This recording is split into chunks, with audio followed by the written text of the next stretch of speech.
What a night, but we're not done. Coming up next, we have William Haynes versus Chris Ray Gun. Mika Midgett, not comfortable saying that, versus Alanah Pearce. And Myth versus Brett Hundar Hundley. Stacked middle of the card, and then we get into even more. Hayley Sharp versus Marisha Ray. Arin Hanson making his return versus Jarvish Johnson. Michelle Carre versus... Jarvish looks fucking demented there. What the hell? I've never seen Jarvish look that evil. And Arin has the most fucking angry Wreck-It Ralph looking face out of everyone. We already did cinnamon. Yeah, we did the cinnamon. But I'm going to be honest, that's not going to make any highlights because I just chewed it up in my mouth and turned it into poop. I'm a machine that turns cinnamon into poop.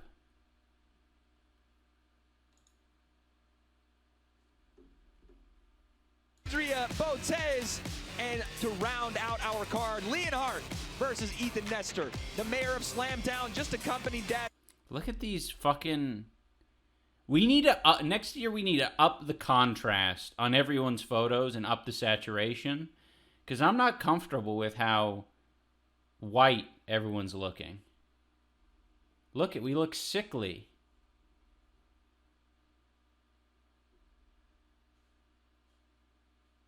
Oh, no, not that there's going to be a next year. I'm just saying in general. That's not what I'm saying. That's not what I'm saying. Delete your WoW characters at 50K. That's kind of a funny idea. That's how Nestor looks normally. Yeah, Ethan actually does look kind of cute there.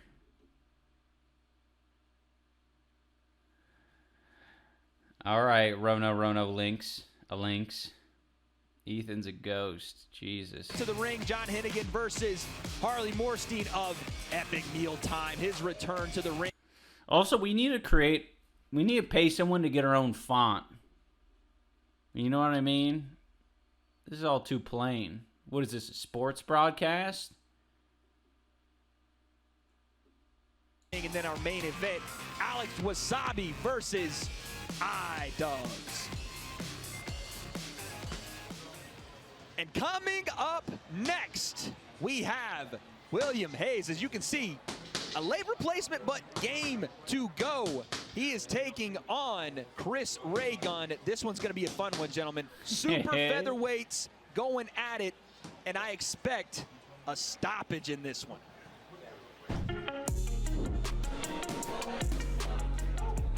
I recently got into boxing. I'd be watching boxing for hours. Boxing is all of a sudden cool to me.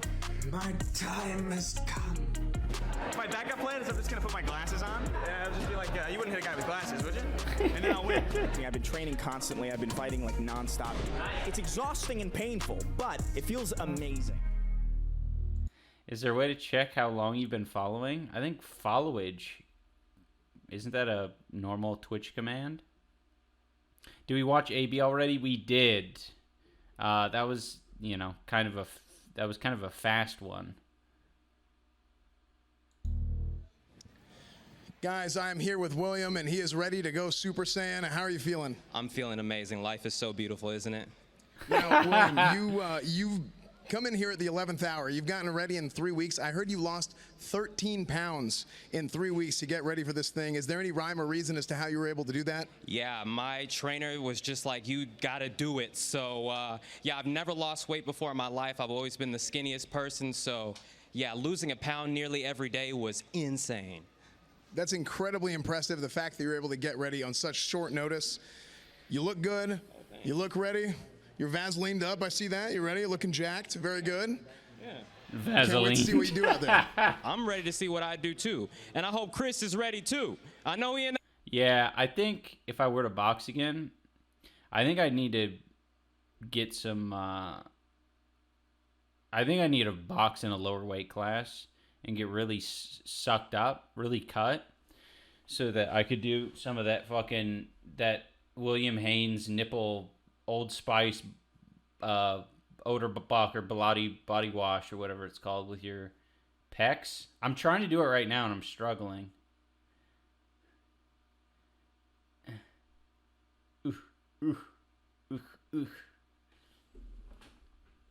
That room over there, I hope you hear me, mother. Amaranth. Oh, he cut off his cursing. He was going to do a curse word there. That was nice of him. Too bad he didn't do it in the fucking post-fight speech. To you. Yeah, we heard you. Well, You need more mass, not less mass. I mean, that's true. That's what I mean, though, is I get more mass and then I cut. Chris, how are you feeling tonight? Do you think you're ready? I am very ready. I've been preparing for this for so long. I'm amped to just get in there. How many months of training have you put in? 40 years. 40 years. Yeah, I'm a lot old. No. I've been training for like about 8 months, which is a while, you know. That's pretty good. Have you ever been in a fight before this? I punched a kid on a school bus a long time ago. I think that counts. We all have our little stories as like reference. Like, hey, do I have what it takes? For me, I only ever got punched and pushed. It was mostly a lot of pushing and intimidating. But, you know, I'll take that. Laura Peach donated $10. Don't have much cash, but watch CC1 while super pregnant. And then watch CC2 with a 10-month-old. Crazy to think how long I've watched you, but love to see the growth and love you and Anissa. She seems so dope. Oh, thank you very much, Laura. Kylie says, happy 4th. Thanks for the awesome content. $10. Thank you very much. Yeah, I felt bad for Chris in this fight, kind of. Was it difficult finding a substitute for his opponent? Yeah, it was fucking difficult. It was, I don't know, it's one of those things where you don't want to throw someone in to new. Like, you want to give, like, we wanted to give Chris's opponent as many, like, advantages because Chris, you know, has been training, like, seriously. He was, you know, sparring Ethan and everyone else that was training with Grisha. So, I mean, Chris was good. It's just one of those things where the weight advantage and the height advantage does legitimately go a long way in amateur boxing. Did you win? Well, yeah. Yes, I won. I don't want him to see this, though. Gonna make some new memories tonight. For sure. I don't want him to have, like, flashbacks. That's okay. You're gonna cause another guy trauma tonight. Indeed. So tell us, do you have a fighting nickname? I hope I don't, because I don't know it. And if I don't know it, then it's probably not a nice one. But I'm going to go ahead and I'm the Puerto Rican Demon. And I'm coming for you, William. The Puerto Rican Demon. He's coming for you. And we're coming for you, too. Let's toss it over. That was also another thing is like, well, I don't want to get ahead of myself. I don't want to spoil anything. But Chris definitely could have kept going. The Puerto Rican Demon coming for William Hayes. I want to know a little bit about this weight discrepancy you're seeing on screen here, Tony Jeffries. Yeah, and William said he's lost 13 pounds in 3 weeks, which is a lot of weight. And as well, I was talking to William. Hey, well, at least they're the same age. Are they both 29? I don't know. William's coach, and he was telling me that William had no boxing experience 3 weeks ago. So to go from that to fighting in front of this crowd, you know, it's a big ask. So I'm very interested to see how he's done. It's a big ask, and even jumping in the ring for their first time each is a big ask, Charlie. What are you seeing here? Well, I'm seeing 5'4" versus 5'10". That's pretty tough.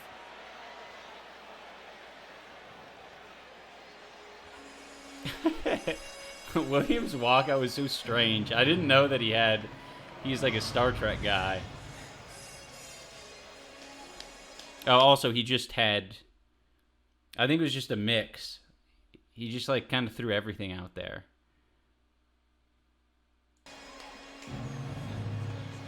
Because he's got Black Widow, Iron Man, and then it's a Star Trek theme, I think.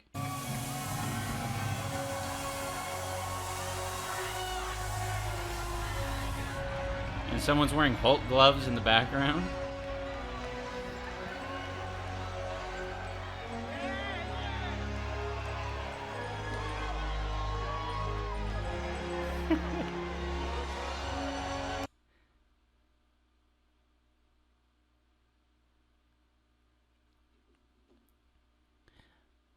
William Haynes is here. I thought people were going to boo me. No.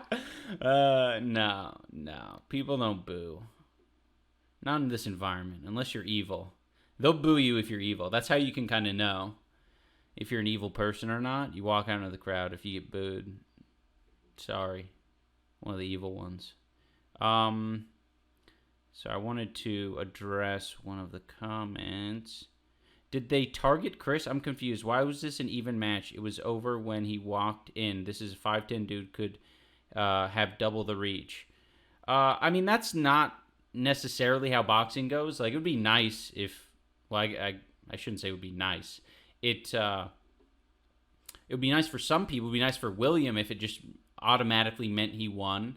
But it's an advantage, you know. And I mean, and I'm sure William...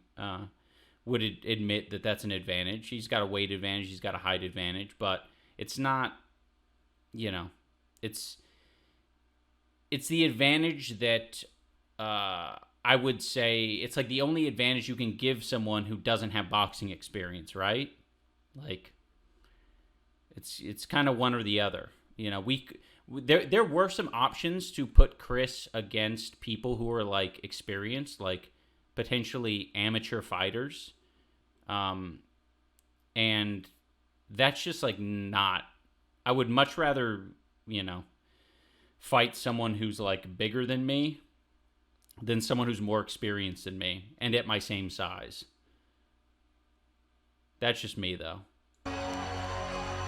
Gentlemen, the Avengers have a symbol, Charlie.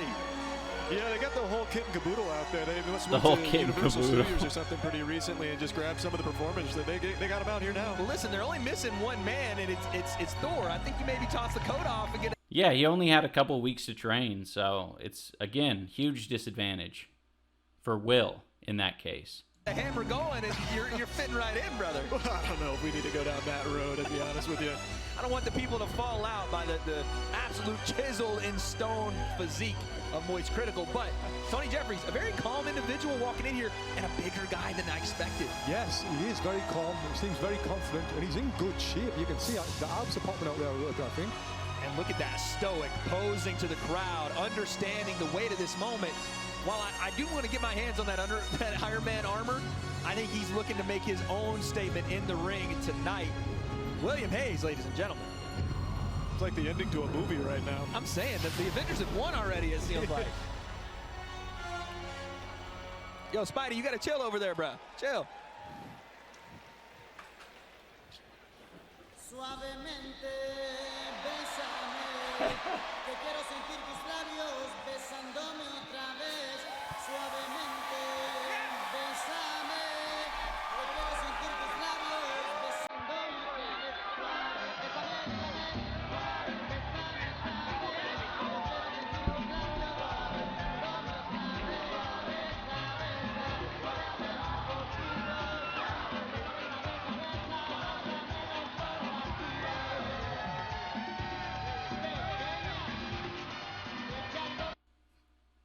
Man, I love his and Sabrina's walkout.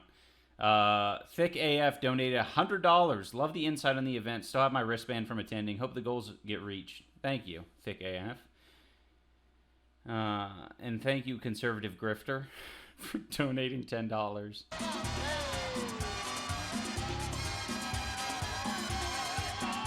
Gentlemen, I don't know about you, but I feel like dancing. Yeah. Charlie, I see the foot move. Anissa says, also, just so everyone knows, Chris was very happy he got to fight iDubbbz. I think it's important people know that. Yeah, Chris wanted to fight. We sort of gave Chris the option, like, hey, like, you can also not fight. You know, we don't have, you know, necessarily the perfect replacement for you.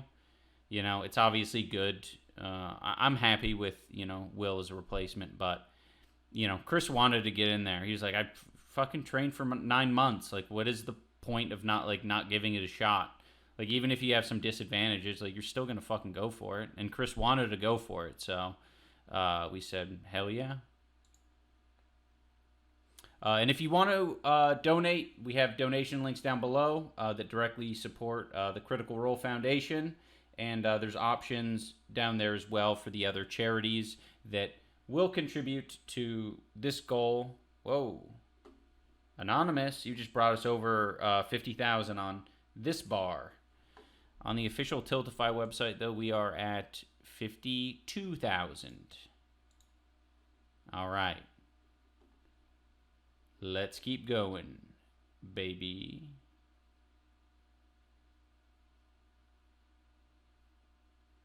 But don't act like you wasn't dancing over here. They got the boner jams playing now, so I'm really kind of feeling this. Plus, Chris Raygun's got the spirit of all the short men in the world on his side right now. He's fighting for all of us up there, the vertically challenged. The Short Kings are standing up at the sight of Chris Raygun in the ring. Tony putting on for Puerto Rico in this. Yeah, the crowds are loving Chris Raygun. He's got a big following right here. Looks very confident and excited to see him do his thing. Well, let's take it to Akinola in the ring with our introductions. Ladies and gentlemen, if you want to pull the tabs on your wristbands that are lit up to fully activate them, yeah, just do that when you get a chance. Anyway, thanks to Raid Energy for sponsoring Creator Clash 2. You can check out more at... Oh, man. This is an ironic donation. They donated... Milena Tootie donated $100, says, please, no, not the mustache. But your contribution is going toward removing the mustache. I'm sorry. And Arin donated $20, went to Creator Clash 2 and loved it. Thank you for making a charity event everyone could enjoy. Definitely will be at the third one if you decide to do it. Thank you. RaidEnergy.com. I actually love looking at all the different people in the audience. Oh, they're kissing one another. These two are kissing. They're busy kissing and caressing. Was there kissing, caressing, and lovemaking at Creator Clash 2? Aww. Ah! Ah! Ah! Leonhardt. Leonhardt just came in with the fucking big-ass Leonhardt dollars. What the hell? What an absolute legend. Leonhardt donated $1,000. God damn. All right, Leonhardt. Lee. I should call you Lee. Ignore this camera. I'm doing something for Leonhardt. Something very special.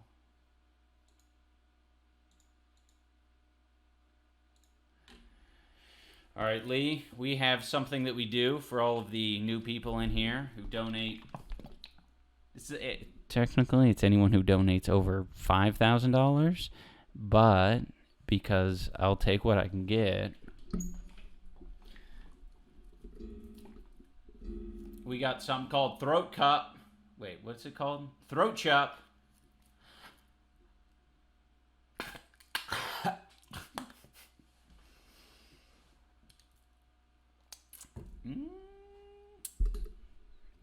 You just got me 30 more calories, Lee. 30 official calories.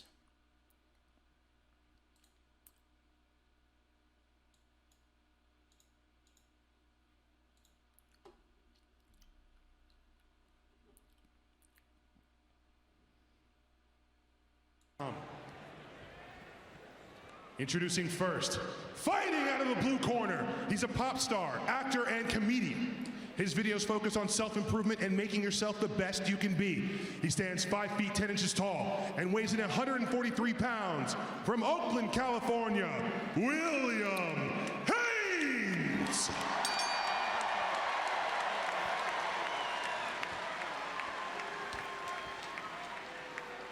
And his opponent, fighting out of the red corner. He's a comedian. Oh, man. Sometimes I read I read some comments in chat, and they just make me smile from ear to ear. And this one I read before I read the username, and it made me even happier. I read, I love Anissa because she's a great person. And then I saw that William Haynes said it, and I was like, oh, that is so freaking sweet. That is so sweet. So sweet. Musician and political boogeyman with Political boogeyman. I love that. over 600,000 subs on YouTube. He stands 5 feet 4 inches tall and weighs in at 136.8 pounds. I think Chris looks really good without glasses. I think he should definitely fucking LASIK his eyes if he hasn't already. From New York City, the Puerto Rican demon, your manly God King, Chris Reagan!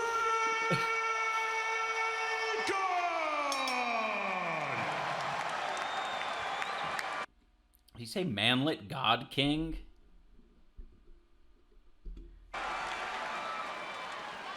Once again, gentlemen, 5 rounds, 2 minutes. The manly God King, Chris Reagan. No.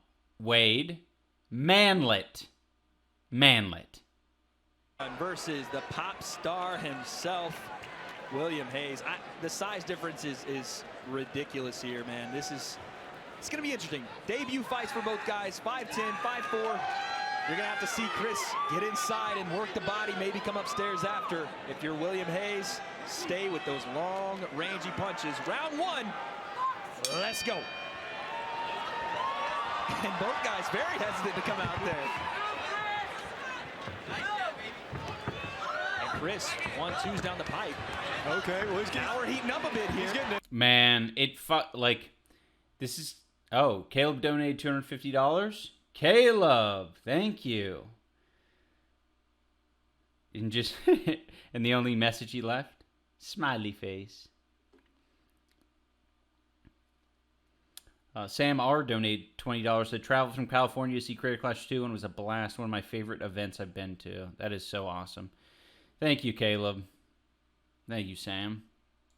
Yeah, this is interesting because they're getting into it a little like hesitant, but I think they both took a punch and now they're both like, oh shit, this is serious. We could actually like get embarrassed right now. So they're both going at it. It took a second. It wasn't like AB and Dad that were just fucking swinging for the fences straight away. Yeah. Tony, you're seeing that jab from William. That's what he needs. Look, I mean, if you look at Chris's fucking movement, that was really good. That was... And Chris, 1-2s down the pipe. Okay, well now we're heating up a bit here. He's getting in there. Watch Chris's movement here. Tony, you're seeing that jab from William. That's what he needs. That was really good. He fucking slipped that and then shifted to his left. That was slick. It's the full, but I'm not seeing much real defense from William. Both guys swinging. Yeah, I mean, William... William just fucking... what do you call it? Wade called it shoe shining, but in this case it wasn't shoe shining because there was actually some fucking heat on those punches. You gotta watch with your chin high in the air as a tall guy like that. Yeah, and that low left hand. Chris is smiling. Against the shorter guy. Chris trying to work his way in, footwork. I mean, come on, man. If Chris was going up against someone smaller... This would have been a fucking good fight. He's got to let that shot go. No hesitation here.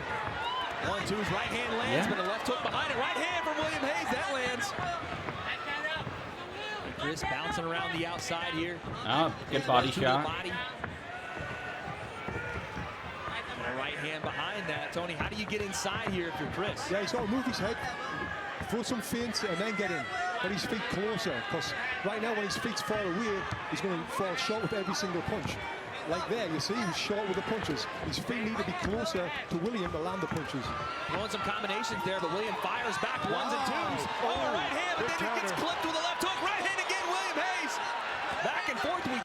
That's tough. That's tough when you're right within that fucking danger zone of like the extension of all the punches. Oof. Lydia donated $100 and says, my husband says for you and Anissa to go to Hawaii and relax. Open a coconut for Anissa. Oh, thank you, Lydia. That is beautiful. William got that dog in him. Go! Yeah. Referee warns him about a shot to the back of the head. It does look like when William throws, he's not throwing with a ton of power, but he's landing with some vicious intent. He certainly is, and he looks like he's had a little bit more experience for just 3 weeks. Very calm in there. Charlie, you have to tell me, as a short king yourself, how do you get through this guard of William Haynes? Well, you have to just start praying, honestly, at that point. Maybe just throw like some kind of major flurry to throw him off balance. I'm not really sure. Perfect. Fluffers TV says, Chris's movement here is crazy. The difference in experience is really showing. If it wasn't for the height difference, he would have obliterated William.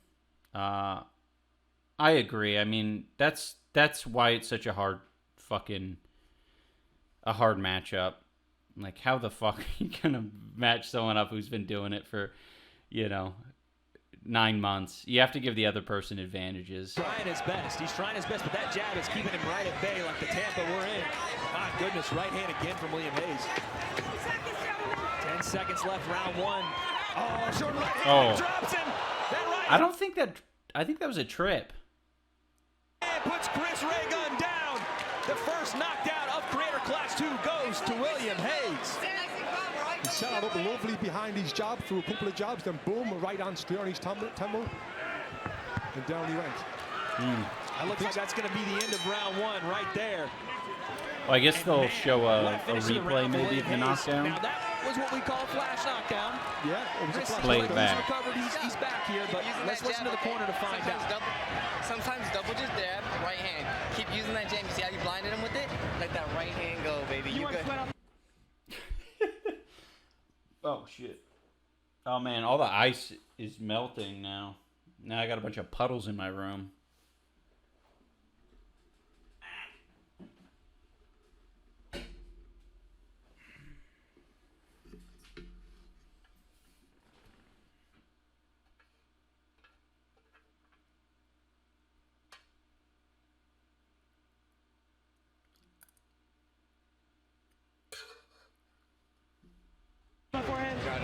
You got it, boss. Hey, stay nice and relaxed. Hey, keep him at a distance. Don't be watching him too much, right? Work that jab. Sometimes double it. Sometimes feint him, right? Feint him, pop, pop, boom. Okay? Stay nice and relaxed. Stay nice and relaxed. Boom. The jab is the key. And when he come in with that ugly shit, right hand, right? You can catch and shoot it too, okay? Straight right hand. When he try to come in like this, boom. Okay? Take your time. Keep using your jab. Line your right hand. All right. Yeah. Keep your hand. Our Raid Energy replay is showing, boom, that short right hand that put Chris Raygun down just for a split second. But you hear Coach Kiwi, who did train the likes of Michael Reeves last year, to be an absolute monster in there, Charlie. He's saying go with that right hand down the pipe. Well, he also called some of Chris Raygun's shots ugly shit, which I'm going to be personally offended on behalf of Chris Raygun. He's doing his best, goddammit. You can't insult the short king like that. Not on Moist Critical's watch, but a right hand again from William Haynes. It's perfect advice from the corner. From that jab to set up your right hand.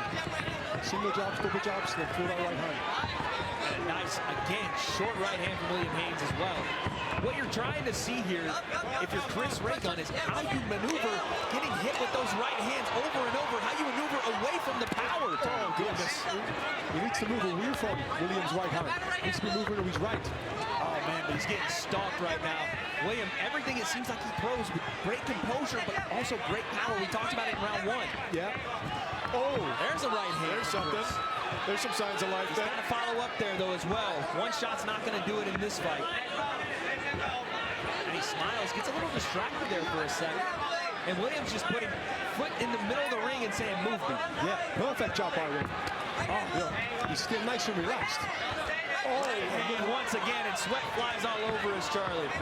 And if you notice, Chris is moving on to Williams' right hand. He needs to be moving away from the right hand. And Williams calls him on. He says, come on, bring it. I'm standing right here. If you're Chris, you're going to have to mix it up, man. You see? So, I feel like that was at the Peach Jars. Let me look at this shit. That is the Peach Jars. Welcome, Peach Jars, to the chat. Someone donated to the Humane Society. Let me take a look.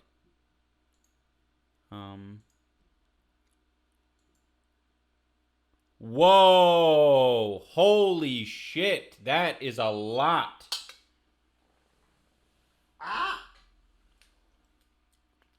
All right, guys. Wait a minute. Wait. Okay, something crazy just happened. When did this happen? Someone donated $5,000 to the Humane Society. Someone donated $5,000 to American Kidney Fund, $5,000 to National Multiple Sclerosis Society, $5,000 to Healing Horse Therapy, $5,000 to American Heart Association, $5,000 to Alzheimer's Association. But it doesn't say who. Who is this God? I mean, I imagine it's the same person, but it just says Mark. Do you think it was? Would that be Mark? I don't know. Must be Ethan Klein. Well, let me see. I don't know how to check this shit because it doesn't show their name unless they're on the main charity. Charity. Let me see. Let me look at one of these campaigns.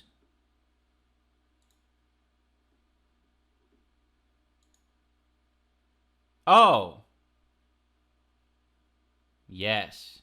It says Mark. Mark.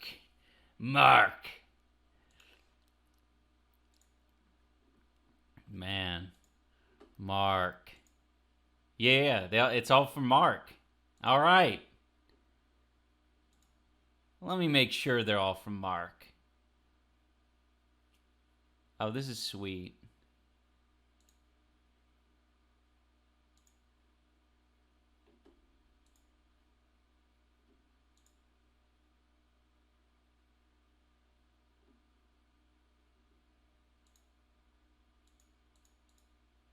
Gosh. So that brings the total raised. Right now, by the way, guys, it says 51,000 over there. Over there. I don't know where I'm pointing. The actual total is 83,800. So, pretty big W. Thank you, Mark. That's amazing. And as reward, everyone gets this reward. Everyone who donates lots of money gets this reward. I know it's not much, but it's about what I can do.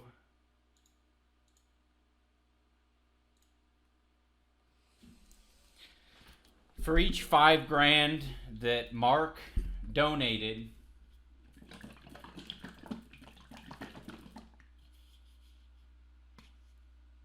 which was like what? 1, 2, 3, 4, 5, 6 at least. Throat goat. Throat goat.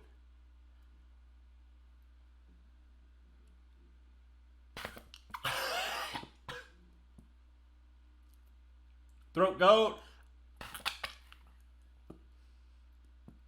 Throat goat. Throat goat. Throat goat. All right, we'll call it there. I don't want to go TOS status.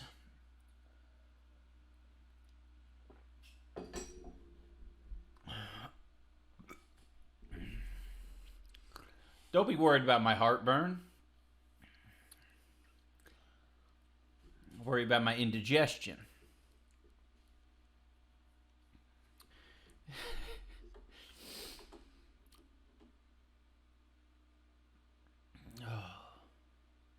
Thank you, Markiplier. Wherever you are. I know you're here. You're probably not here. You probably came in and fucking dropped some bombs and then and then went back to his pool.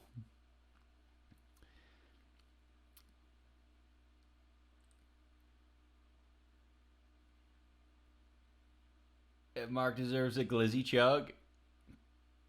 Well, I was thinking about getting, because it's 4th of July, I was thinking about getting some hot dogs and like swallowing them whole. This is just like a cute little thing to do. But I don't think that would be safe. Because if I start choking on stream, Markiplier's still playing Five Nights at Freddy's. Hey, man. Whatever the hell pays the bills. I love Five Nights at Freddy's.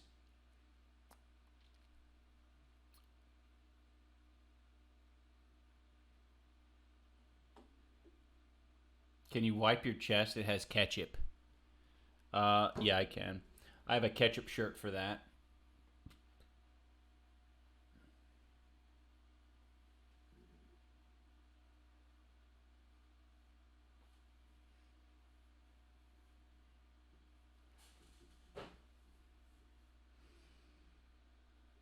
All right, booty sweat. Let's get into this shit.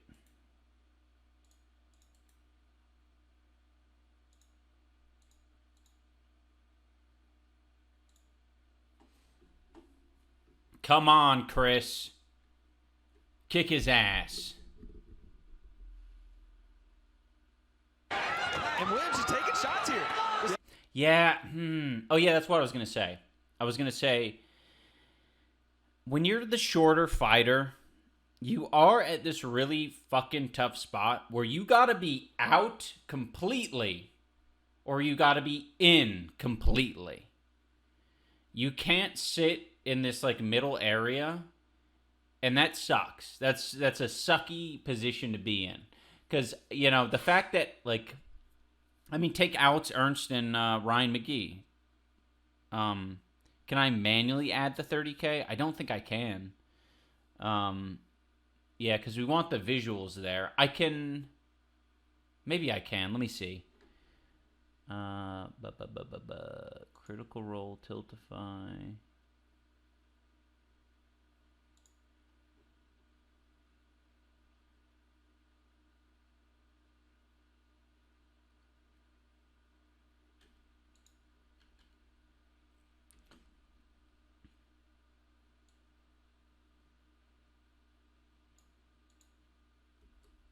Oh.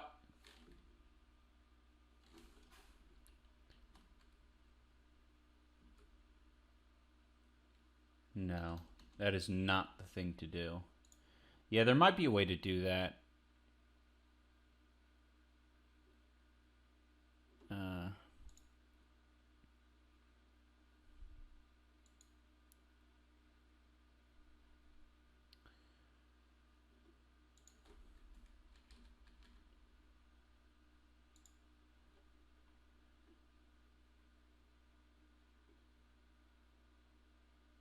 So I can mess around with enable custom HTML/CSS. So I imagine I can mess with it, but I don't want to ruin it.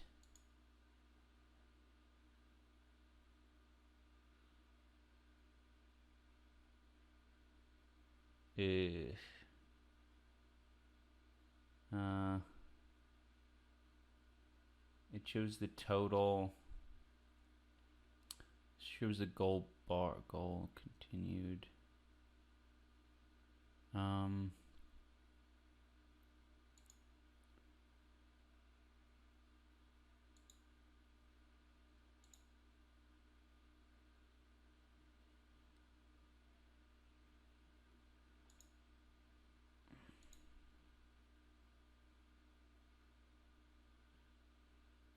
Oh, I think I found an area where I might be able to put it in.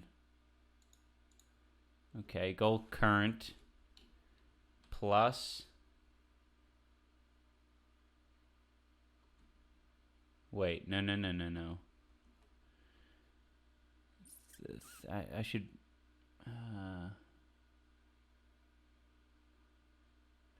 I should add it in the 30 days to go area, maybe. that even something that I can... Yeah, I'll just put a fucking text thing next to it.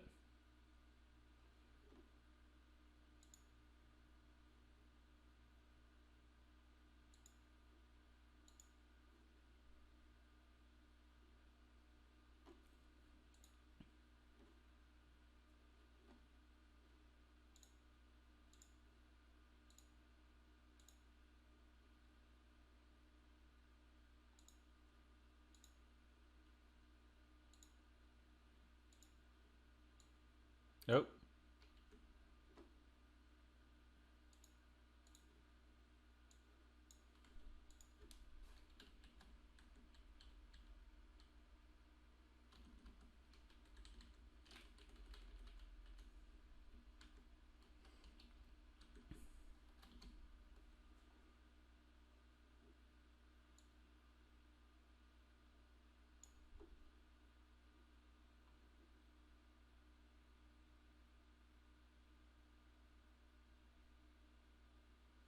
Thank you for the donations while this is happening. Outline. Give it a little bit of an outline.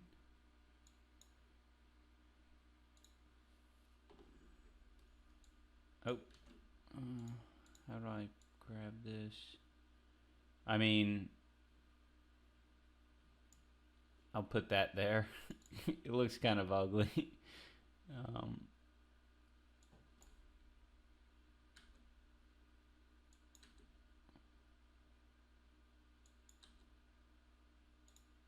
Okay. Yeah, it's very scuffed, but at least it's there. That means 80,000. Also tweet that we are over 80K. Okay, good idea. Change the color. Oh, yeah, I probably should. It probably shouldn't be white. It's invisible, yeah.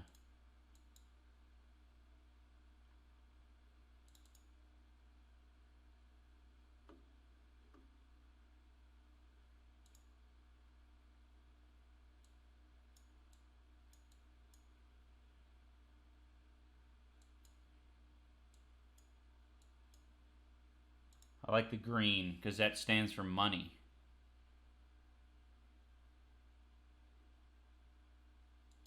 Oh, I mean, yeah, I guess I could put a Tiltify window somewhere, but that might be complicated.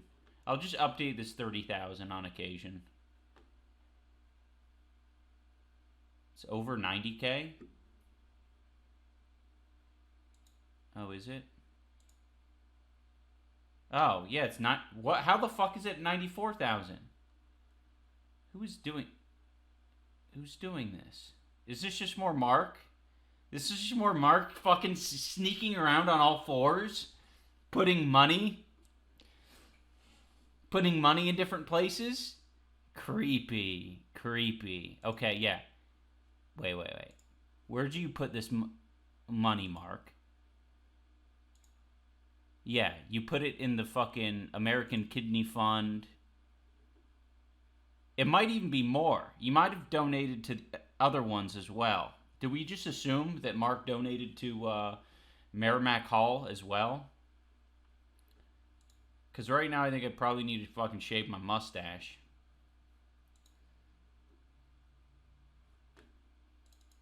Okay. Well, I guess I'm changing this stuff. Oh. To 40,000. I think it's more than that though. Markiplier. Markiplier here. Fuck. And it's more than 40,000 because 40,000 plus that is it's like 43,000.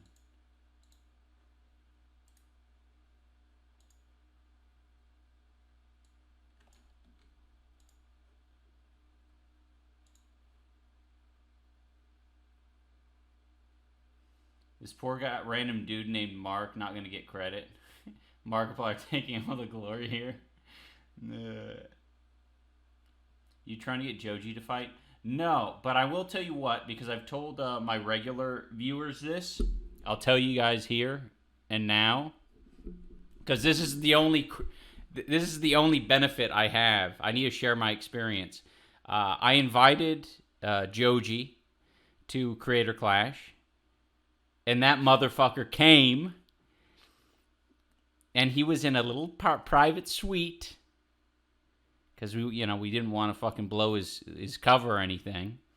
But he watched the whole show. He enjoyed it, but I wasn't able to see him because I was all gloved up, and I obviously needed a box. And then so he was watching, and he enjoyed that shit. I think we speak, but like we speak kind of cryptically, like through his bodyguard and like through other other ways. But yeah, he saw it, and it was I think he had a good time. Didn't get to see him though, because when there was an opportunity I was gloved up, so it just kind of sucked. And then after that, like I got news that the fucking pay-per-views were not good, and I had to go get my fucking eye stitched up in the hospital, so there wasn't really much time for friends. Yeah. But, alas. Hey, Sabrina. Welcome to the chat, Sabrina. We just got a bunch of donations from Markiplier, so I'm trying to figure out how to update this thing. Because he donated all the charities, and, yeah, it's kind of breaking my system here. But I think we're at pretty much that point. Let's just finish this fight really quick.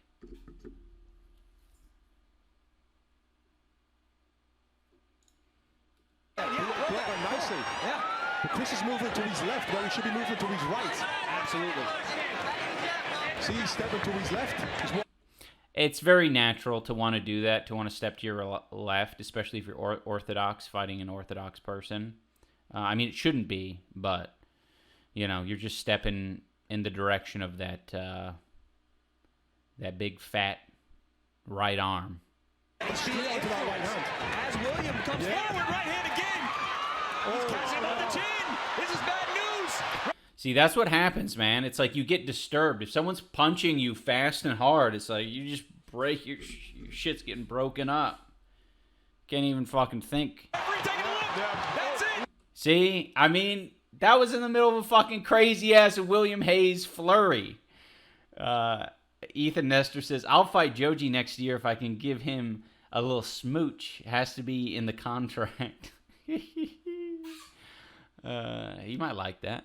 That's over. Oh, man. That's so sad. That shit is actually sad, though, because I don't feel like Pearce was done there.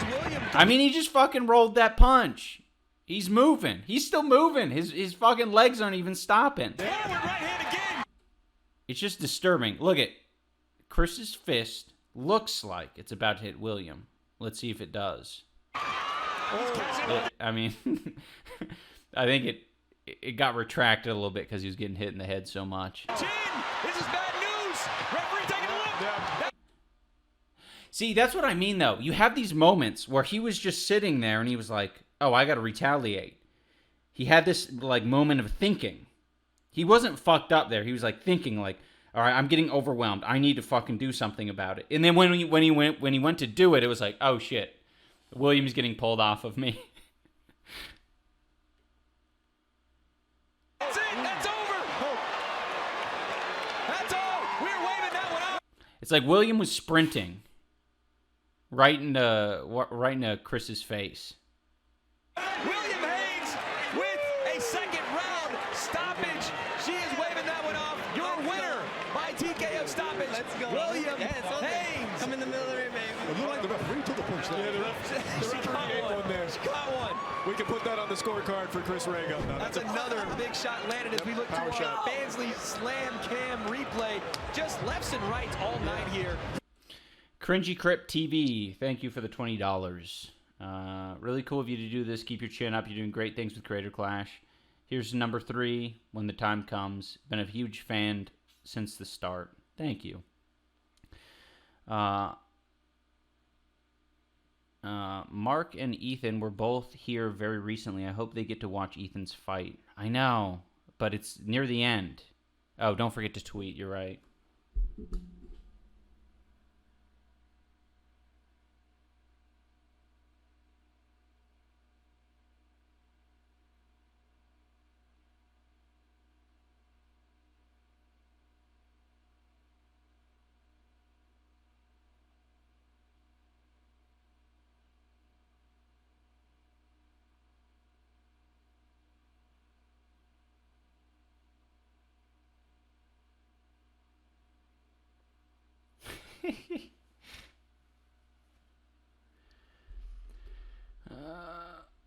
All right, I want to tweet it out via my desktop.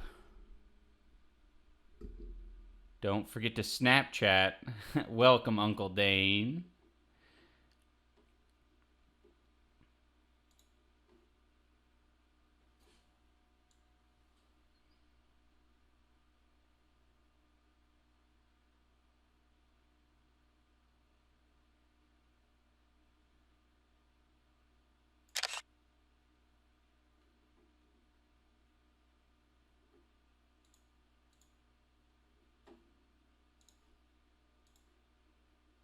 Man, don't you love the sound of a Giazio?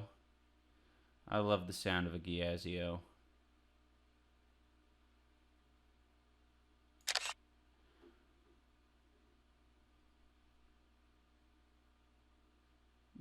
That one does not work. Let's not do Chris too dirty here. Let's get out of this. Oh. Williams' right hand. Let's get out of this part. Took one on the end there. And I understand the frustration there if you're Chris, but unanswered shots continuously like that, the referee's going to have to step in. 3 weeks notice. 3 weeks notice. And you're hearing them, 3 weeks. Yeah. They're saying 3 weeks of training. Charlie, I want to see this guy back in there. I would too. I mean, he's clearly in great shape. He had a very good fighting sense there, at least from the perspective of a dumb caveman like me. Like, it seemed like he knew what he was doing and he knew how to use his size to his advantage. Now, Charlie, you had a little beef there with. All right, whatever. Let's do this thing.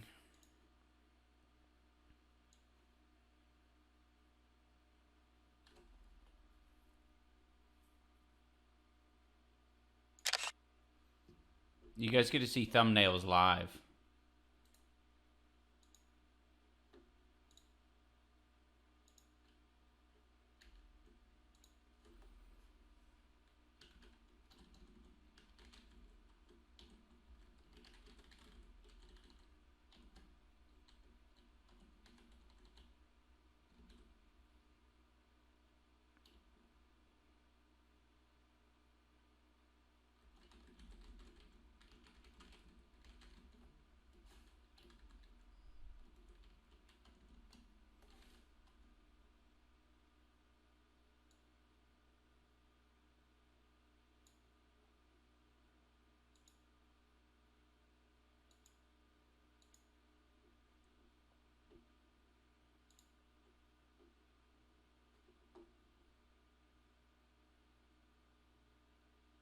Mika Burton told me she wants in. What the hell's who the hell's Mika Burton? Is that like Tim Burton's daughter or something?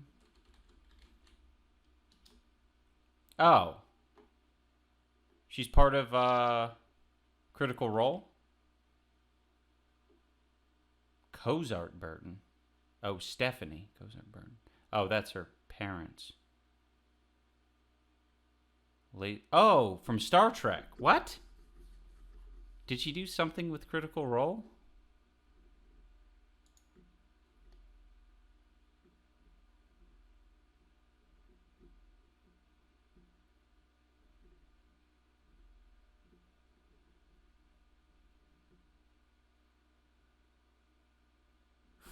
All right, Ian, too much dead air. I'm going to watch Real Housewives. All right, no, I just finished the tweet, all right? Here we go. With the shot selection of Chris Ray Gun, we're going to get you in there one day for the Short Kings. Yeah, I'll have to make up for it one day. just have me fight like a 12-year-old. I might win. Now we go to Akinola in the middle of the ring with our official decision.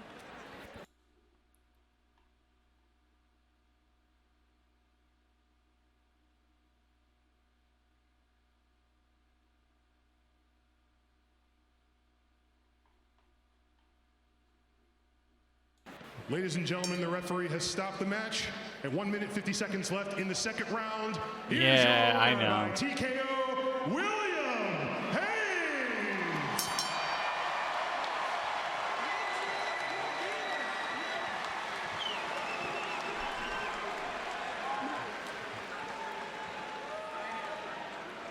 Oh no. Came here to take ass and bring names, and I'm all out of bubblegum, bitch. William, congratulations on your victory. Tell us, do you have a message for your fans and supporters here today? Thank you, ho. All you hoes mean so much to me. I could do none of this shit without the line of hoes and niggas that love me. I love you, ho. I love you, niggas. I thought he was gonna. I would have skipped over this part, but it's Will. I love you, Jews.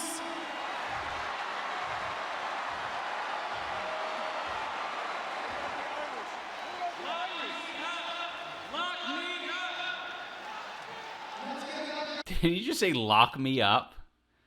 What does that mean? Lock me up. I kind of like that. I'm so dangerous. Lock me up. William Haynes.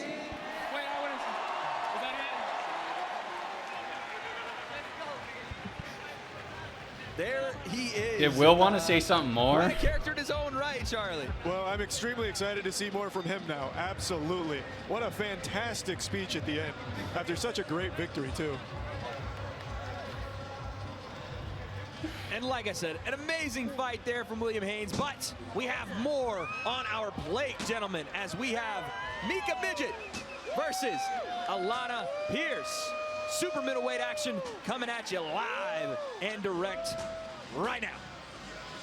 I was way more worried that I would somehow slip up and tell people that I've been boxing training that I was to do with my actual job, which is so NDA'd. It's certainly a weird thing to go into. It's been like very wholesome. I love the idea of just having to like throw myself into it, so I have. I've actually really enjoyed the challenge that boxing has been. I have to work out and I have to train or I will get injured. I can't believe that I've become a gym bro. And now I don't even crave candy. Who the fuck am I? Someone was asking why it says plus 43,000. That's because Markiplier and a couple others, but mostly Markiplier, just donated to all the other charities that aren't Critical Role Foundation. So we needed to add those to the total. Also, thank you everyone who's been donating $20 increments for the past 3 or 4 minutes. Every little bit counts. Makes a huge difference. I've been a long-time fan, always looked up to you and still do. Very happy to see all the good you're doing now and hope you see this. Very proud of you, Ian. Thank you. Thanks for Creator Clash. Thank you for watching.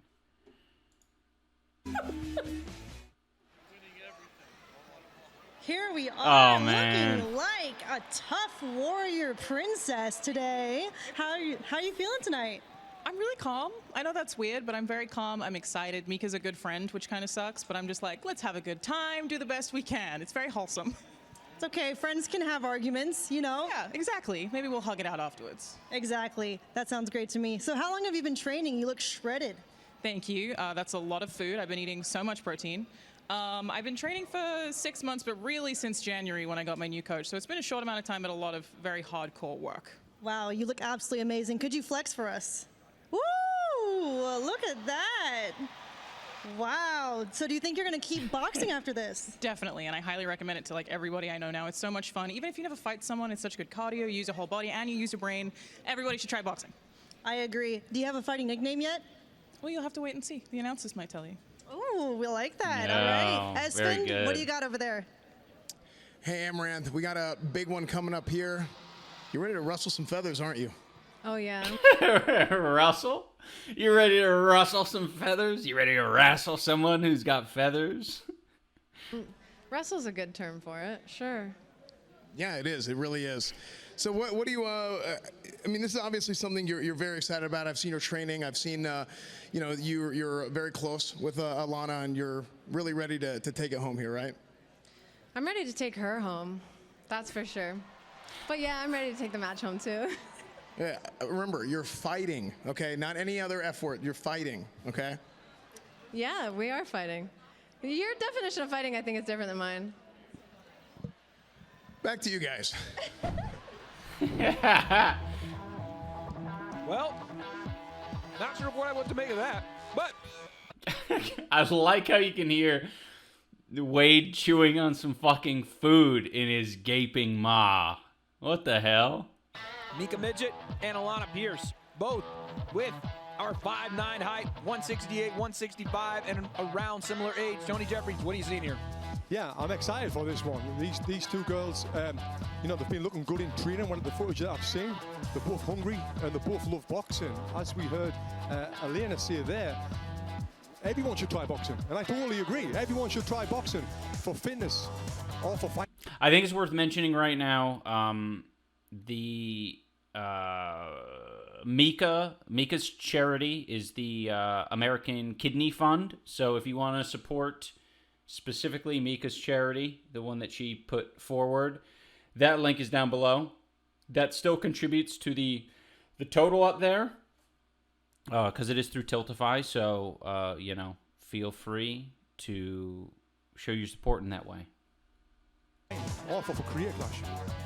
We're trying boxing tonight, folks, and we're doing it in the squared circle. Alanah Pearce and Mika Midgett.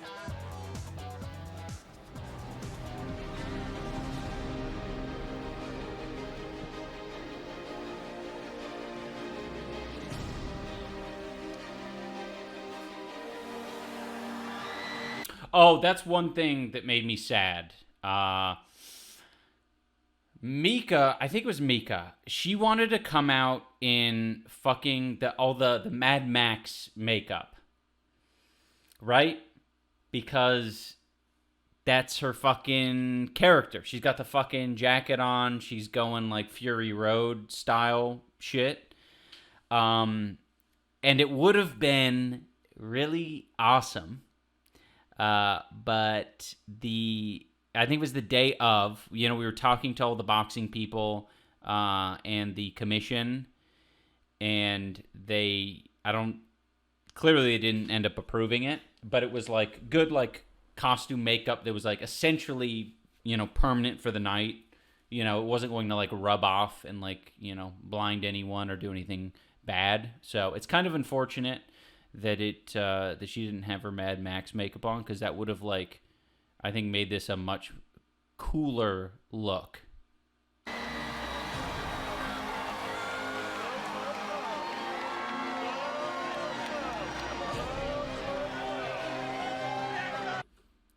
I guess not it's whatever makeup that wouldn't, you know, be, you know, wouldn't fuck up with her performance. It would have been fine. It was whatever Barbie, the fighter on Kingpin, I imagine, used for her fight.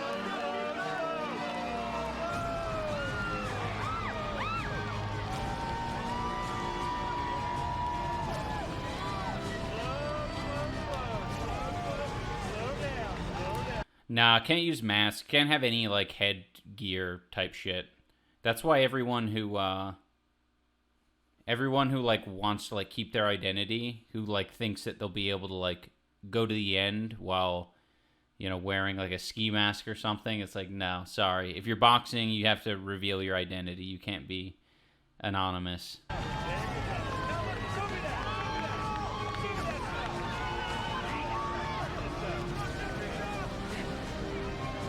Gentlemen, is it just me, or does it feel like it's a build to a war here? It feels like a triumph is incoming with this music. Mika walking to the beat of a different drum. Charlie, describe what you're seeing here. Well, it really just does feel like some kind of climactic showdown's about to happen. I just recently finished watching that whole Twilight series. Absolute dog shit. But I do recognize a build-up to a fight when I hear one. Listen, we're about to have a climax of our own as Alanah Pearce walks into the arena.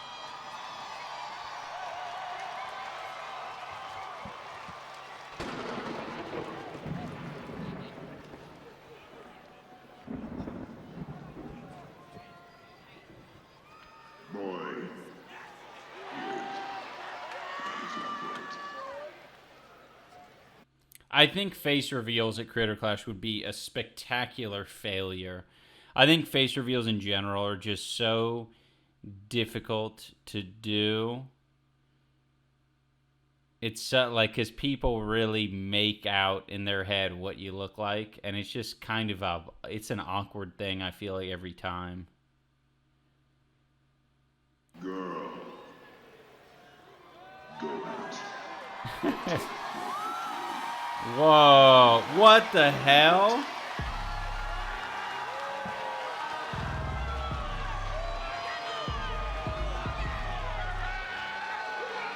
Oh, that's Jessica Negri. Okay, that makes a lot more sense to me. Charlie, speaking of war, we had our God of War last year with Hundar. You would call her the goddess of war walking out. Talk to me. Oh, Wolfen, you don't have to block the term Negri. It's Jessica Negri. About this. Yeah, so she's clearly got the whole crew involved here. You can see the Atreus cosplay as well. I mean, she did work on God of War Ragnarok, so this is clearly something that has real meaning to her, and I hope that she does the whole franchise proud tonight. Listen, worked on God of War Ragnarok, a writer for IGN, but I got news for you, Charlie. None of that saves her in the ring tonight. She's going to have to bring that warrior spirit to this fight. But let's get to Akinola with our fighter introductions.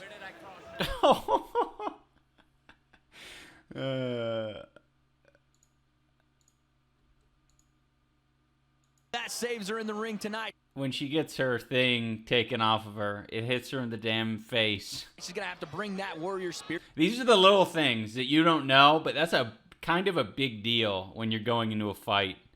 To this fight. But let's get to Akinola with our fighter introductions.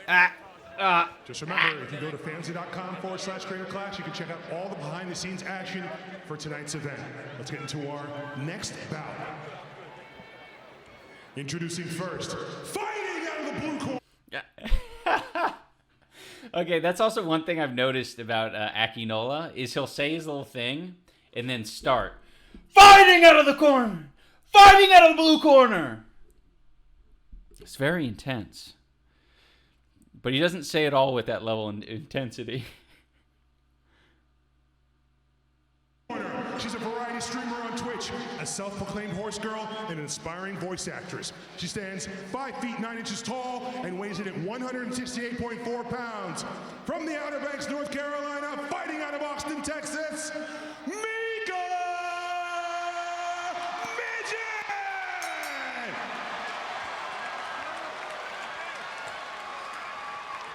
And her opponent, fighting out of the red corner. She's a game dev from the studio that makes God of War, a former IGN Daily Fix host, and the creator of the Video Game Accessibility Awards. She stands 5 feet 9 inches tall and weighs 165 pounds. From Queensland, Australia, she's Alanah the Fierce, Alanah Pearce!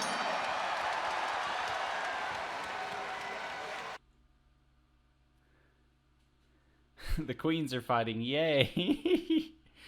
The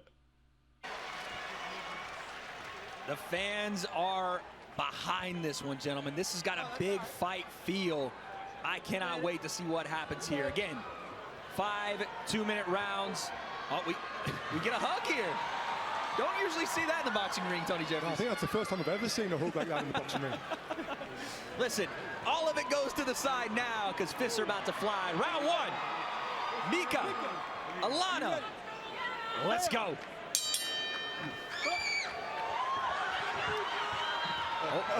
The glove touch was there, but Alanah said, no way. Now we're throwing fists, and she's throwing, gentlemen.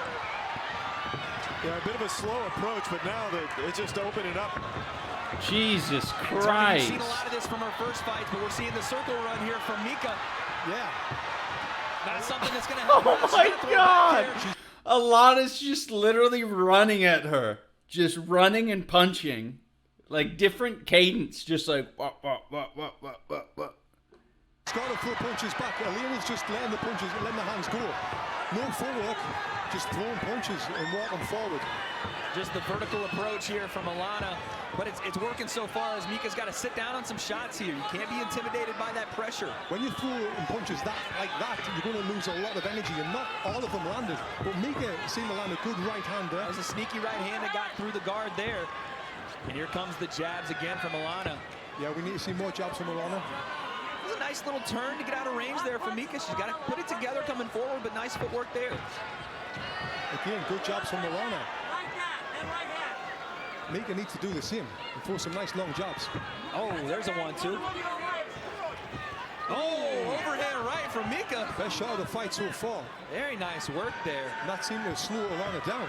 Got hit with that right hand. Yeah, you want to follow up here a little bit. And here's some feints for Mika, Tony. Yeah, she's pulling it back. She needs to keep her eyes up, though. She seems like she's looking to the ground every time Alanah's throwing the punches. Oh. Alanah landed a couple of good punches there going in, but she got caught with one at the same time from Mika. The double. By the way, thank you, H3 family. I see all your memes. Someone said Dan blocked me. Someone said something about Uncle Gabe. I recognize the emotes. I recognize it all, and I appreciate it. I just heard my dad... Ethan Nestor says, Lamau, I just heard my dad cheer Mika on in the crowd. Lol. Yeah, that's so fucking awesome. Thanks for resubscribing, Paladin Magoo. I see you. Noah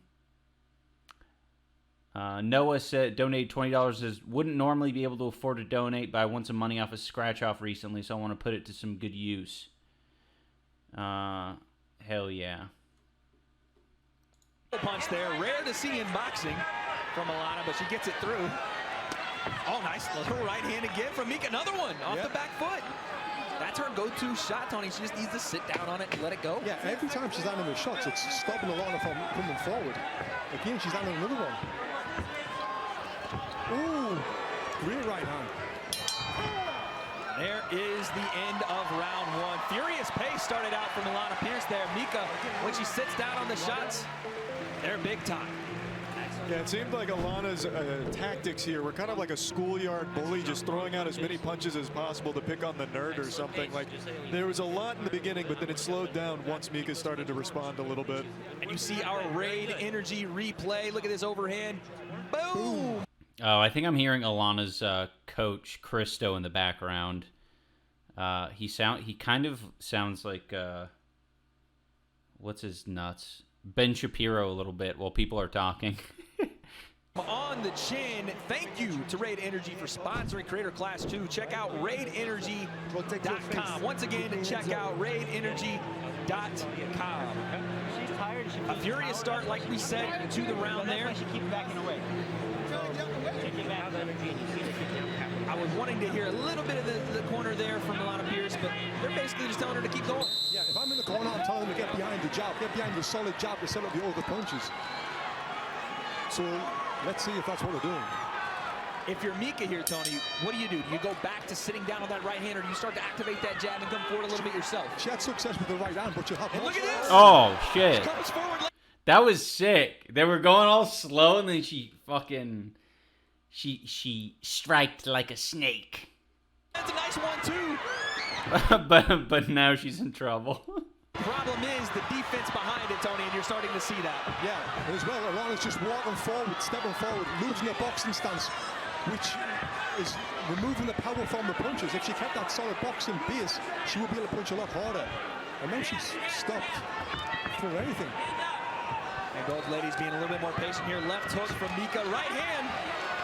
But again, any punches that come her way and you see the immediate backpedal here, Charlie, how do you get those feet to stay in place and throw back? I'm not really sure here, but Mika definitely has the better stance. Alanah is really kind of just holding W here and just charging forward, and it's not looking like very strong punches. Well, she's stopped now. You see our referee saying, let's keep it going here. Nice 1-2 from Mika.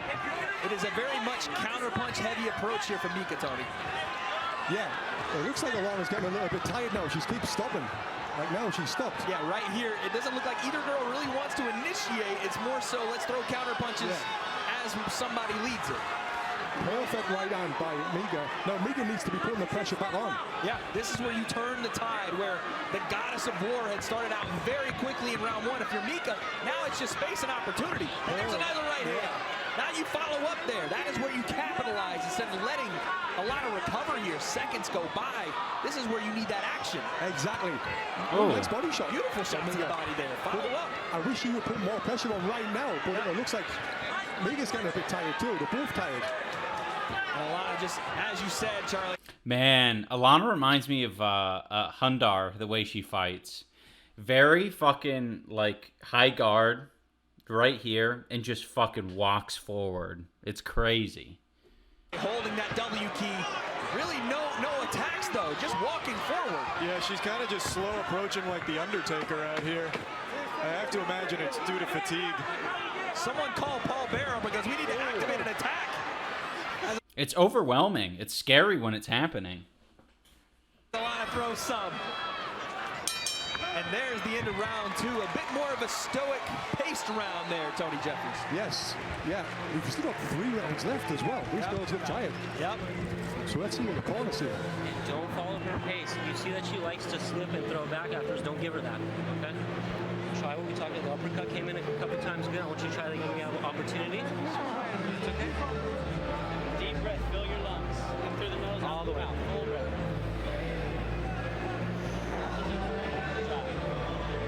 She's so fucking calm. Why is she so calm? When she's baiting you in to come in, and you're just walking towards her a few times. Don't do that. If you're gonna walk towards her, throw something and keep going. Because when you're long, you got her. And if you do get inside, that's when I want those uppercuts to come in, because you got him a couple times pretty good. Once more. Second down. The coach is telling her to think for uppercuts. Forget about uppercuts, throw the straight punches. If you can't land a jab, you're never going to be able to land an uppercut. So she should be working behind the jab. Oh, she's calm because she's fighting off the asthma. Shit, you're right. I forgot. That was like a big, oh man, that's crazy. And that's probably why she was staying calm the whole time. Anissa says she's naturally a very calm person. No, you're right. That's crazy. I'd be fucking huffing and puffing every time I go back to my corner. Yeah. Man, listen, this is a close fight, gentlemen. This is anybody's fight to win. You just have to go and get it. Exactly. Look, she's not doing anything. And again, it's clear what Mika wants to do. She wants to bait in that pressure and throw counter shots over the top. Because she's not leading this dance at all either right now. Yeah. That's a nice stiff jab from both ladies. Someone's got to go out and get it. And there's a nice 1-2. But you can tell Alanah has backed off. You can fight with asthma. It's very, it's fucking tough. But we were trying to see if the boxing commission was cool with an inhaler. But I think they ended up saying no. That's not like.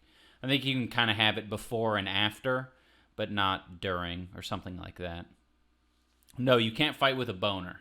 You can't. Impossible. Not only the pressure, but the power in her shots. She's not willing to risk anything here. She put a lot of energy in that first round, as we can see right now. In the corner, she was really focused on trying to fill her lungs. She is just gassed. And Mika, I will say, I am not only surprised by her technique, but her shot selection, Tony. Yeah, she's throwing body shots as well. There's a nice 3-punch combo there from Alanah. She starts to stalk forward once again. And again, the heavier punches coming from, look at this, Alanah starting to fire. And when she has Mika trapped like that, that's where she needs to let shots go and really put some power behind her. She does, but there's no, like you said, because she's walking. It's actually interesting now knowing the asthma thing, because it actually makes all of this make a lot more sense. Alanah doesn't want to waste a ton of energy like chasing Mika around, but Mika wants Alanah to fucking tire herself out. So she'll fucking run out of there and be like, all right, I'm across the ring.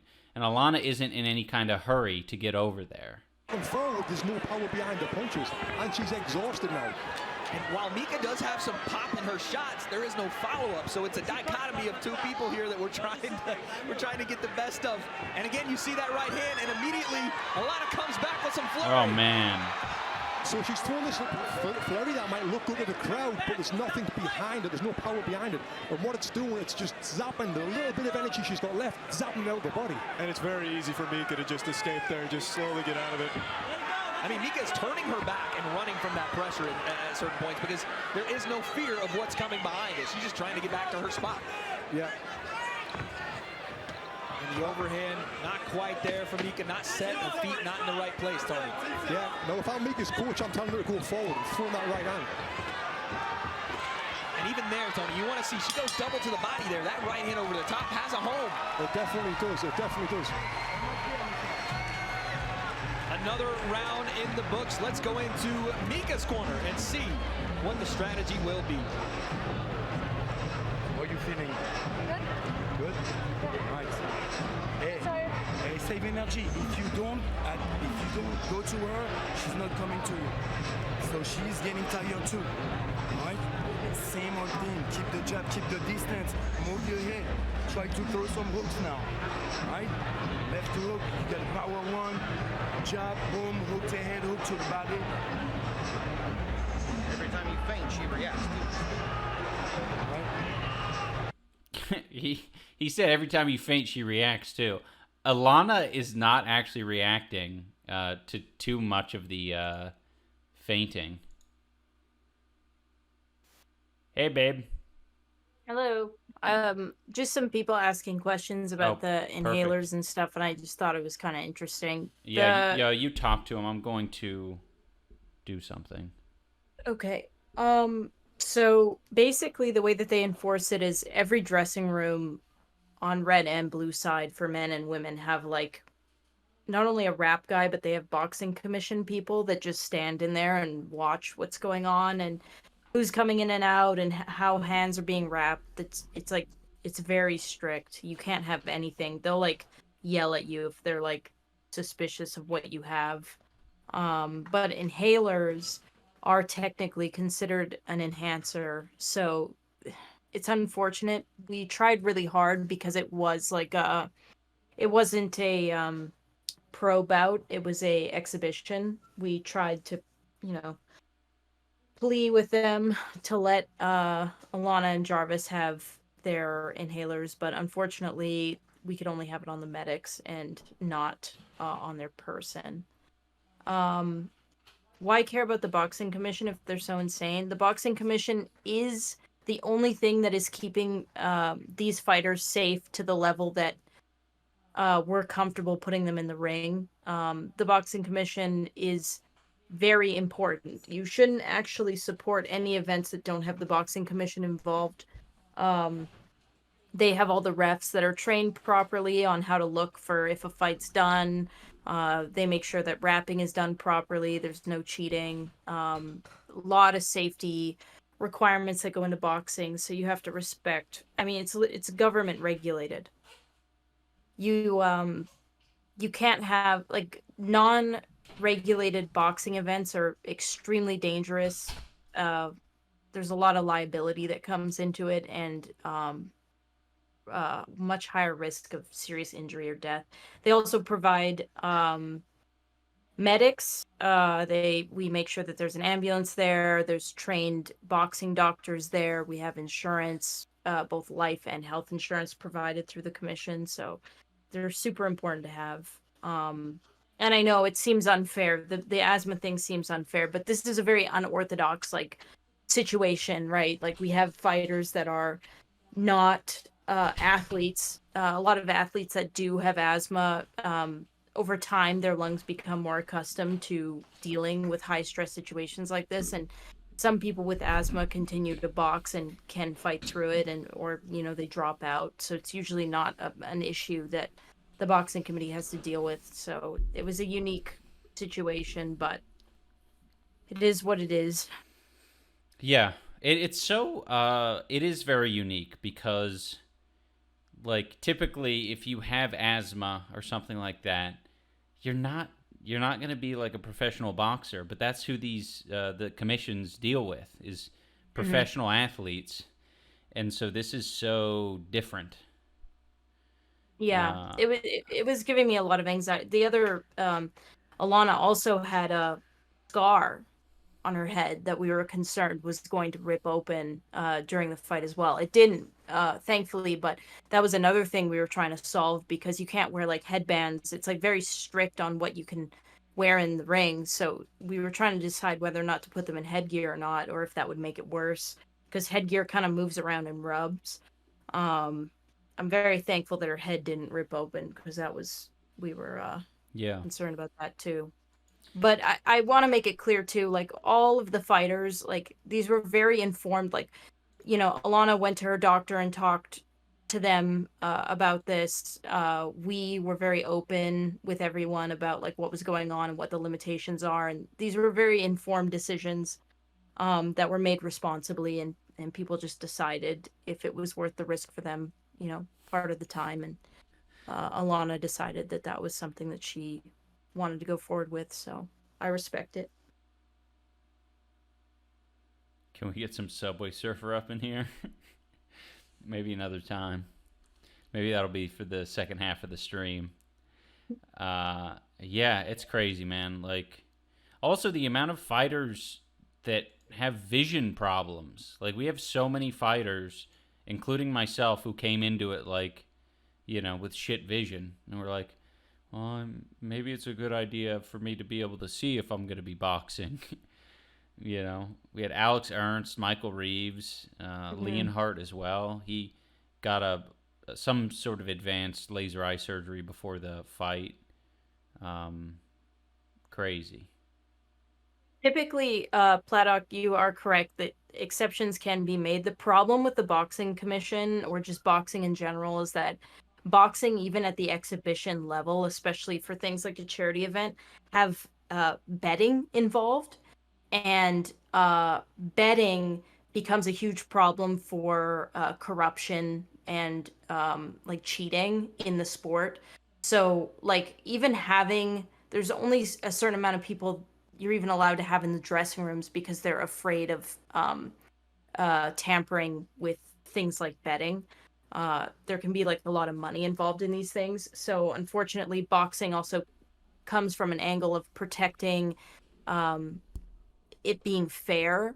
So there isn't this worry about, you know, throwing fights or cheating to get a leg up to make a lot of money for someone. I mean, obviously, like our event isn't that way, but unfortunately, like that's just the boxing world in general. They have to be very protective of that. Sweet boy Ethan Nestor says, as a fighter, I just want to say Ian and Anissa were so incredibly communicative through everything. They brought up concerns of their own. They listened to any concerns that any of us had. They worked tooth and nail, not only to make sure we were all safe, but also comfortable. I think I speak for everyone when saying that we all felt so comfortable and taken care of. Thank you, Ethan. That means a lot. We definitely aren't perfect. Like, you know, it's a dangerous sport, and it's a fucking really, it's a tough thing to do, especially with new boxers. Like, some people have no idea what they're getting into, and we also have to, you know, try to communicate the severity of it to people, and everyone's different, so it's like it's a different adventure every time. That's why the ethicality of putting on a boxing event for content creators is really kind of difficult, and I think that's probably what we struggle with the most, is because we, the first year, kind of went into it not knowing what it entailed fully, like even just emotionally. And I think sometimes the best matchups or the most interesting fights that might pull viewers are people who are probably not in a position where they should be fighting for one reason or another. And sometimes it's really hard to read someone on whether or not they're actually aware of like what they're doing and if they're okay with it. Is it a impulsive or maybe like a they're self-harming in a way type thing. And it's very difficult to navigate the boxing influencer world because you do have to think about these things. You know, is this person fully aware? Is there a way that we can communicate what this actually means? Because for a lot of people, like, they don't know, you know, you can tell them like, yeah, you're training 5 days a week, you know, for an hour minimum, you know, 6 days near the end. And a lot of people, they hear that and they're like, yeah, it's fine. And then they're like 2 months away and they're like, oh, fuck. Like, so it's hard, the ethics of it. I think that's probably the most difficult part. I don't know. Yeah. What do you think, Ian? No, I completely agree. There's what is the thing to compare it to? There's like a lot of policy with like, you know, boxing commission and what's safe, but there's also a lot of like people making decisions within the boxing commission, and you're relying on a lot of professionals' judgment about things. So sometimes you can rely on it, sometimes you can't. Like, you know, a lot of our weird, like, random questions that we'll pose to our boxing partner who, like, knows about the boxing world and is familiar with the Florida Boxing Commission or Athletic Commission. You know, we'll ask him a question and he'll be like, I think that should be fine. But it for a lot of these things, it's a lot of like, I think, and then it's maybe the day of, and they're like, no, that doesn't seem safe. Yeah, they do that sometimes. Yeah. Oh my God, It's all over the actually, place. I'll tell you 3 nightmares that happened this time, okay, that like I wanted to die. I don't know if I even told you this one, Ian. Maybe I did, or maybe you were there, but the fight order, they reversed it. I don't know what happened, but we had the correct fight order written down, and the boxing commission somehow printed out the official fight order reversed. And we had the fighters timed on when to get on the shuttle. So we had they were trying to insist that we had the flipped version, the mirrored version. They were telling us we had to do it that way. And it was terrifying because we did not have those people in the arena yet. And it took a lot of like, I don't know, our boxing guy is definitely the boxing commission whisperer, because I was like about to cry, and Mike was like, I'll talk to them. And then 10 minutes later, they were like, fine, we'll reprint it. But that was terrifying. I didn't like that. And then Chris forgot his crotch guard, and we found that out maybe like a couple fights before his. Sabrina's gloves disappeared fully. The boxing commission got them, and then they just poof, they were gone. So I had to tell Sabrina, like, your gloves are gone. She had custom gloves too, right? Yes, she had custom gloves. So if you have custom gloves, I thought you were gonna say, if anyone out there has Sabrina's gloves, No. please return them to us. if you have custom gloves, you have to hand them into the commission the day before so they can like make sure that they're not tampered with and like, you know, say that they're okay. Her gloves did not make it to the arena. So I'm very glad. What an ominous way to say it. Her gloves did not make it to the arena. Do you know how? Because like I was like, okay, fuck it, I gotta run the gloves, because the boxing commission wasn't running the gloves. They were, I don't know where they were doing other things. It's a very hectic night, so I'm like running the gloves, and Sabrina's coach comes up to me and he goes, where's Sabrina's gloves? And I was like, oh, I don't fucking know. So I run into the room and I'm looking around. I'm digging through all these gloves, and they were white. They were pretty generic. So it's like, you know, I'm looking at them. I'm like, are these Sabrina's gloves? And then I looked. I was like, no, these are John Hennigan's. And 10 minutes in, I realized, I was like, I don't think her gloves are here. So I had to go tell her that, and that was very hard I mean, that's hard to hear like 20 minutes before you fight. It was horrible. And then we're 2 fights out. Okay, so the arena is gridlocked, right? Like, you can't leave or come in really because, traffic, Taylor Swift was going on. Harley comes up to me and he goes, I don't have my mouth guard. And I'm like, please tell me you're joking. And he goes, no, I don't have my mouth guard. So we have to grab one of the workers' trucks, one of the camera guys' trucks, because we couldn't pull any trucks out of like the parking lot or anything. It would have taken too long. And we pile in Harley's like friends into the car to go get it. And wait, let me stop you for a second. Sabrina didn't have lead in her gloves, guys. I know that's a good story. Maybe they did. No, they didn't. That wouldn't have been an advantage to her. So they're gone, right? We're waiting. Nothing is happening. And then Harley comes up to me and goes, oh no, I'm actually all good. It's in my bag.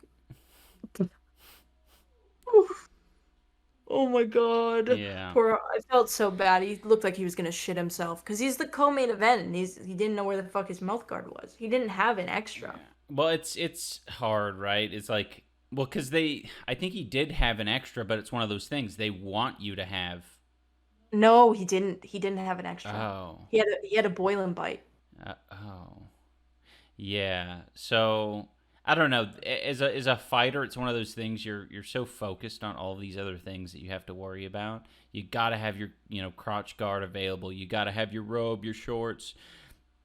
You got to get your gloves. You got to be at the right place at the right time. So much shit can like fall by the wayside or get misplaced. Everyone's in like a new environment and you have to share a locker room with everyone. And everyone's got like 1 or 2 or 3 or 4 different posse members who are like going around and like looking for water and moving things around. So it's a total fucking shit show in the locker room. Yeah, they also like there's so much equipment you have to remember, and also like you're getting shuttled.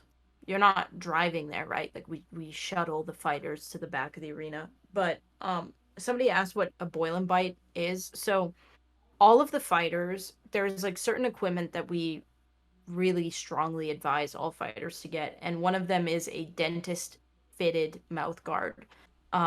Because the difference between a dentist fitted mouth guard and a boiling bite, they call it a boiling bite, which is basically just like a generic kind of like rubber mouth guard. It's like squared, and then you boil it and then you bite into it, and it kind of vaguely takes the shape of your teeth, but it does not stay in. It's a mouth guard, and it just doesn't stay in very well, nor does it allow you to breathe very easily. So the dentist fitted mouth guard, it like almost like sucks up onto your teeth. And if you're getting punched by a WWE wrestler, you're gonna want the mouth guard that suctions onto your teeth, because the other one's gonna fall out for sure. Yeah, and you can kind of see it in some like amateur boxing matches. There are people who like play with the mouth guard a little bit too easily in their mouth. Like, you should actually have to have your coach or someone be able to pull the shit out of their mouth, or out of your mouth, to get it out of there, because that's the whole point, right? Like, you should be getting hit in the head, and it should be able to stay in there. All right. Yeah. Okay, I'll leave you. I think that was good. Thank you for coming in. Yeah, if you have any other things to say along the way, it's great to have company. Yeah, we can play WoW later. Cool. Okay. Bye. Bye. All right, let's get back into this shit. Water. Tony, what'd you hear there? Yeah, I heard some. Alanah's so goddamn scary. Throwing some hooks to the head, hooks to the body, which is great advice, and the hooks to the body is what's working. But I would love to just see her throw that overhand right, because it's working. Just about every time she throws it, it lands. So let's, a couple of jabs, boom, overhand right. You heard one of Mika's coaches say, listen, every time you feint, she reacts. And you see it there. Jab, feint, left hook. Maybe it doesn't look tired when you look at her face, but she's not throwing enough punches. And there comes Alanah once again with the forward stumble punches, Charlie.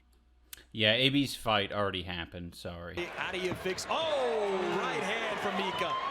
How do you fix the mentality here from Alanah? She's got to open up a little bit more. I don't know if you can. I think it's just a matter of stamina. I don't think there's a whole lot left in the tank. It's just going to have to really dig deep and try and find something.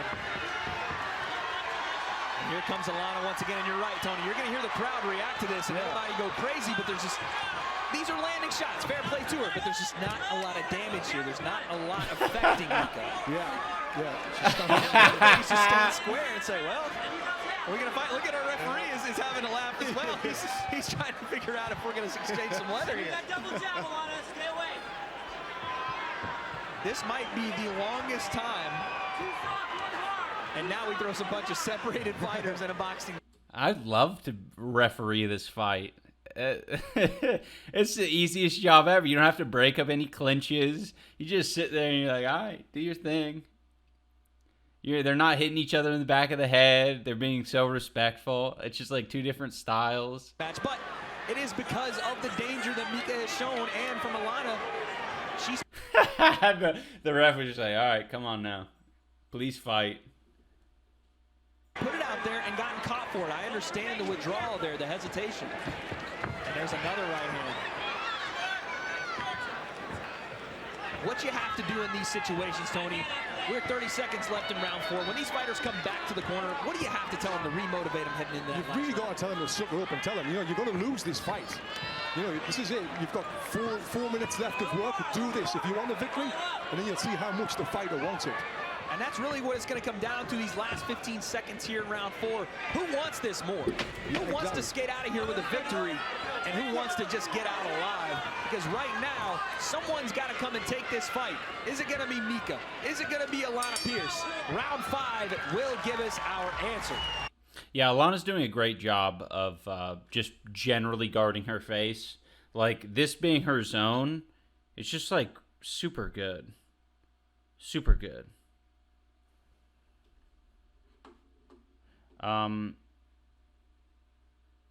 Anonymous donated $20. Maybe worth including the stream link on each of your tweets, as it took me a few clicks to find this, but much love regardless. Oh, well, thank you for coming. Thanks for putting in the effort. Ewan donated $25. Said, hey, I feel guilty for not paying for the stream. I guess I thought it would make money regardless. So anyways, here I am to make amends and pay my fair share. You know, these are good people. I'm sorry that people like me are so selfish. I don't consider it selfish, but I appreciate you, like, you know, at least saying as much, because it's not like the worst thing in the world, and that's what I was trying to get across in the video, is essentially saying that human beings are going to take the path of least resistance. You know what I mean? Like, if I was in a different situation in my life, I would absolutely be like, oh, the Creator Clash is playing on Twitter. Well, this is convenient. And then you just fucking watch it. It was like, normally the illegal streams end up being an advertisement to force people to go buy. But that didn't happen this time because we didn't shut down any of the illegal streams. We couldn't. So, you know, no worries. I would hope that people would be more willing to admit, like, yeah, I watched it illegally, or you could just say you pirated it, whatever you want to say, whatever sounds the coolest.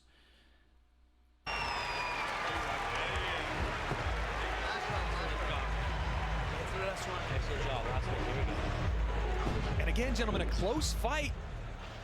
And on our raid replay, you see the bigger shots, though, landed from Mika time and time again, Tony. Yeah, it's going to be a hard one to score because Alana's landing the little shots, more shots.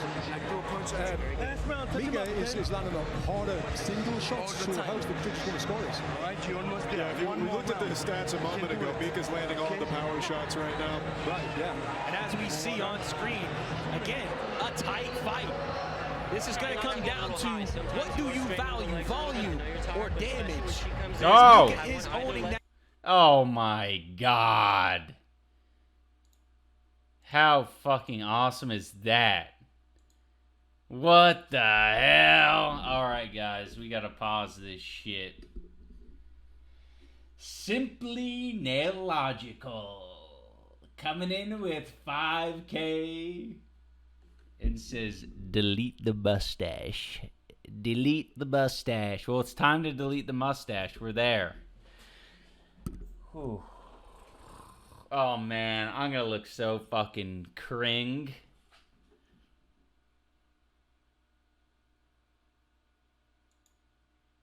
Oh. I always forget. This always jump scares me.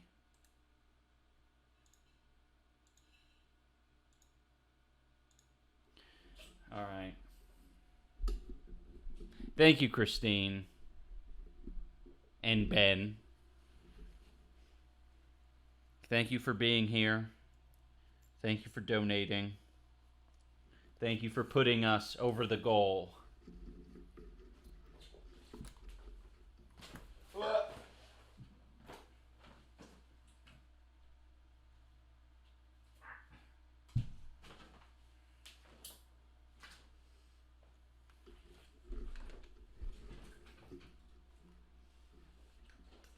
Menchie is behind this. Wait. Is Menchie the... I know Menchie's is like the name of like a frozen yogurt place in Canada? Is that the same thing? Is that what your cat was named after? Is it frozen yogurt? Something like that.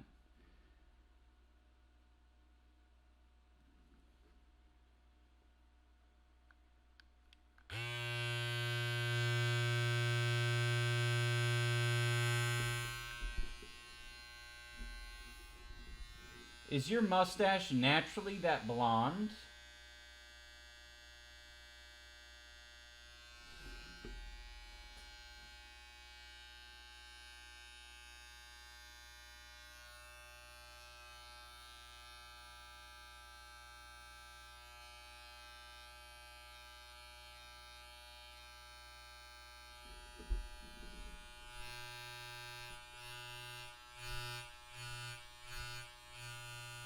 Oh, I could do ASMR on you guys. You're in the seat at the barber shop.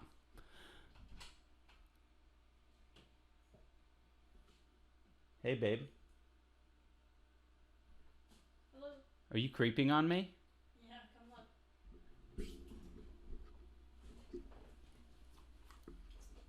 Oh, holy freaking cow.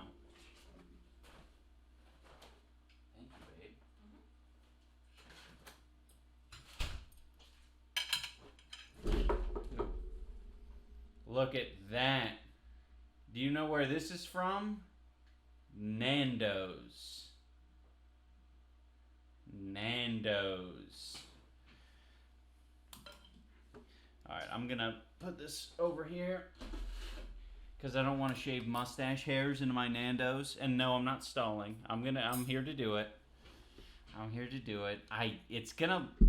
It's gonna be the same thing as how you guys feel when your dad shaves his fucking beard. It's not gonna be pleasant. I'm not gonna look better. I'm gonna look worse because you're not used to it.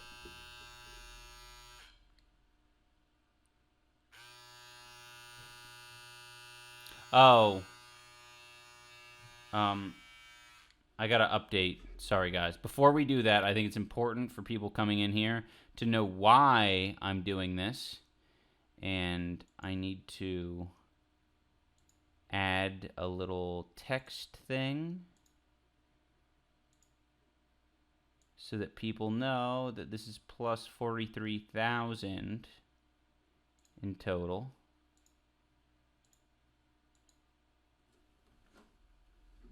All right. See, now that makes sense. 57,000 plus 43,000. All right, now we're doing it.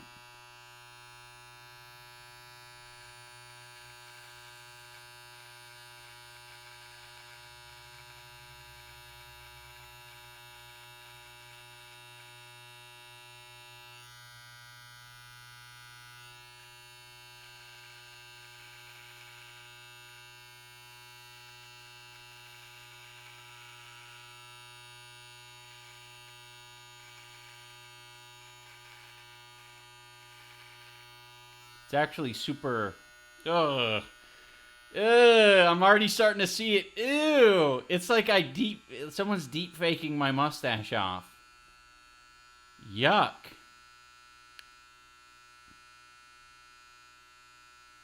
Ew.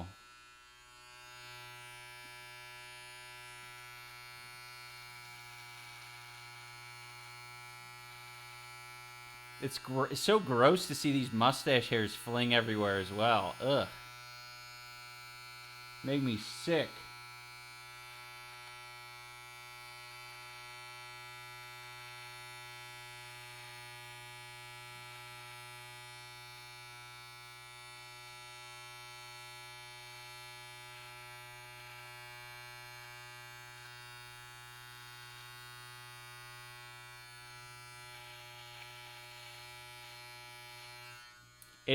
This honestly looks so incorrect to me. Since when did people start doing this? At what age and time? I feel like we should have collapsed as a species as soon as people started like shaving the hair off of their face that they were growing. Like, ugh.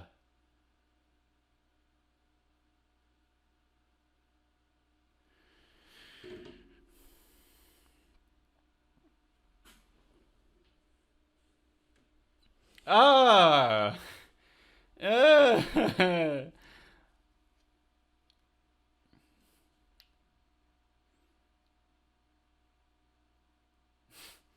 feel like I need to hold my mouth like this.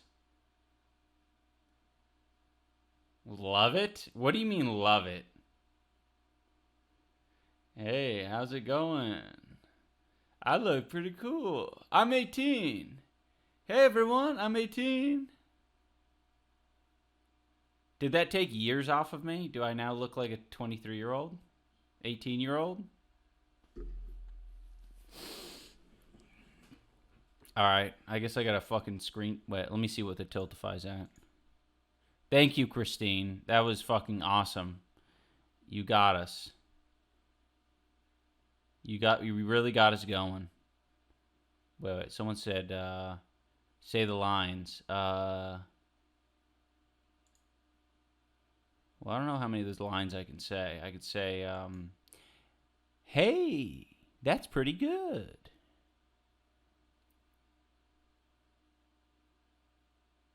Hey, that's pretty barramundi. My name's Chef. My name Greg. My name is French. Spontaneously grow the mustache.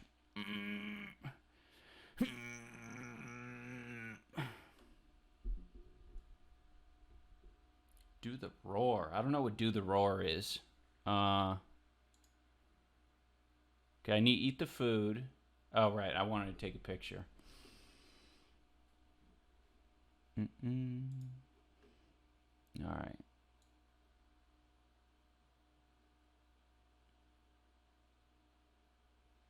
What's a good look?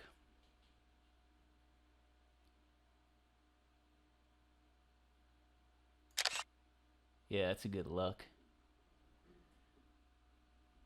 Yeah, I kind of look like troll face right there.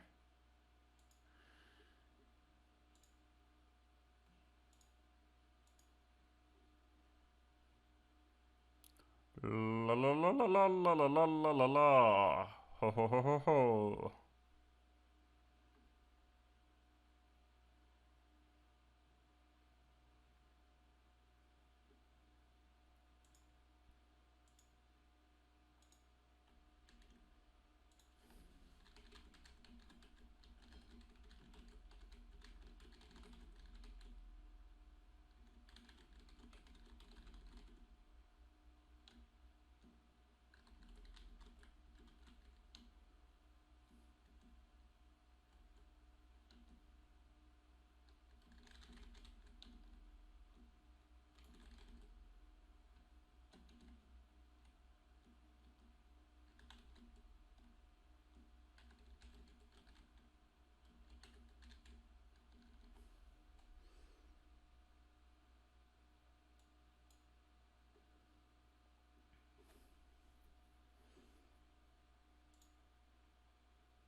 Please let the 250 be that you keep your hair.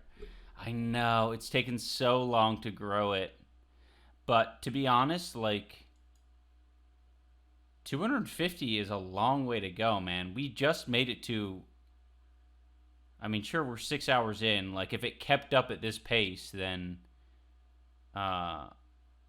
like... If it kept up at this pace, we would get there. But I don't think it's going to happen. Shave the coconut? Oh, shit. Someone's got good ideas in the chat.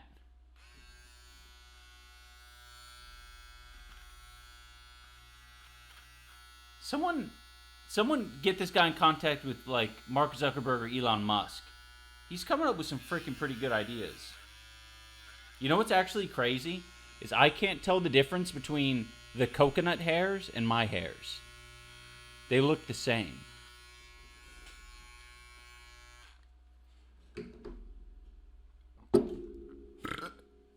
Dude, this is some uncanny shit. I don't like the look of this.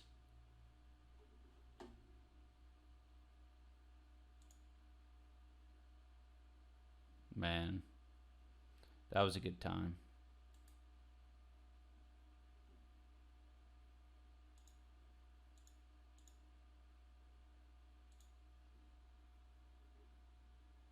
I'm like a naked worm, man.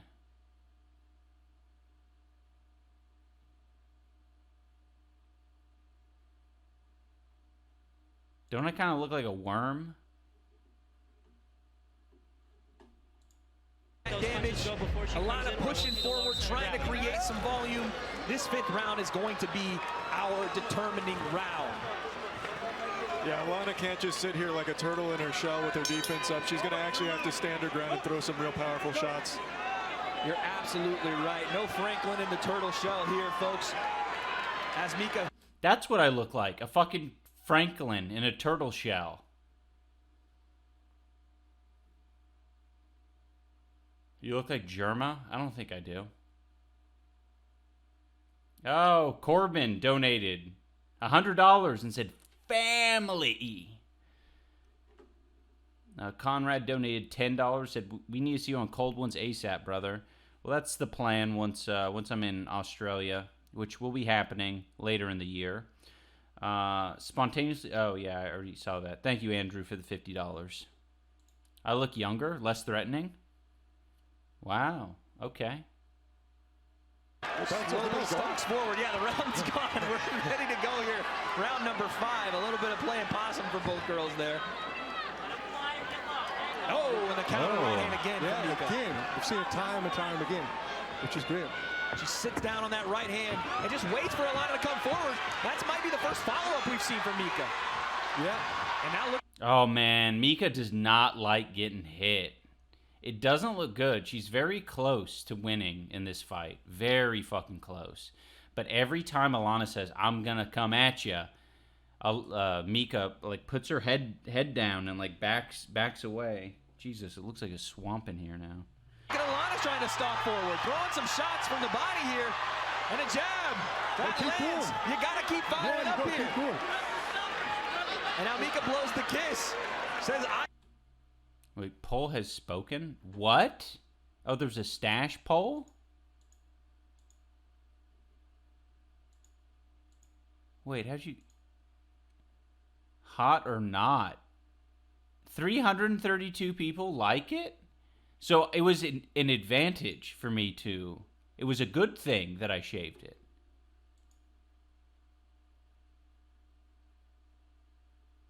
Wait. Can I make myself prettier by using crowdfunding? Can I crowdsource my appearance? I love you two are in the ring there.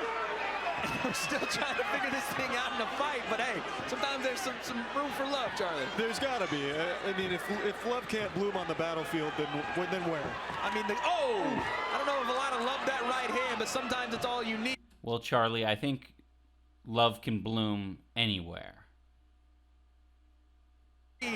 Beautiful shot there from Mika. We got 1 minute left Tony, how did both these ladies close out the fight and earn that victory? They've got to dig deep. Now it's really hard. Dig deep in this last round. Oh. And as we see, Alana's trying to do that. She's throwing some more punches. Now Mika's on the back foot, looking very tired. So, yeah, let's see her once more. Big shot again from Mika. And again, both ladies kind of staring at each other, waiting for the other to go first. You got to make that choice. It's now or never. It doesn't matter if you're going to get hit with a shot. Take one to give one at this point. Winner takes all stakes. Last 20 seconds. Who wants to leave this fight with a W? Alanah literally walking forward like a brisk walk in the park. But Mika lands one and says it's not that brisk. Back and forth. Left hook. They're both smiling. That's crazy. Mika Midgett, Alanah Pearce goes the distance. And they finished strong. I respect both of these girls. Yes, they were tired. They were tired not because they were unfit. They were tired because boxing is hard. And fighting in front of this many people on this stage with this much pressure, that right there is tiring in itself. The emotions, the physicality, and as you see on our Fansly Slam Cam, the brutality of some of the shots from Mika. It kind of looks like the way Mika's responding to it. That's like the way someone responds to like a tickle fight. Like, get away from me, get away from me. It's like she's punching you. Some of the volume from Alanah, a fight to be remembered, and one that I think both ladies will never forget.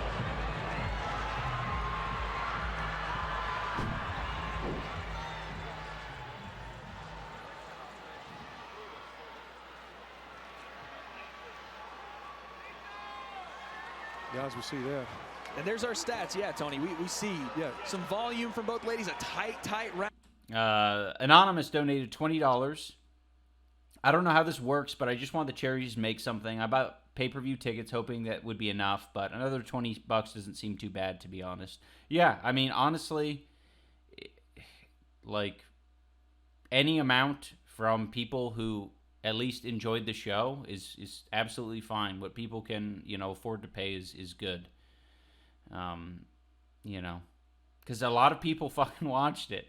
Like I said in the video, is between 1.3 million and 3 million. Like 1.3 is on the low end and 3 million's on the high end. But listen, Akinola is in the ring. He's going to give us that final decision. Ladies and gentlemen, we're going to the scorecard. Judge Braden Jackson scores the fight 48-47 for Mika Midgett. Judge James O'Connor scores the fight 48-47 for Alanah Pearce. Oh my God. Judge Shammy Shipman scores the fight 48-47 for your winner by split decision, Alanah Pearce. Wow. That is so insane.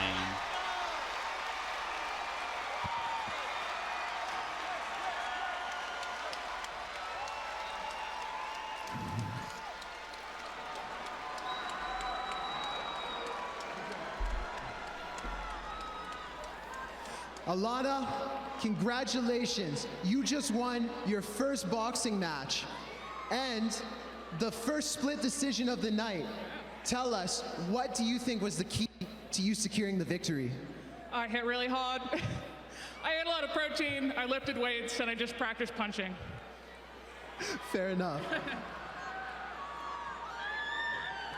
Now, Alanah, tell us, you're a former video game developer from the studio that makes God of War and a former IGN host, so your clout in the video game world is undeniable. Did that swagger help you secure the victory here today? I do think the fact that I had Chris Judge, the voice of Kratos, record a line for me before I walked out made me feel 10 times more confident. And lastly, cheeky how does chills. it feel to fight in front of this massive crowd? Amazing, you're all amazing. But thank you. What matters more to me, hope I don't cry, is my family's watching at home in Australia, including my stepdad who's watching from hospital. So I just wanted to say, John, I love you, and thank you so much for all of your support. Let's give it up for your winner, Alanah Pearce. Congrats. And there is your winner, Alanah Pearce. Hard-fought victory there, but something else we're fighting very hard for today, gentlemen, is the charities involved. Yeah, this is my first time watching it through. We have been avoiding watching it. I mean, I obviously watched, I would say, pretty intently the first half of the show because we were watching it from the locker room. But I didn't get to hear any of the commentary or anything like that, at least not clearly. But yeah, this is probably when I started getting a little bit more disconnected from the television screen because my coach wanted me to hit pads to stay warm. With Creator Clash 2, and proceeds from tonight's events will benefit the following charities: the Kids Cancer Foundation, the Longest Day Alzheimer's Association, and the Merrimack Hall.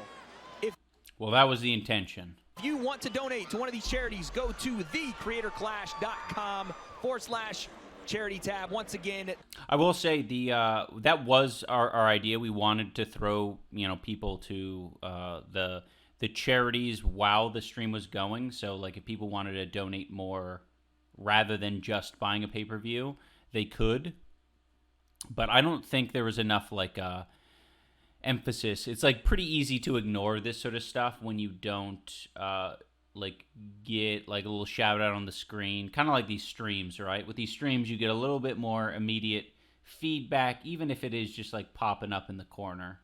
So I think we could probably do something better than this. thecreatorclash.com/charity tab. Again, folks, that's why we're all here. This is the reason Creator Clash exists. I cannot thank all of our fighters enough for being here, but one fighter we're going to see again this year, Charlie, is the God of War himself, Hundar. Yeah, Hundar was pretty impressive last year. He looked very composed. He's obviously a very big guy, and now he has even more training under his belt. I know he's going to be dangerous. Boom, big shots, and he took that victory versus AB, and now he is backstage, ready for his return. Tony Jeffries, what are you seeing here? He's definitely the toughest looking man on this full card. He looks so intimidating.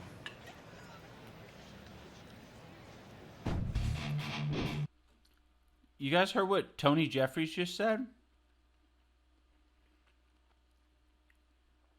He looks intimidating. Why? Because he had facial hair. I want to be intimidating.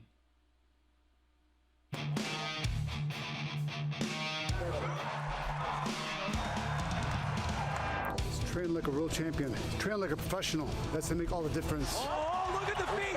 Look at the feet! He's shuffled. He's cooking. It's a new year, there's a new Creator Clash, and somehow I'm fighting in it again. Did I forget all the pain of boxing camp last year and the physical toll it took on my increasingly ancient body?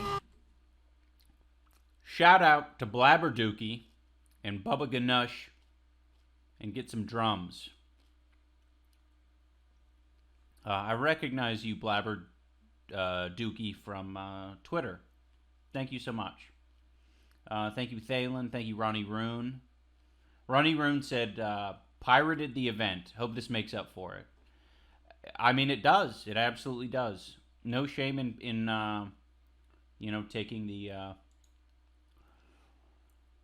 I mean, there is a little bit of shame. But if you're making up for it, shame forgiven. I guess. Here we are with Mr. Barbarian himself. How Mr. Barbarian. are you feeling tonight? Very good, very good. Yeah, how long have you been training for this? 4 months for this round, yeah. 4 months is crazy. You already look sweaty. Is that part of your tactic? The punches are just going to slide off of you? Maybe that's helpful. Mostly just warming up and getting in the zone, so yeah. Yeah, I was watching your punches. You look incredible tonight. Are you hoping to take home the win for sure? Yes. Does anybody say no? Are they like, fuck it? Some people have looked really scared about it when I asked them. Okay, yeah, no, I'm taking home the win. Cool. Of course, yeah. Gonna put him on the ground for sure. Can't wait to see. So it's so disgusting how you have to be calm and collect. Like, I hate this shit. Is giving me PTSD. I hate even listening to like the interviews beforehand. It just immediately amps me up. See it. Let's go, Esfin. What do you got? I'm here with my friend, the man, the legend, the myth. What's up, S-Fan? How you doing? I'm doing good. Damn. Myth got such small nipples.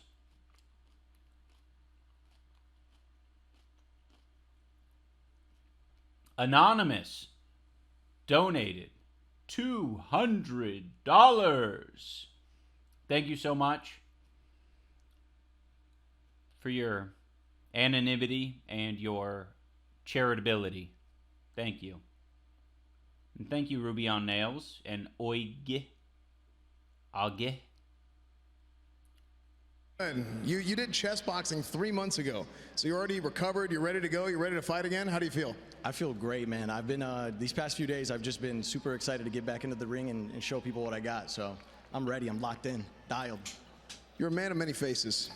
You do the variety gaming, you're piped up right now, you got guns looking like Fortnite 2018. Yes, sir. What face do you have today for us? What are you going to show us? Violence. Violence. Get ready. Myth is coming. Myth is here. What a funny soundtrack to go to. Telling you right now, the age isn't the only difference between these two. Myth picking up the sport very quickly, Tony Jeffries, but a seasoned veteran in Hundar coming back. What do you think of this one? Yeah, I wonder how much this age difference does play a part in the fight. But Myth has got chess boxing experience, and then Hundar is coming back from last year's from the win from AB. So yeah, it's definitely an interesting one.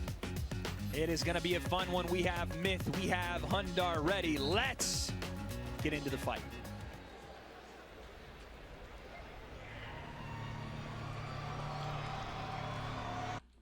Ah. He's got Will Neff over here. I think that's Will. Maybe I'm tripping. This is one of the boxing guys. I think he's a cut guy. Asa, I think his name is. Very cool guy. Holy crap, you can see Myth's bones. You can see Myth's bones in his shorts.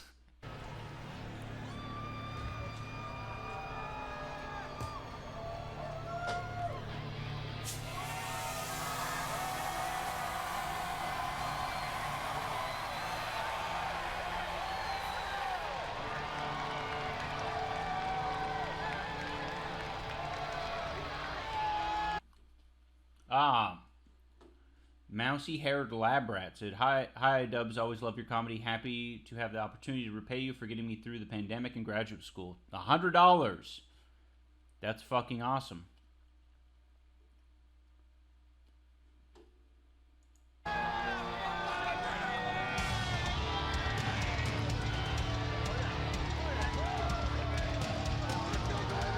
Charlie, that sounds like villain music to me. Yeah, but I don't think he's trying to be the villain out here. He's usually just a really nice guy overall. I think he's just out here to have a good time, and he chose something that sounded cool on Spotify random playlist. He's definitely locked in, and like I said, Tony, Myth is a bit of a dark horse here. There's a lot of hype around this kid as potentially being a major name in this influencer boxing scene. We know him from his Fortnite days, taking double pumps and getting kids out of the lobby. Today, potentially taking a 1-2 to Hundar. Yeah, he's looking very confident. We're getting in there. He's looking good, and he's trying to revenge EAB's loss, plus his cousins with EAB, as far as I know. True. I love that Tony said that. Also, he needs to avenge AB. It's like, Myth never mentioned avenging AB, I don't think. That was just something us and AB were kind of putting out there. We were like, oh, this is actually kind of funny. Myth is just like, I'll fight anyone. That is true. The bloodline runs thick there, and Myth trying to avenge that loss. that AB took to Hundar last year, but Hundar's going to have a lot to say starting right now. I think Quick could have wore like a cool collared shirt or something, at least. Hundar's coach. What the hell does that say? These guys got some shit written on their bellies. Has he done the cinnamon challenge yet? Yes, I did that, but it wasn't one of the better ones. My brain is too advanced for the cinnamon challenge. What did that say? I'm pretty sure that was a man's bare chest and chesticles hanging out of his shirt there. It definitely said dick on there. I don't know exactly what the context was, but regardless, he is. That is a good shot. That is like that's very photogenic right now. He's letting that meat sling here. This is a very. What are you talking about? Letting that meat sling? What the hell is Charlie saying? Powerful entrance. Meat slinging and hammers flying from. What are you talking about? Meat slinging? Who's slinging meat? Last year's winner, Hundar. That fur coat, it must have cost him a couple racks. That thing is beautiful. Oh, that is one You think hell he of a went out coat. and hunted for that, Charlie? What is that? I have no doubt about it. He probably wrestled it out from themselves. There he is. Tony, you're seeing this man. Got a saber-tooth necklace. It definitely came from that carcass. What are you thinking about Hundar here? Yeah, he's looking very tough and very ready and very intimidating as well. But you see Myth there. I think next time we should also get rid of this like antiquated thing that we do where we like in some of the graphics it shows like the follower count, and sometimes it's just like so irrelevant to the like cultural significance of a person online. Like Hundar's been in like Cow Chop and has done a lot of like interesting shit on his own, and having some random bullshit like number like these are Twitter followers, it's like it doesn't really do anything. It's like that's some shit you do for the old heads who are like, so what makes this person special? Well, they have 100,000 followers on Twitter. Like, oh, that's pretty fucking awesome. Okay, so this guy's really somebody. It's like, shut up, you don't even know. Looks very focused in the corner. Let's go to Akinola in the ring with our introductions. Thank you for Raid Energy for sponsoring Creator Clash 2. For more information, check out raidenergy.com. It's time for our next fight. Introducing first, fighting out of the blue corner. He's a chess boxing champion, YouTube streamer, and Fortnite legend. He stands 5 feet 11 inches tall and weighs in at 184.8 pounds. From Dearborn, Michigan. Oh, sorry to interrupt, but I think it's worth noting that if you guys are a fan of Hundar, I know that a charity that was very important to him is the Humane Society, and we were able to get the Tiltify link for that. So if you want to, support Hundar's charity, that is, one that he's very passionate about. And I think he was particularly bummed that, we weren't able to raise money for charity this year. So if you want to show support to Hundar and the Humane Society, that link should be down below, that Tiltify link. You just click on the little Humane Society little box down there, and then you can go and donate.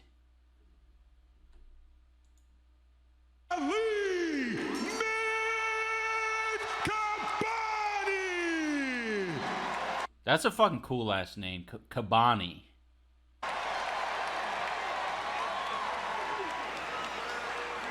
Oh yeah, and Brett also tore his bicep, and he's getting surgery right now for it. So, yeah, I mean, all the more reason to show Hundar's charity some love. And his opponent, fighting out of the red corner. He survived over a decade on YouTube, from Machinima to Muscle Party. But more importantly, he's got 100% completion on Bloodborne, Elden Ring, and Sekiro, Shadows Die Twice. He stands Whoa, what a 5'11" flex. inches tall and weighs in at 186.6 pounds. From the desolate, emotional wastelands of Los Angeles, California, Brett Hundar!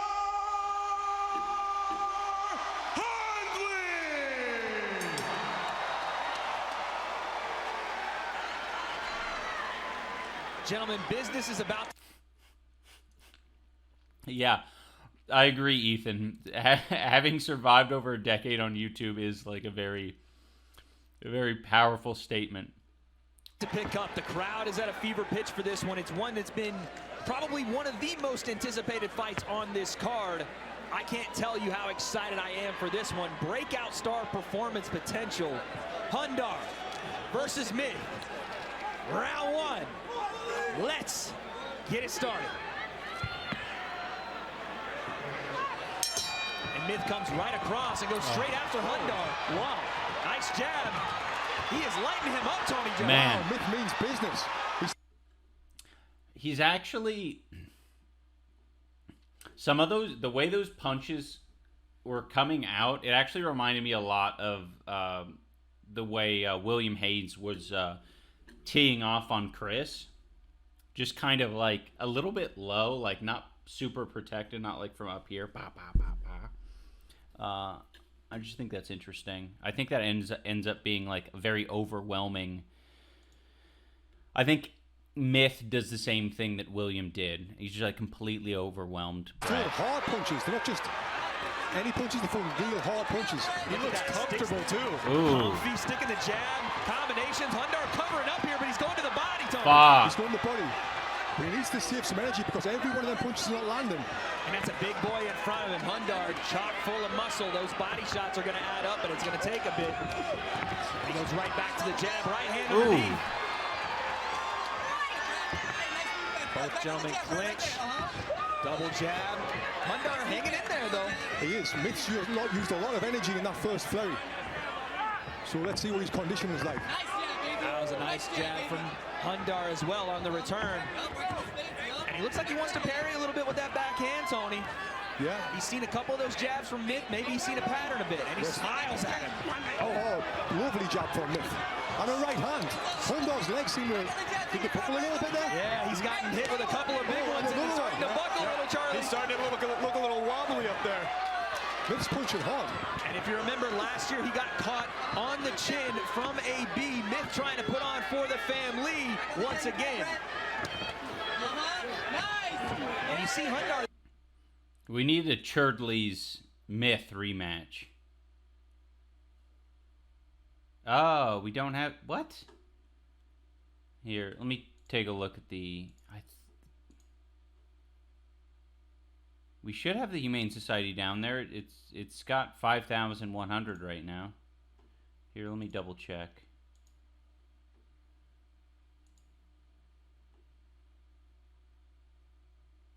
What the hell? Why do these things keep...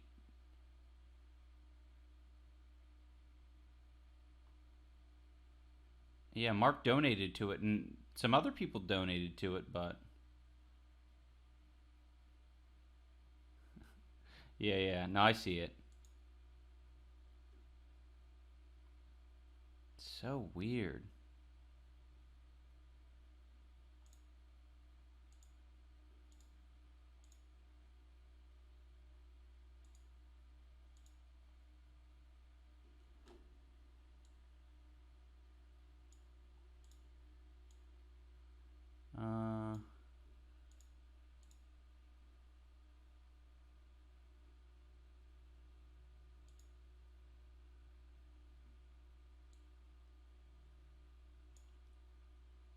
Okay, I found it.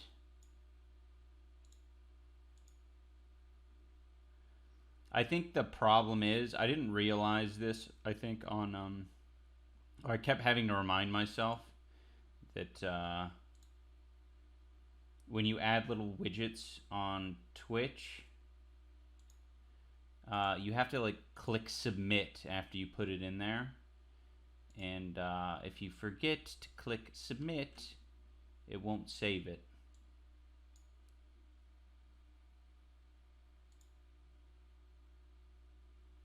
Okay.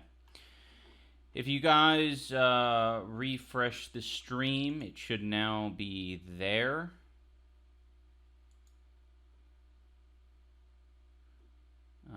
Yes, the Humane Society of the United States.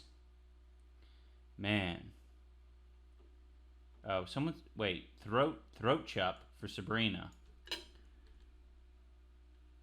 That can be done.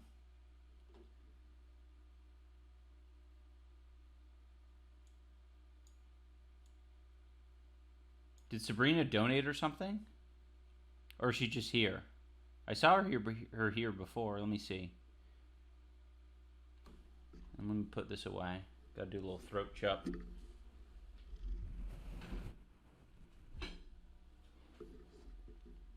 Oh, thank you, Chris James, for the $500 donation. Hell yeah.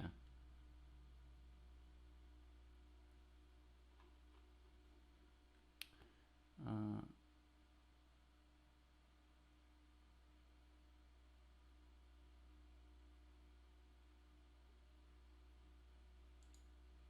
you're replying to Sabrina? Sorry, I'm trying to find this. You broke 100K already? Yes.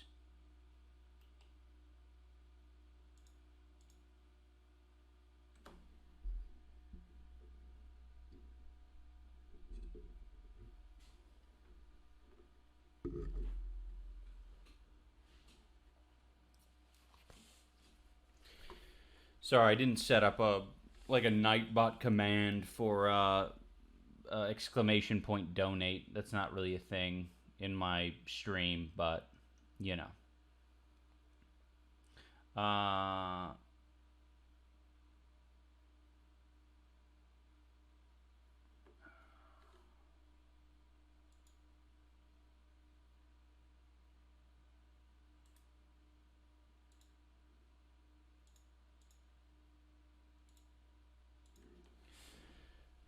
Is this the first throat chop from with like a shaved mustache?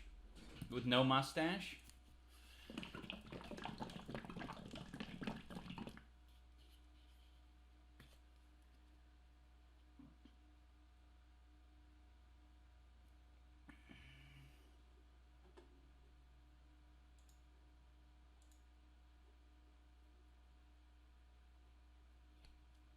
Take the corduroy off, don't ruin it. That's a good idea.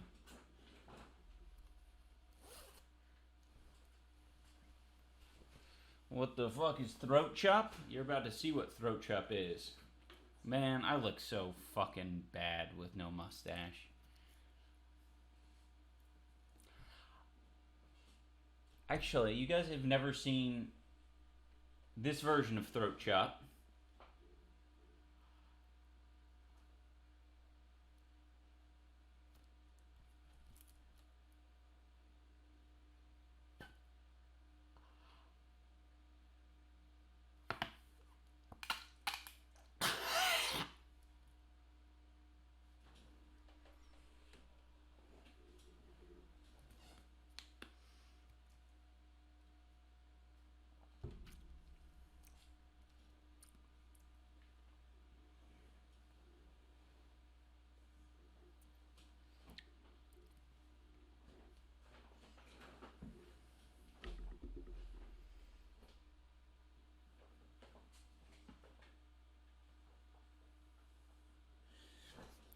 Gotta always keep an extra pair of undies around to get rid of the throat chop.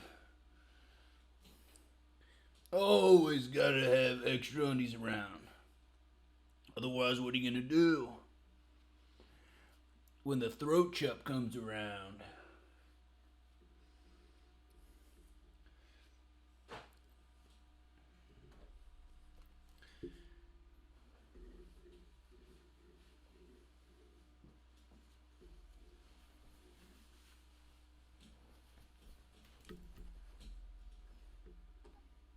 All right, let's get back into this shit. Actually, let's get a Tiltify update.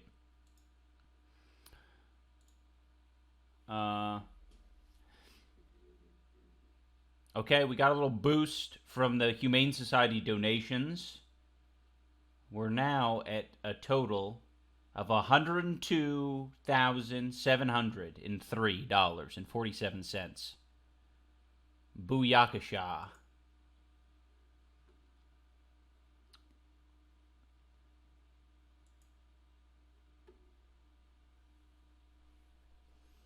I'm actually running out of the ketchup by the way. So there's only going to be so much.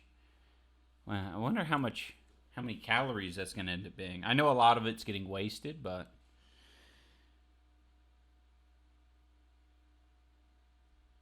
I don't know, guys. Do the math. There's 750 milliliters, and 1 tablespoon is a serving, and it's about a tablespoon for each time I throat it.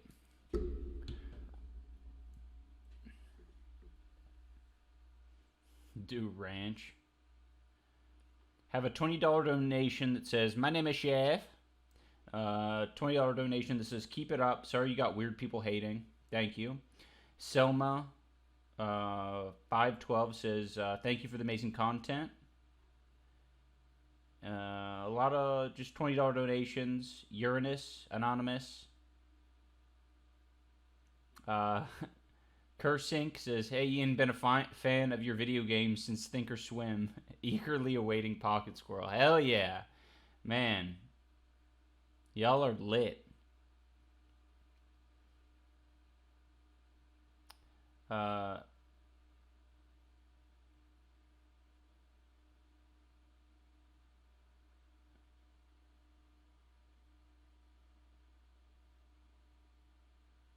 Marcus VC donates $20 and wants me to say, "Frick you, Iggy." There you go. Frick you.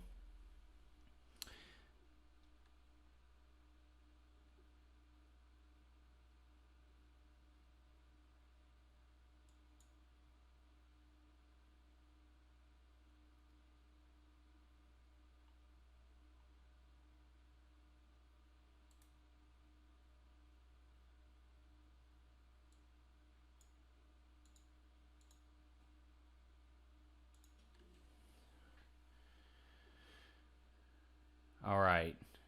1,400 calories for the whole bottle. That's not bad.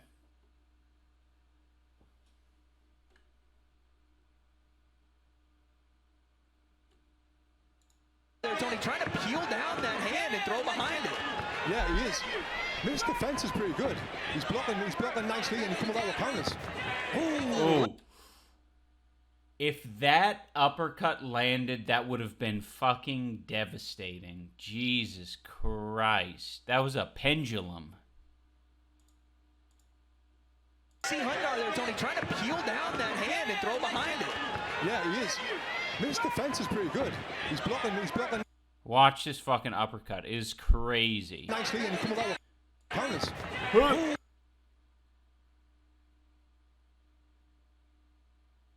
Level change uppercut just goes by the chin there. And we get an all too familiar chant here from the Tampa crowd, but they are into this one, folks. And both guys get a little bit of a smile, and they get right back to the action. Mick is long on that jab, and Hundar having a hard time. Oh my goodness! Oh man. He's back up on his feet. At the end of the round. It's in the wrong corner. The referee can't start a count yet. Woo-wee. That's kind of interesting, though. Oh, okay. You have to get knocked down to get the standing 8 count. I was gonna say, I thought they said no standing 8 counts, but this is an 8 count when you get knocked down. I think that makes sense. I don't know. Hundar, let's see if he answers the referee here. Walks back, shows the gloves. That's a warrior right there. That's a warrior. And that is the end of the round, gentlemen. Wow. Wow. What a punch. What a punch. Woo! I'll tell you something right now. Gentlemen, there is no better time than right now for our Raid Energy replay as Mick throws a right hand down the center, Tony. Perfect. Right on the chin. Turned his lights off on that one. Reggie. What the fuck? I don't remember that. What was that? Ruggy? It's going to be very hard for Hundar to recover from this in only 60 seconds. But let's see how he does it. That was a big shot. Doctor's taking a look, but thank you to Raid Energy for sponsoring Creator Clash 2. Check out raidenergy.com. The fight's over. Once again, check out raidenergy.com and energize yourself like Myth has just done to this crowd as the referee waves off Hundar in the corner. That was the right decision. He, you know, aside from getting fucking popped in the head and getting knocked down, it's just kind of like, if your bicep is that fucked, is like, there's no point in continuing. Myth is like younger, healthy, ready to go all the rest of the rounds, and you're already fucking injured. Like, that shit sucks. Myth is your winner by TKO stoppage, and all behind that massive right hand. Look at the energy, and your winner tonight. He was looking really good up there. That was some very clean boxing from Myth tonight. Tony, I want you to speak more to that. You saw him land a flush right hand, but that wasn't the story of that first round. It was the jab to set it up. Yeah, the jab set everything up. And so far, I'm most impressed with Myth's technique out of everyone on the card.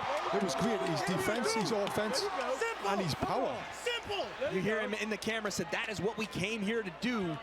But one thing we have to do to make this fight official is go to Akinola in the ring with your official decision. Ladies and gentlemen, the referee has stopped the match right at the end of the first round. Your winner by TKO, Ali Midgett.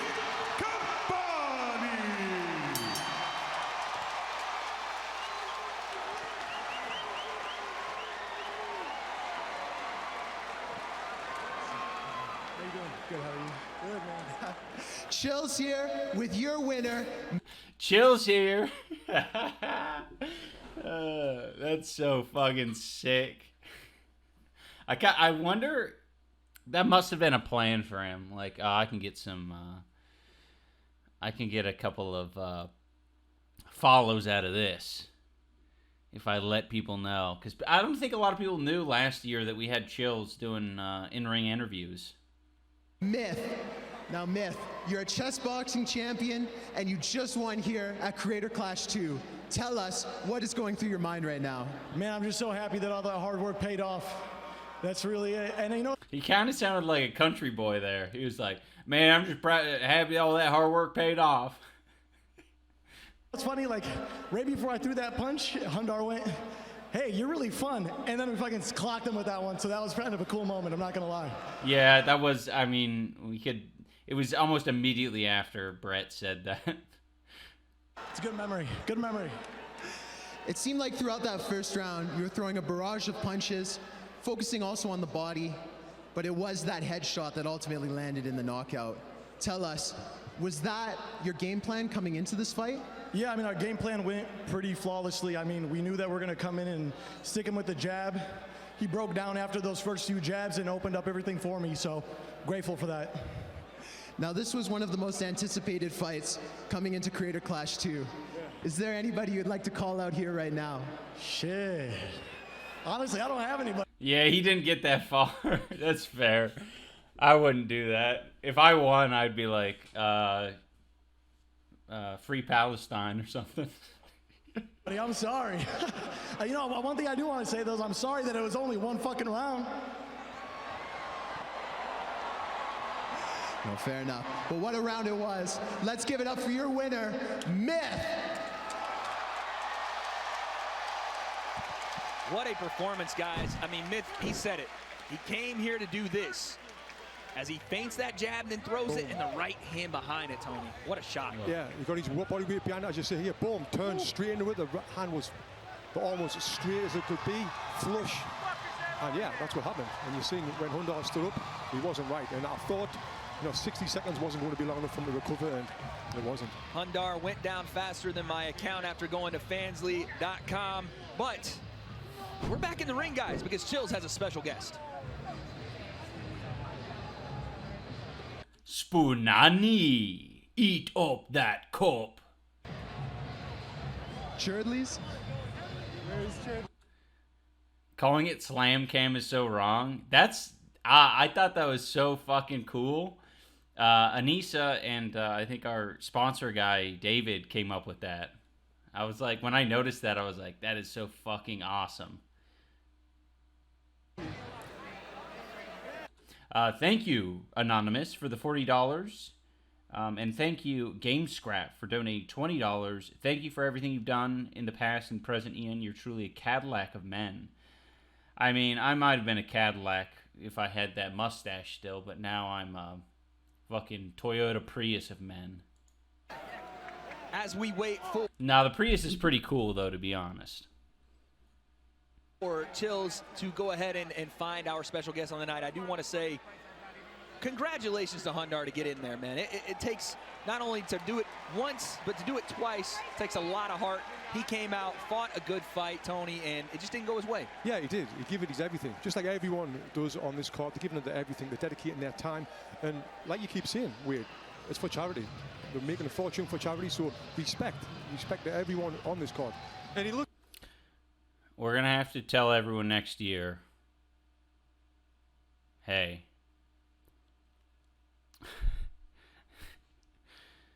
don't go so hard on the charity talk. I mean, I think if we were to do it again, though, we'd have to essentially have everything be essentially covered by sponsors ahead of time. And then everything that's generated, I imagine, from fans or whatever else would go to charity. I think that would be the idea. It's fine. Like, he wasn't out there looking like shit or anything. He was out there putting up a good fight. Just Myth ultimately looked better, landed the more impactful shots. And Charlie, do you want to see, I mean, it's hard to say no to this, but you of course want to see Myth back in there. This guy is a potential star. Yeah, it would be such a waste of potential if Myth doesn't continue to pick up boxing and keep going somewhere with it. He looks very comfortable in the sport. He said he didn't have anyone to call. Blue Arrowhead. I guess I'll update everyone who's just joining us for anyone new coming in. The main charity that we're supporting is the Critical Role Foundation. I shouldn't say main charity, but that's like the one that I've chosen to kind of, you know, be represented, because you can only select one charity in the for the integration, like this little progress bar. But we do have all the other charities listed in the beneath this live stream. And you can click any one of those to go and donate directly. With the exception of a couple of them, they all contribute to the number up there. And that's why we have that plus 43,000 sitting next to it.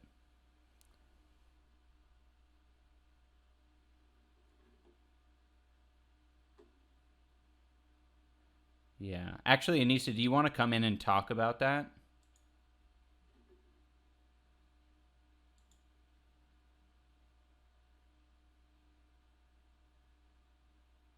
I'm calling you.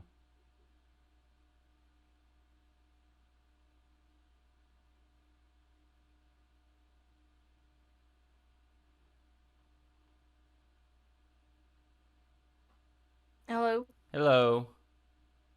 What are we talking about? Oh, I think there was something in the, I don't know. What was the last thing you were talking about in the chat? I assumed it was something about the Taylor Swift shit. Oh, yeah. So something that happened that was so we booked the event date before Taylor Swift announced her tour, and we budgeted everything before Taylor Swift announced her tour, and some of the expenses, a lot of the expenses that we budgeted for failed to tell us that because Taylor was in town, that their services would be doubled or tripled in cost. So a lot of our expenses ended up being a lot higher, like either double or triple what we expected, which was why it was like a double whammy, because we actually budgeted, it was actually decently conservative for what we like decided to increase on, and we had sponsors to kind of like cover some things, right? Like the gala was sponsored, stuff like that. But the Taylor Swift concert tripled, like labor, hotels. I actually had a plan, just to put this into perspective. I had a walkout planned that week that was going to be... originally, it was going to be me coming out of an alien spacecraft in one of the back rooms. That was going to be my walkout. Like, S-Fan would have like walked up to and been like, "Oh, what the fuck? A UFO has crash landed in Amalie Arena." But I was like, the guy was telling me it was going to be too hard to get anything in there in that amount of time. So I was like, fuck it. I'll just order like 50 inflatable aliens and just blow them up. And I'll just be in a room, one of these giant room or small rooms, just packed filled with a bunch of inflatable aliens. And then S-Fan will open the door and it'll just be me in there. Creepy like. But the aliens got delayed as soon as they came to Tampa. And then they got delayed more and more until it was like the final day, and it was like, they're not showing up to the hotel. They're not around. Mm-hmm. And I personally believe that was due to Taylor Swift.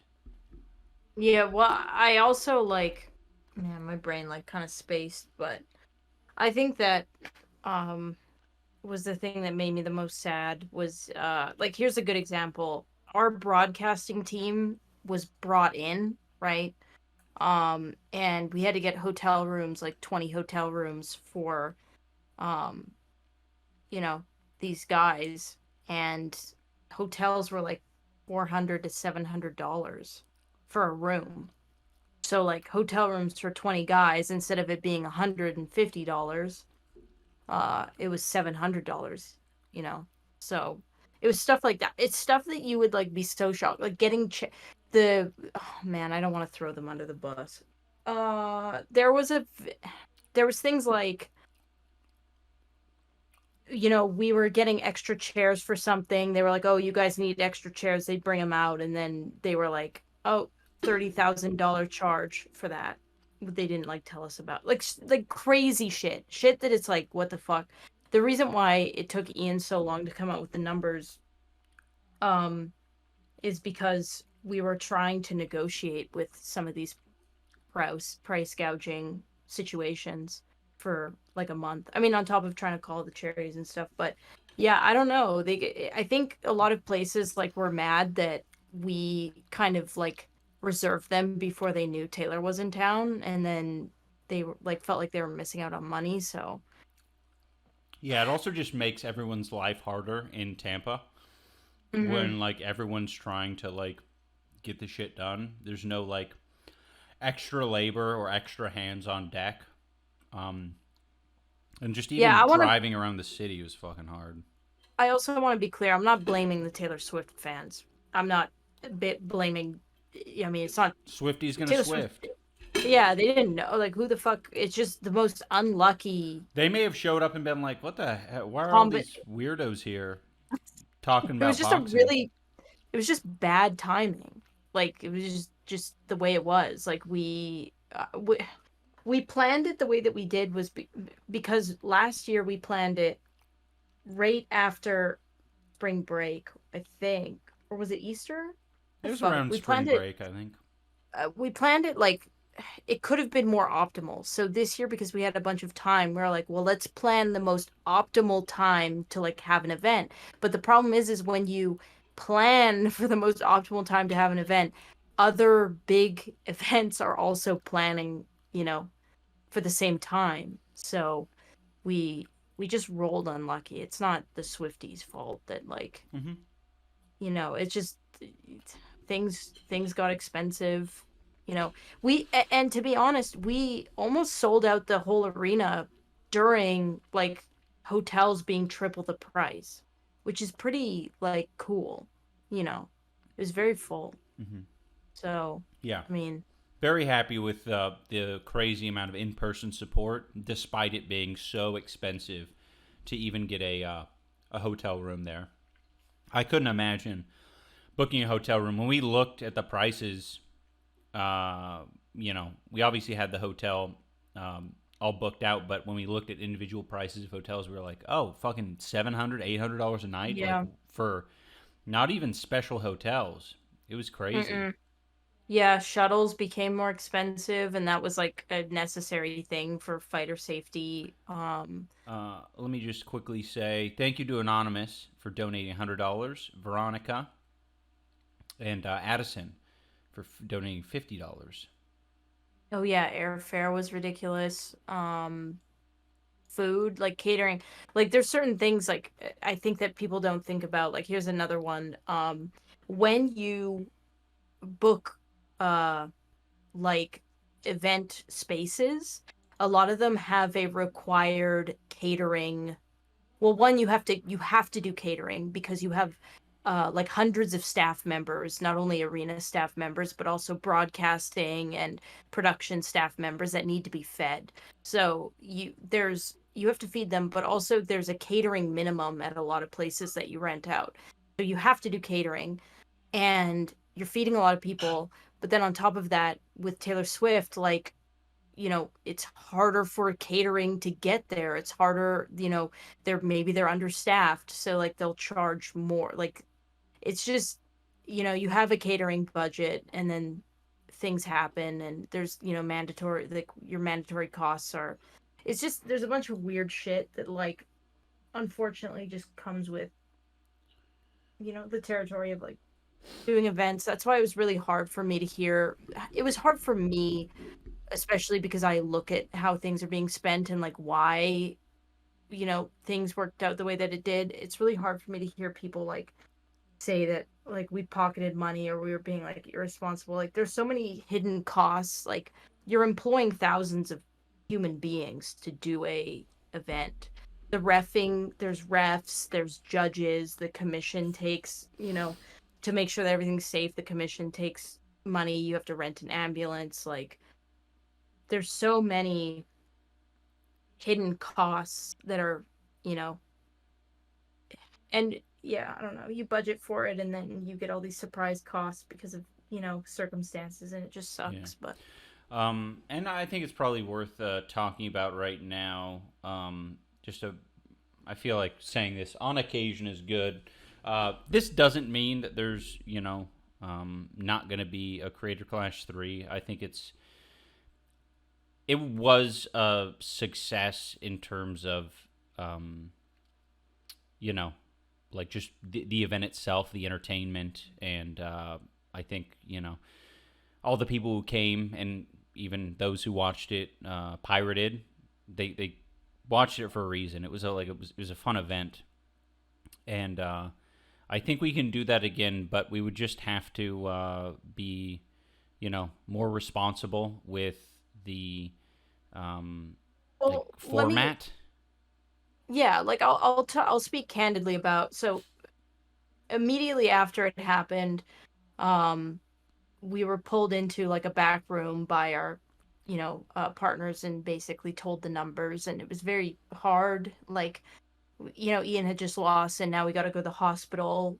Ian's eyes all cut up. And, dude, the fucking hospital trip was depression. It was like depression really bad. distilled down. And I felt so bad because our partner, our boxing partner, it was basically like he was our dad. Like him and his partner, they were like in the front seat of his car, and we're in the back like moping as he's driving us to the hospital, and he's trying to be optimistic. He's like, we can do it again. Like we're learning. And poor fucking Mike, bless his soul. I really felt like he was our dad. We were Yeah. just Oh, it fucking, was like- exactly like getting driven home from like a really bad prom night where you're just Yeah. like something bad happened, or you got too drunk or something, or you got in trouble with the law. Yeah, and so we were not feeling great, but almost immediately, like, we started talking about solutions, and like the solution is honestly just showing the numbers that we have to companies. Hopefully maybe YouTube or Twitch would be interested. Maybe they want like exclusive rights or whatever, selling some rights to them. We're in conversations with a lot of different people. Not selling, I need to re-clarify. Not selling the rights of Creator Clash, but selling advertising rights on our broadcast. Just to clarify, we're not going to sell the IP, but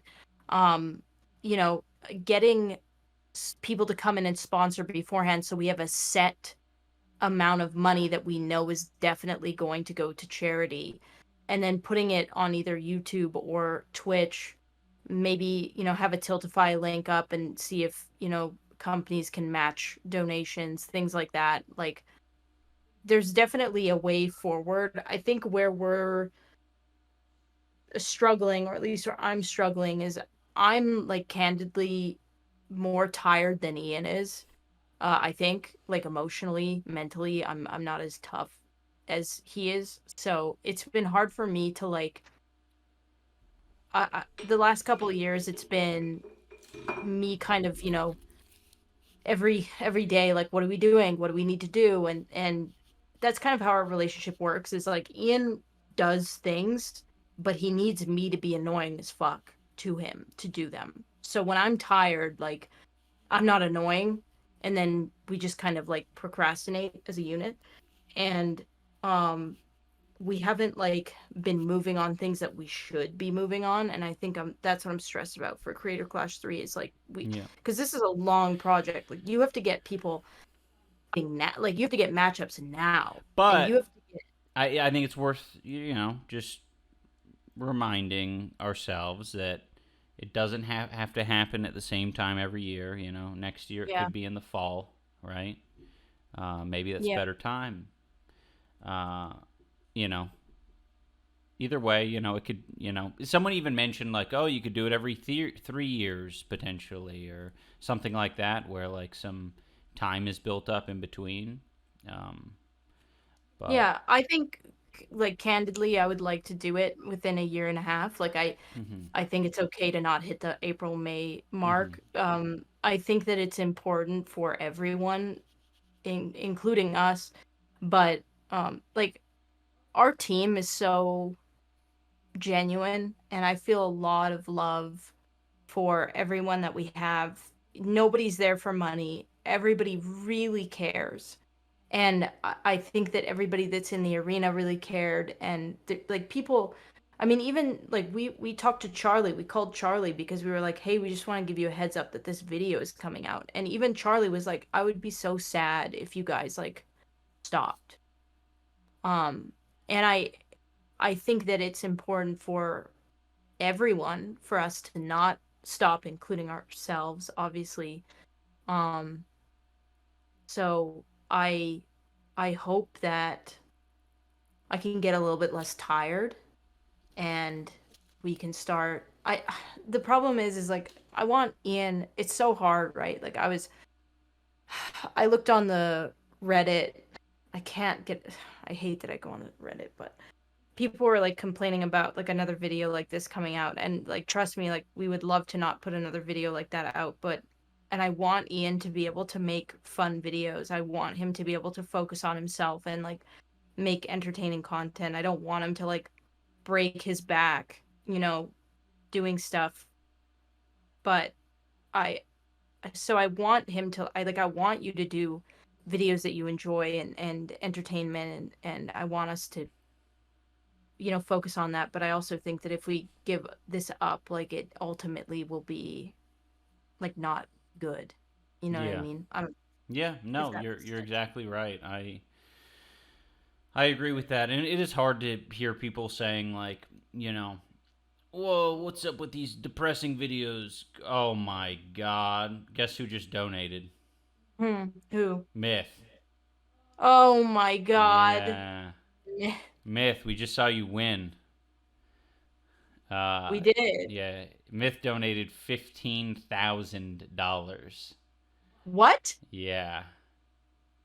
Oh my God. Yeah. 15K.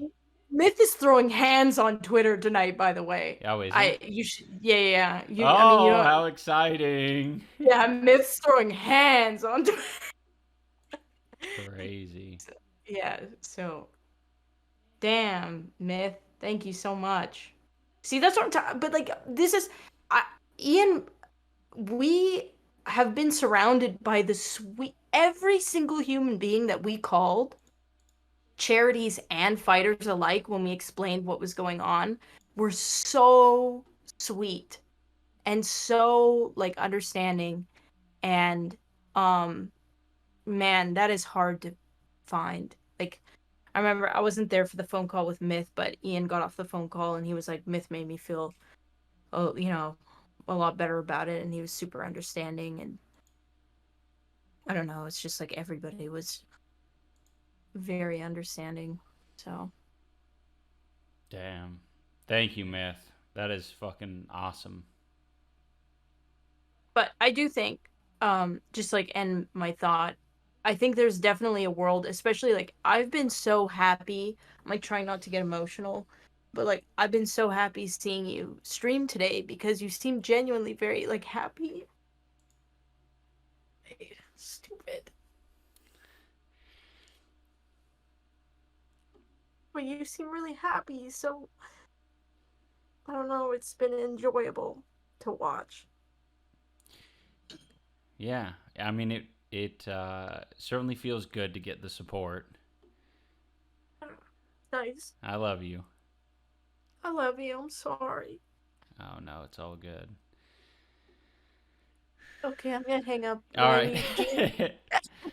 Do you think it's too late to lift? You probably shouldn't. Okay. Yeah. We could do it tomorrow. It's 24 hours, so I'll be, you can sleep, I can keep going, then you can wake up and then lift, and I'll be here. Okay. All right. Love you. Love you. Bye. Bye.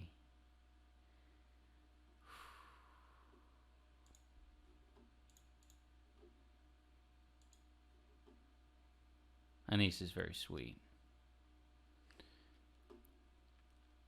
It's hard sometimes because, there's a bunch of, there's so many different places. Actually, the internet would be a lot easier, I think, if you had, you just had to figure out how to navigate and operate on, like, a single platform. You know what I mean? And then you're like, all right, I got YouTube locked down. I know exactly what I need to do. Don't read the comments for the first 48 hours of the upload or something like that. And then you're like, oh, I wonder what's going on Twitter, or what's going on I guess Twitter or Reddit. Reddit, I would say, is like particularly hellish place for me sometimes. I just avoid that entirely. But yeah, how do we jump from that to that? Well, Myth donated $15,000. That's how we got there. Which, is again, for anyone thinking that these guys are doing this for money. It's like Myth just fucking eradicated any amount of money that he would have made from that event, and donated it to charity. So just know, I mean, a lot of these fighters are, they're doing this for the experience and, enjoying life, living big, experiencing, adversity, challenging themselves. So it's great. But yeah, I hope that people would have seen that is the me saying like I don't want to make this video. I just want to get back to my fucking usual grind and make videos. I have like fucking 3 videos cooking right now, like in the middle of editing and stuff, and I'm like, I don't want to post a video about depressing news about how Creator Clash didn't make money for the charities, but you got to do it. I mean, I'm a fucking adult, and I got to treat my audience like adults, and we got to have the hard conversations, and we got to kind of move on. We got to, in this case, remedy it. I initially didn't even think about doing a charity stream. I was like, I think the best I can do is monetize it on YouTube. And then I heard a bunch of commenters talk about this shit. Like, maybe do a live stream, a charity thing. Anissa was like, oh yeah, Hassan does that. And, we know that Jack and Mark do shit like that. So I was like, oh yeah, we could do a charity stream. So, me being, I guess a little bit more impulsive in doing this, I think is hugely beneficial. I would have never guessed that we could raise over $100,000 7.5 hours. Quite a few people have been talking about Ludwig and Cutie Cinderella having knowledge on the events and stuff. We do talk to Ludwig and Cutie Cinderella. They're extremely helpful and kind people. Ludwig with his chess boxing events and kind of just a variety of events. I think they sort of face...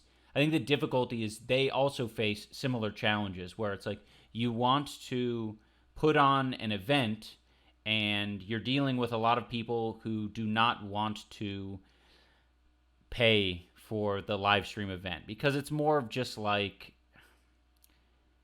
it just doesn't feel like, the streamer awards. Like, who's going to, pay for that? It feels like it's meant to kind of simulate the Oscars or something like that, right? And you don't pay for that. It's just on your fucking cable bill, maybe. But I think a lot of people just aren't used to that. So you have to figure out how to make the shit profitable without charging people money so that, you can get a decent viewership and, everything works out.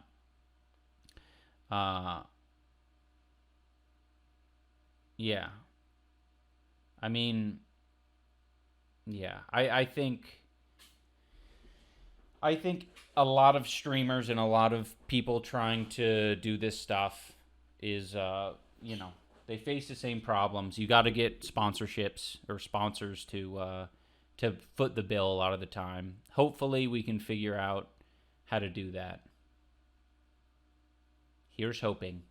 All right, so to let you guys know where we're at. Oh, whoa.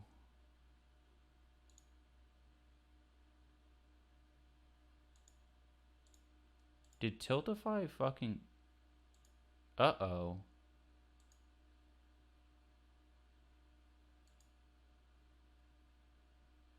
That's scary. My login isn't working for Tiltify. It logged me out. I'm not liking that.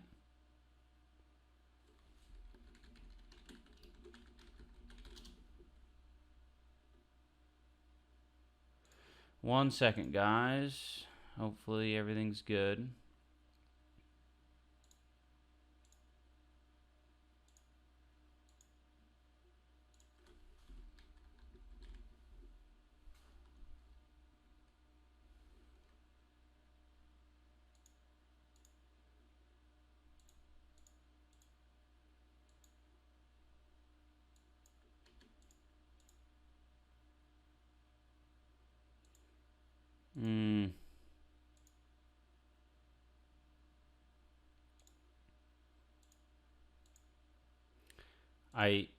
Oof.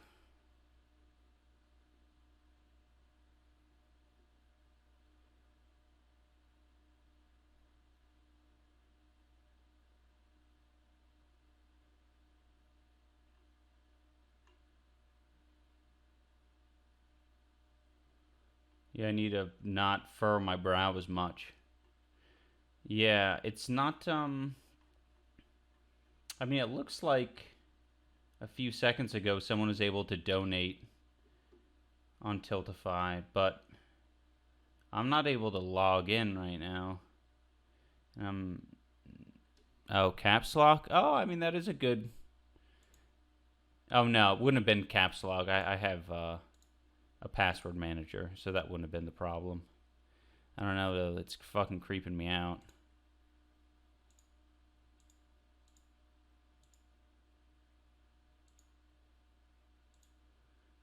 Uh-oh.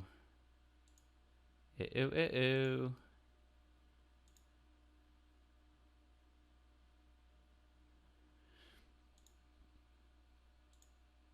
Oh, okay, we're back in. It looks like everything's fine.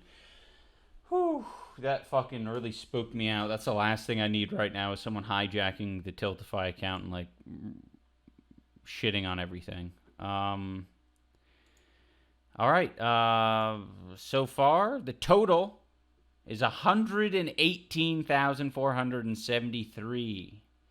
Our last donation was from Myth. I mean, our last, major donation was from Myth. He He's a legend.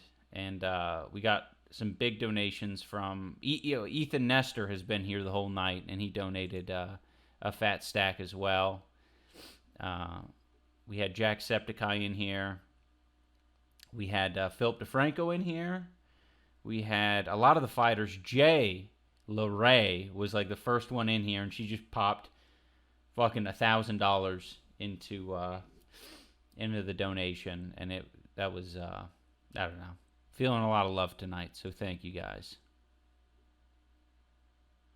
And I'm here too. Oh yeah, and of course Freddie Dredd, Dakota Olave. Yeah, it's been sick. Dad's been here the whole night. Yeah, so rad. S-Fan. Yeah, I don't know. I do know. I'm thrilled. This has already been a massive success. I got to get rid of these logged out Tiltify browser windows. Okay. Whew. All right, so the next thing is a habanero dinner. Good God. I mean, to be honest, like, it's actually quite surprising that we had so many people in here, because it's fucking I was gonna say healthcare day. It's fucking 4th of July. These people should be enjoying their families.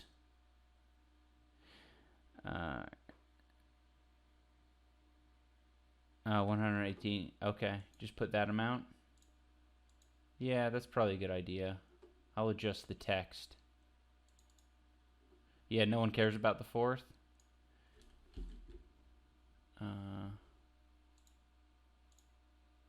So I should put 118,000 total.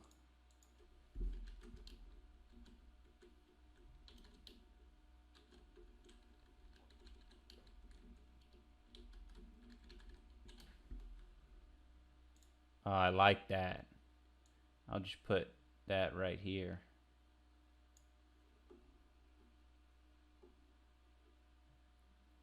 What's happening at 150K? Wouldn't you like to know?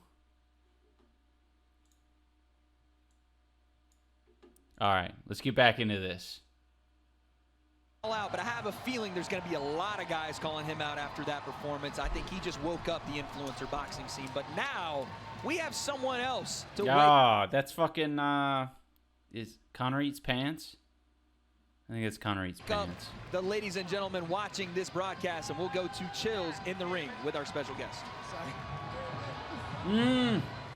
All right, here we go. Here we go. And now,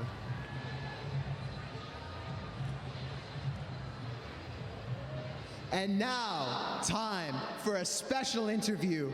I'm joined here by Cherdleys, a boxer who just can't seem to win. Man, you just keep on losing. And now you're back here in the ring today. Tell us, what's going through your mind right now? I'm the best undefeated boxer, or best defeated boxer in the world.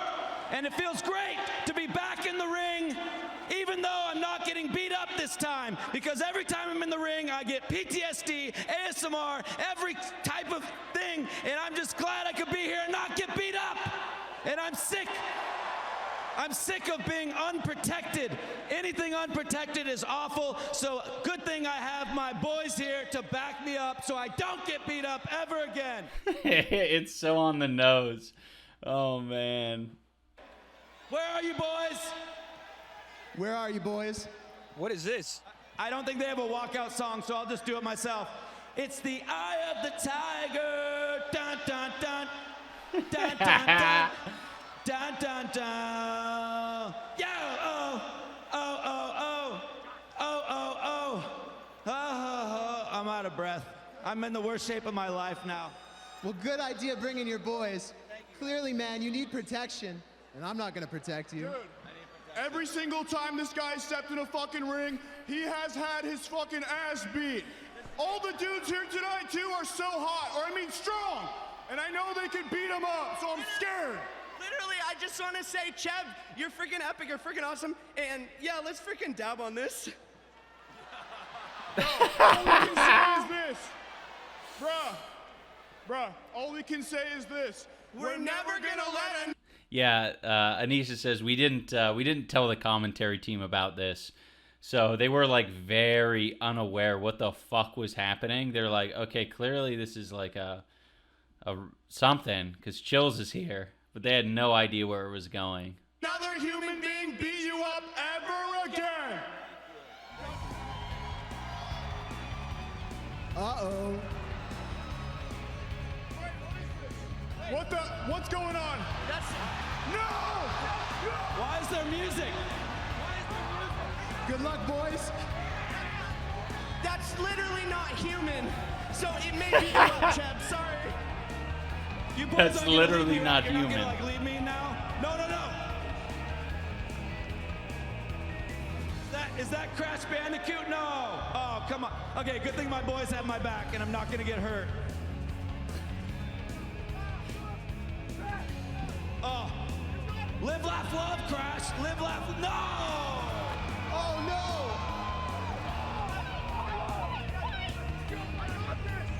no! Oh, good thing he has his beans. Good thing he has his beans. Yes. Oh, okay, finally. The beans will take over. Okay, yeah. Crash has nothing against the beans. Yes! Oh, come on. Oh. My friends suck. My friends are awful. All right, the selfie stick. Oh, thank goodness. The selfie stick will help. I'm done. Crash, just be nice. You're going on Facebook Live, idiot. Oh, great. No, Crash! Not the selfie stick, Crash! Come on! Your friends aren't doing too great against Crash Bandicoot. Oh, don't worry. He's gonna... I hurt when his phone actually hit the ground because I think that's his legit phone. When did this turn into WWE? This is when it turned into WWE. We had little hints of it, when we, with the involvement of Dad and John Morrison. But this, the guy in the costume is PJ. He's a wrestler as well.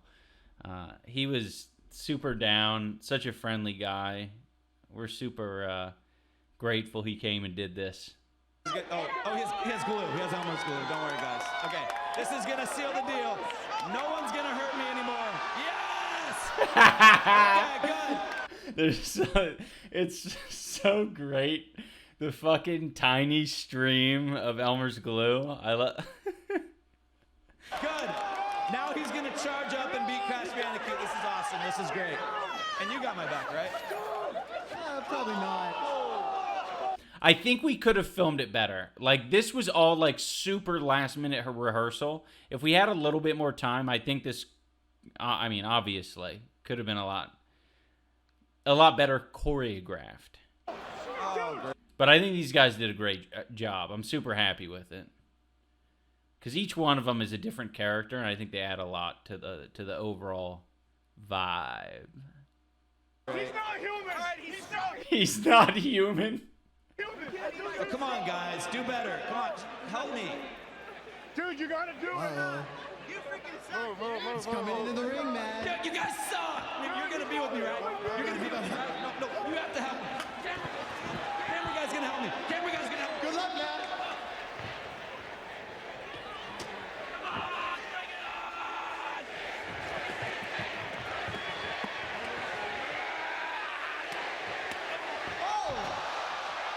That was pretty good.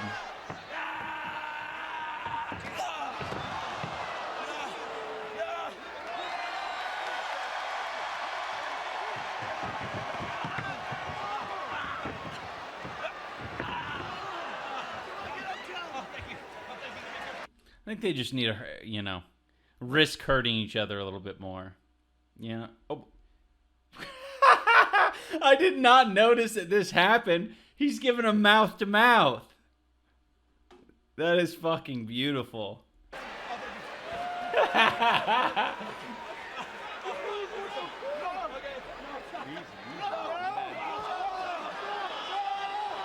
And I understand. For some people, it is cringe, you know.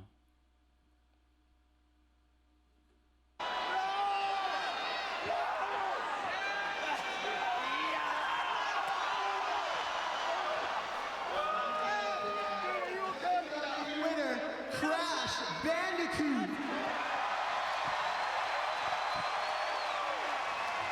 But I think it's kind of like a lot of things.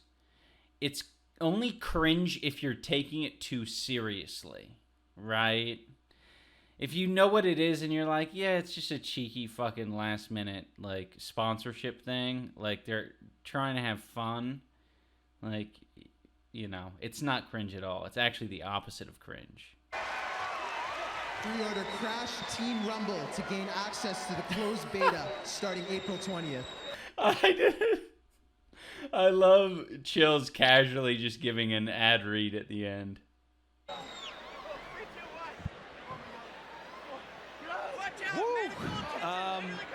Yeah, I think we're gonna have to just put that out of our mind, Charlie. I've seen something I quite literally have never seen before in a boxing ring. I think we're gonna have to get back to the boxing because I've never seen a worse sale in my life. I've seen better sales on my granddad's old shipping boat. Yeah, I think I'll toss this one to Tony over there. Yeah, Tony, what are you saying about that? You a big Crash fan? I was not expecting that. I was expecting the next fight. But what the hell was that? I mean, it was Crash Bandicoot, but that sell in the pro wrestling was more crash and burn. Let's get into our next. Shut up, Wade. That shit was sick as fuck. Next fight here, because I quite frankly have nowhere else to go but You don't know comedy if it slapped you up and down your ass. Forward after that. Like I said, gentlemen, a fantastic night of fights so far, but we still had a whole lot left to go. Starting with Marisha versus Blake fucking awkwardly hugging on this Tampa cop is so fucking good, man. That is crazy. Hayley.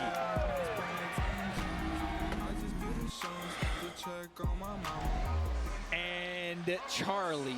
Oh, man. It's so weird to look at the old footage because it now feels vintage. It feels so vintage, and it's weird. Do you remember this one from last year? We knew her then as Yodeling Hayley, and Justin Meeks had a war. Yeah, this was actually quite the fight, quite the showdown. There was a lot of wacky moments in this one with Minx just stopping for a moment to showboat, and Hayley would punish her for it. You remember that show? I want to do a couple shout-outs. Thank you, Chaos Lefa, for $20. You say, thank you for all the stuff, Anissa, and you do. You've been... Oh, I read that wrong. Thank you for all the stuff you and Anissa have been doing. Matt donated $75.55. Thank you, Matt. And Content Nausea donated $30. Thank you so much. And Struggle Bug, $50. Thanks for all you guys have done. Y'all are lit. I asked Hayley if she would do another fight. I feel like, oh man, Hayley's gotten a lot better from year one, but I think she was content with this win. I don't think she wants to do another. Yeah, of course. She did. I asked her after the first one, and she wanted to do it again, but I think that's just because she lost. She's like, I need to show people what I'm made of. Yeah. She dropped it like it was hot, dead in the middle of the ring. That shit got wild real quick. And Hayley looked really good in that fight, so I'm excited to see how it's gone over the last 6 months or a year. You know, I watched the first Creator Clash. I told Arin, I want to do this. The more people commented, it's in the bag. She doesn't even need to step in the ring. Hopefully I'm not being overestimated, which is also why I am training the insane amount that I am training. It's very hard. If I work hard at something, I will put so much into it. Sunday to Friday. Every week I'd get up and be like, why'd I do this? Why'd I do this? And then I felt since I lost, it was all for nothing. But it really was not. It was not. I think I showed that I could box. Guys, I am here with Hayley, who fought in one of the best influencer boxing matches we have ever seen last year against Justin Minks. Are you excited to be back? Very excited. When you walked into the arena, did you have any flashbacks or anything of last year, just kind of taking it all in and remembering anything? Just remembering how much fun it was last year and how glad I am to be back and how I'm never going to do this again. Never going to do this again. That's what she said last year. So, Amaranth, who do you got? We've got Marisha over here rocking the blood spatter. Tell us, Marisha, how are you feeling tonight? I'm ready to go. Just want to get this fight started. Yeah, how long have you been training for this one? We counted it up in the locker room in 7 to 8-ish months. Time blurs. That is crazy. So you seem really ready though, looking like you're in great shape. Ooh, look at that flex. Can I touch? Please. Please. Oh my God, it's so firm. That's scary. Well, you're looking like a badass tonight. I love this fit. Thank you. And you got your hair all in a braid. I'm ready to go. There you go. You're gonna do it right tonight. Make us proud, red corner. Red corner! Woo! Take it away, guys. The blood spatter and red corner representative, Marisha versus Hayley Sharp. This is another one of those ones where I was like, what the hell is going on? Marisha, are you sure you want to fight Hayley? Because she fought already. She may have lost, but damn, she put up a good fight. That experience in the ring makes such a big difference. It's crazy. But yeah, Marisha did really well. Tony Jeffries, what are you seeing here, man? So Hayley is the young... Oh, I guess it's worth mentioning now that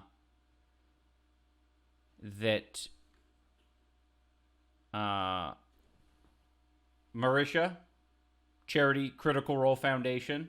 So, I mean, you could just be doing how you've been doing it. We have the donation link below in the, not the description, I think I'm on YouTube, just beneath the live stream. And Hayley, her charity was, let me read it. I think I ended up I couldn't do Tiltify with it, but it's Merrimack Hall. And, yeah. Merrimack Hall. Ooh, let me close that. Yeah, it's a good charity, but it's not going to contribute to this specific goal today. But that charity, along with some of the other ones, are going to be included in charities that got less attention tonight. And I'm going to try to funnel any revenue generated from like the Creator Clash YouTube videos, because we're going to put out all of the individual fights, and we're also going to upload the full broadcast. All of those, the revenue from those are going to go to, Merrimack Hall and the other ones that got less attention. Being a 30-year-old against a 20-year-old can actually be advantageous, to be frank. I mean, you got more life experience maybe, but the thing is, Hayley, she has the in-ring experience, and that's kind of mostly what matters. Was the girl on the court, and she's been working out of our gym, Box and Burn in Santa Monica, with Joanne Doyle, who is an MMA. Cave Job donated $20. Love you, Ian. Thank you, Cave Job. And Newlin donated $20. Thank you. European champion, and I know how much work she's put in. Now, Marisha, on the other hand, I haven't been seeing too much of her, but she's just said there she's been training for 7 months for this. That gives her plenty of time to prepare for it.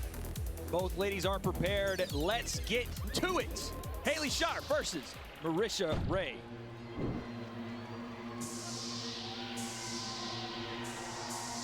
I haven't watched One Championship Muay Thai. I've watched, because my coach worked with Demetrius Johnson, I watched his fight with, who was it? Some fucking talented guy in One Championship. He fought over there a number of times. And I don't think it was Rod Tang. I don't think I watched that one.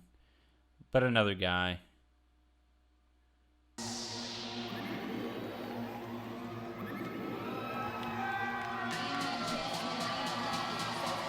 Is this Nicki Minaj? That's so fucking cool.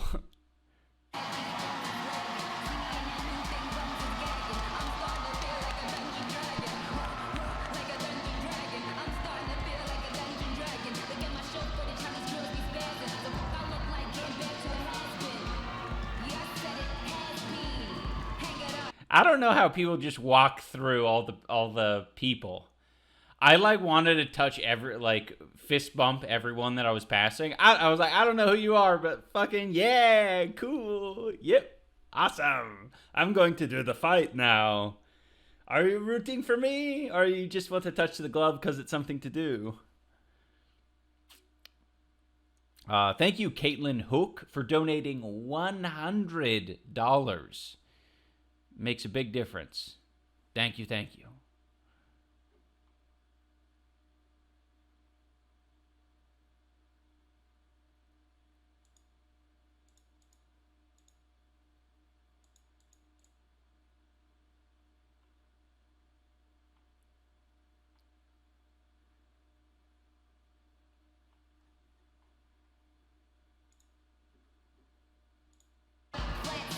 Now, Charlie, is this a little bit of a sneak diss from Hayley? As we know, Marisha is a Dungeons & Dragons player, comes out to the Dungeons & Dragons song. I'm not sure. Yeah, that's a sneak diss. I'm not too familiar with Hayley and her tactics when it comes to talking shit, so it might be, or it might be purely a coincidence, because she usually has a smile on her face, so maybe just a pure coincidence. Could be, but I'm going to lean toward a little bit of the smile in your face and throw that diss your way. Kylie donated $40. Flew down from Michigan for CC2. Had the best time. Will 100% be back for CC3. You and Anissa are the best. Thank you, Kylie. I Died donated $10. Thank you. Hey, let's see if Marisha has anything to say about that one.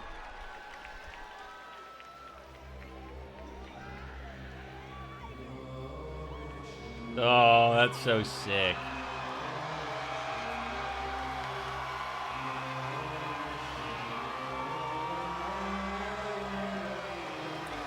Oh man, what the hell?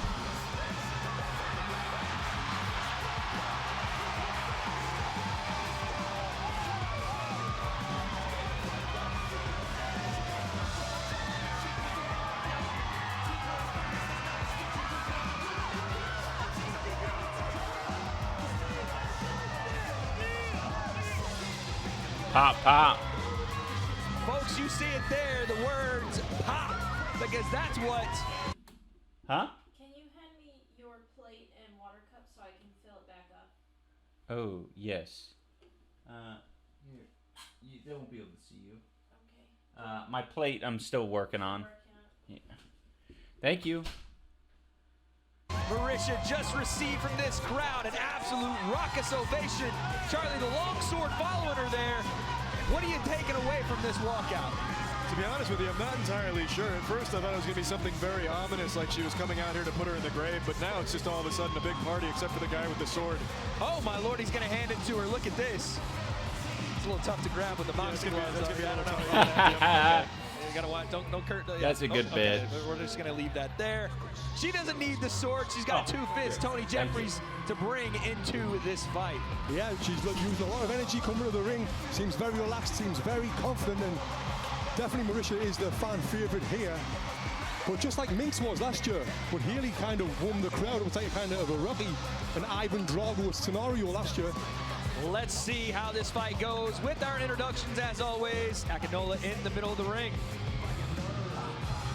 Make sure you check out fansly.com/Creator Clash for all the behind-the-scenes action for tonight's Creator Clash. Let's get into our next bout. This should be a good one. Introducing first, fighting out of the blue corner.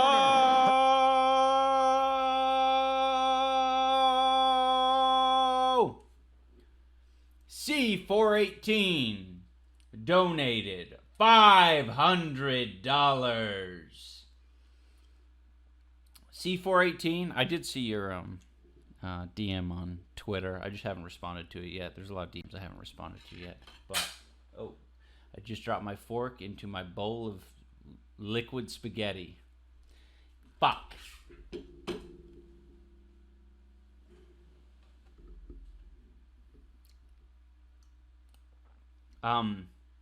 But the sentiment is extremely appreciated, and you donating $500 to the cause is extremely generous, and I super appreciate that.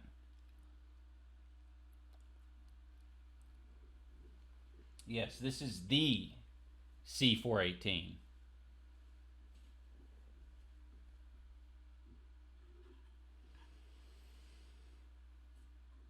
Thank you. That I think that brings us. Where does that bring us? Yeah, we're almost at 120,000. That brings us to $119,482. I may as well update that while I have it paused.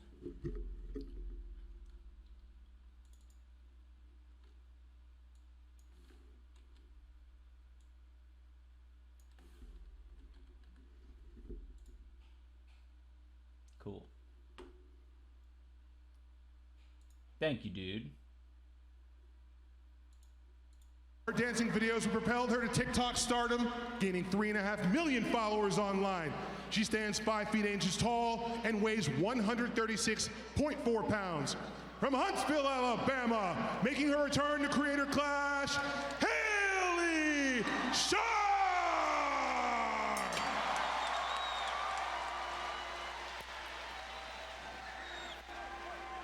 And her opponent, fighting out of the red corner. She's been a content creator and leader in the digital entertainment space for over a decade. Beat 'em up, beat 'em up, beat 'em up. I got Reese's Puffs in my bowl. Nowadays on cruise control. I got Reese's Puffs in my bowl. And just like that. RPGs. She's fighting for the Critical Role Foundation in addition. Thank you for the raid. Welcome, Raiders. Welcome, Chargers. Welcome, Raiders. To her friends, family. Right now we're watching Hayley Sharp versus Marisha Ray. We're just a little bit over halfway through the show. But we've been streaming for 8 hours and 18 minutes. But most importantly, her corgi Omar. She stands 5 feet 6 inches tall and weighs. I met her corgi Omar, and he's like really small and cool. He's like a little runt type guy.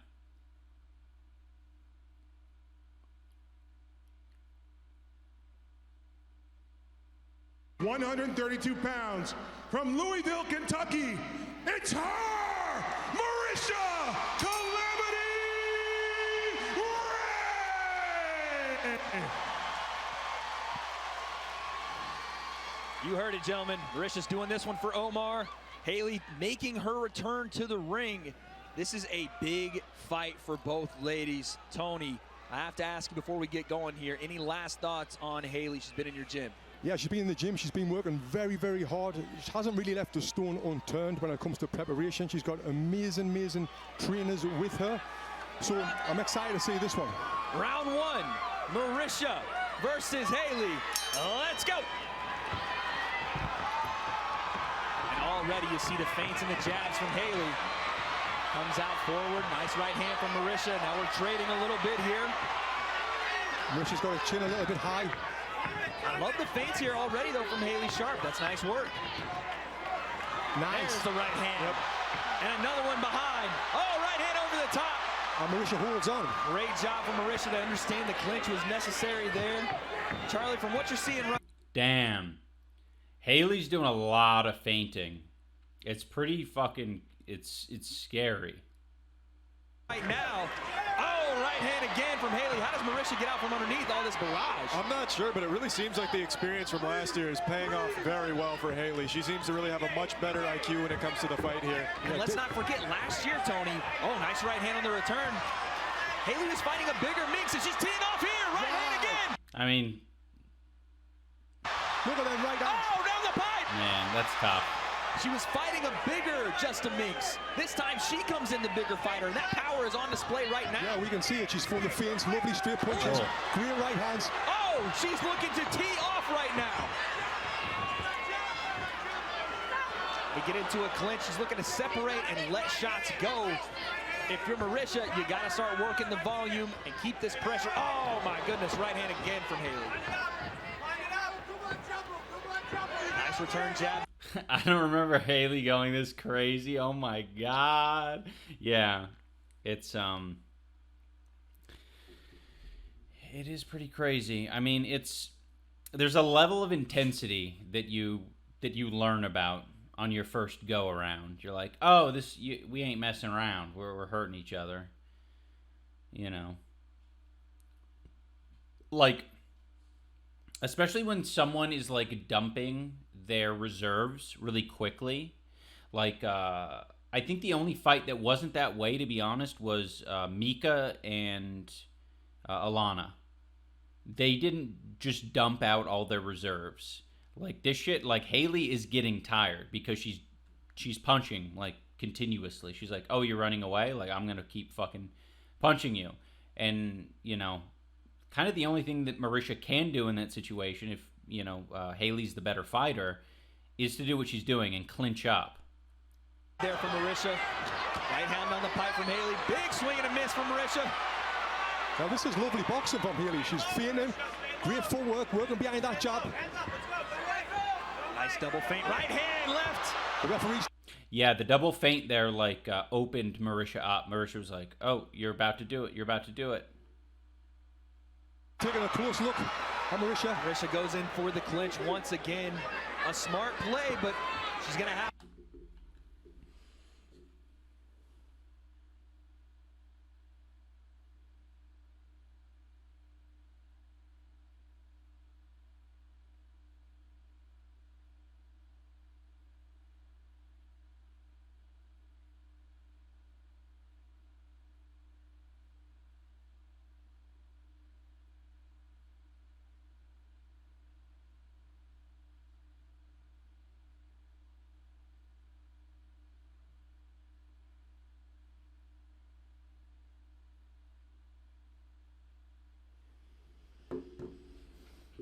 I just got texted by Hayley just now. She was a little bit worried about her charity not getting as much because they don't have the Tiltify thing set up. But we're going to make sure. I mean, once this whole campaign is done, we're just going to put more of a focus on the YouTube videos on the charities like Merrimack Hall that aren't getting tracked by, you know, Tiltify.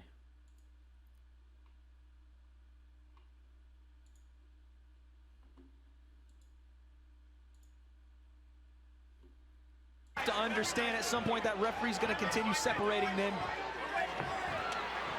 And again, Hayley teeing off right hand. Yeah, there's just not a whole ton of defense right there from Marisha. It seems very much like Marisha just wants to go to that clinch when she's in this firing range, but she's getting fired on. And Hayley comes back, another right hand. Oh, man. Jab to end. Why is Hayley walking back to her corner with so much swag? Around a massive first round for the return of Hayley Sharp. And Charlie hit the nail on the head there when he said that experience from the last fight has really been a big part in this fight. Look how comfortable. And look at our Raid Energy replay as Hayley had a ton of energy in these shots. I want to thank Raid Energy for sponsoring Creator Clash 2. Check out raidenergy.com. Once again, check out raidenergy.com. Gentlemen, Tony, I'll go to you. What does Marisha have to do in this second round to turn the tide? She needs to keep her hands up. She's getting caught a lot. And now the first round's out the way, maybe now she'll feel a little bit more comfortable in the ring. So it's brand new territory to her. Tag her chin. It's there. The Hayley smart in the corner, looking very comfortable, relaxed. it. James there, our coach is telling her, keep with the feints, keep from the punches, and that's exactly what she needs to do. Another round like round one, and I can't see this going very much further.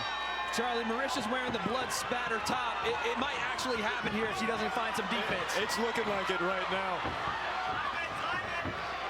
Again, you see Hayley coming out on the jab. You can't hesitate there if you're Marisha. Got to let shots go, and she's getting fired on once again.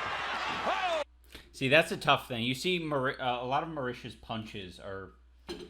It's just tough because Hayley's like kind of just out of range, and she's almost just like following her with her fist rather than it being like, you know, a full extension, like an actual punch. And that's like, I think that's pretty typical for like a lot of these newer fighters. Big right hand from Hayley.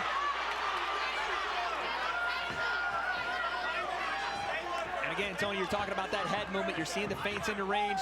Hayley popping in and out, keeping herself safe. This is great work. Bringing her hands back to the face. It must feel so good for Hayley to basically like look down and be like, yeah, you're hanging on for dear life. Marisha's getting a warning there from the referee. Try not to hold too long in that clinch. Yeah, Marisha's just loading up a big right hand. Hayley's not a If you it would feel too like fighting a long fighter. That shit is scary. It's like, you know, she's longer than you. All of her punches are hitting you for every fucking one you get off. Hayley here. Do you want to see her stay at range versus closing that gap too much and keep that distance so she can keep firing shots? Yeah, I think she stays out of range now because she's got a reach advantage over Marisha. Oh! Massive overhand. And it's working. And a right hand down the pipe. Hayley is teeing off, folks. Stalks her way in. Yeah, and Marisha keeps like lifting her chin up as well, which isn't, you know, obviously helping. But that's such a hard one. That's one you got to just that's actually, I would say, a really easy one to get over if you have more time and you're just focusing that on like keeping your chin tucked and down. In all of your sparring, and you get fucking slapped across the face every time you lift your chin up.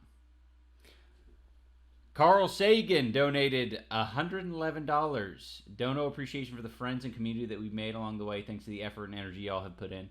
Thank you, Carl. That makes a huge difference. That's fucking awesome. Sean donated $20. My friend Mila says hi. Hi, Mila.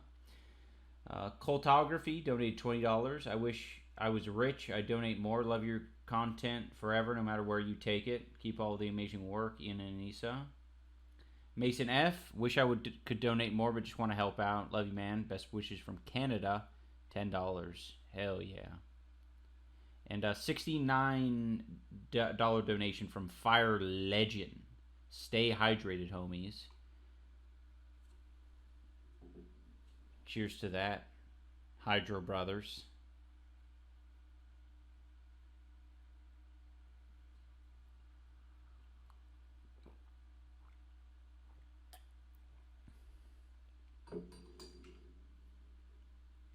When am I going on cold ones? I'm going to probably go on cold ones or do something with them later this year.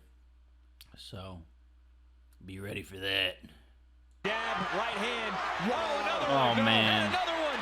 It's the same thing every time, right? It's just like, yeah, I think fighters would really, like, before doing, before volunteering yourself for something like Creator Clash or any of the other influencer boxing events, just watch an event like this and you see what newer fighters tend to do, and just know that that's probably going to be your problem. And just don't do that. She's throwing some fucking frying pans up there now. I mean, put the grease on the pan. The eggs are flying. And turn it sunny side up on Marisha's face. My goodness. This is exactly right, though. Marisha knows that she's in trouble. And she's doing the right thing to stop the pain. Not stop the pain. Fucking stop Hayley from getting points. Those shots would fry out any kitchen. And she's continuing to throw. Because she can't problem solve. Like, you're not going to fucking problem solve like a completely new fighter in your first fight. It's like, what? You know, she probably wasn't expecting any of this. Triple jab there, Tony. Yeah, lovely. Ooh, back of the head.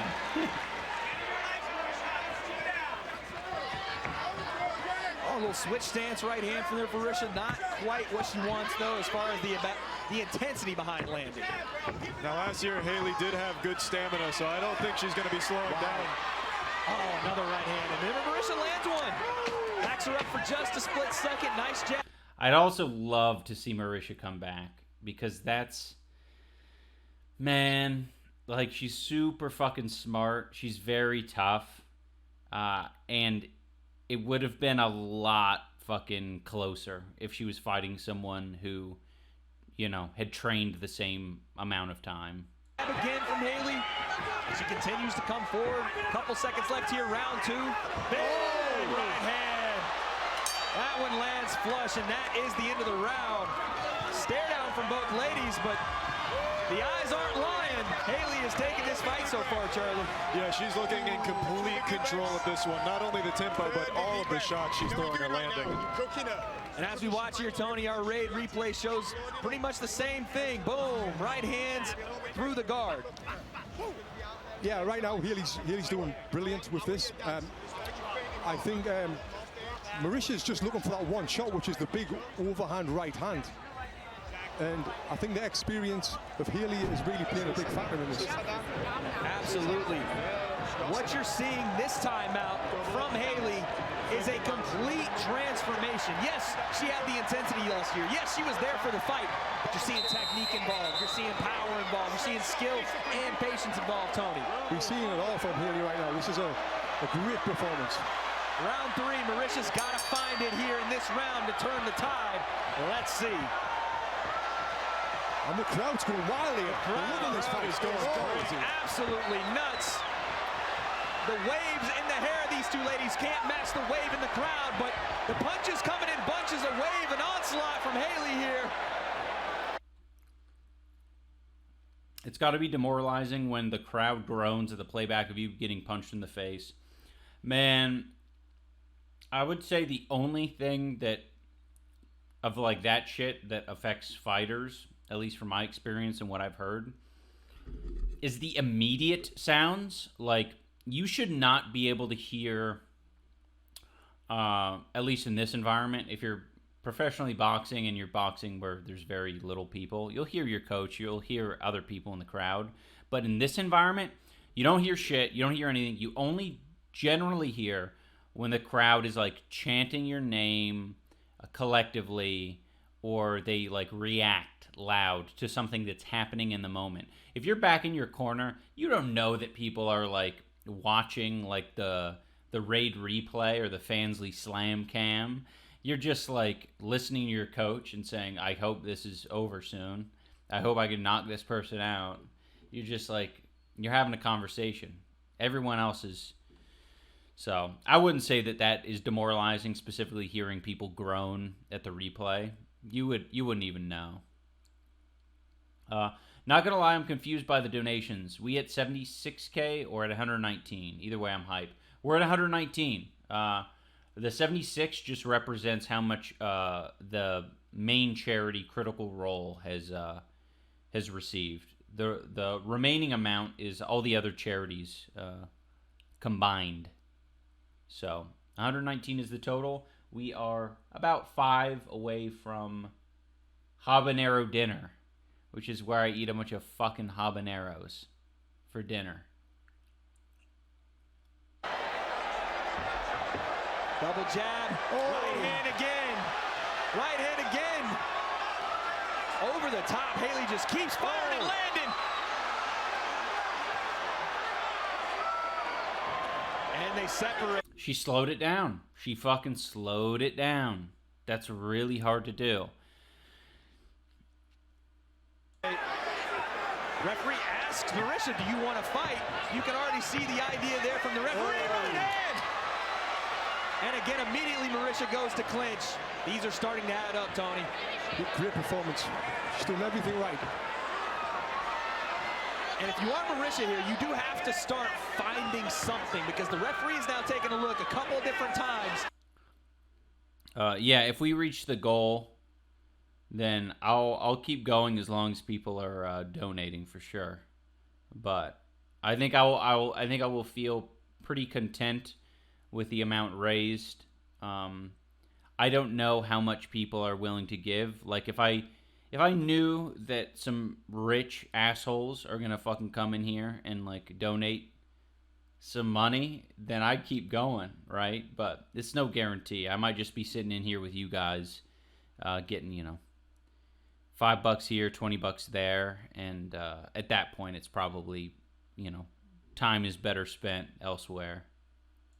And seeing these kind of shots land over and over again. That's what she turned away. She's going to start to look and make sure one more than punches, and I think it's going to be over. 100%. Referee taking a close look. Double jab. Right-handed. Triple jab. Right hand. Ooh. And again, Marisha goes into clinch. Referee is warning, saying, listen, you better fight because we're looking at this one real close. 40 seconds left. There's that right hand again. And the crowd behind Hayley, she comes forward. Charlie, could this be the end? This is looking like it might be curtains here in a moment. She landed that one jab, that zombified her for a moment. But she's back on her feet. She's still in it. Fair play to Marisha. She's here for the fight. And you hear her portion of the crowd. They're still behind her, Tony. Marisha is tough. She's took some good punches. And she's still there throwing punches of her own. Last 10 seconds. Right hand down the pipe. Again, big right hand. Hayley lands another one. And another one. Marisha lands as well behind her. Woo! What an end to the round.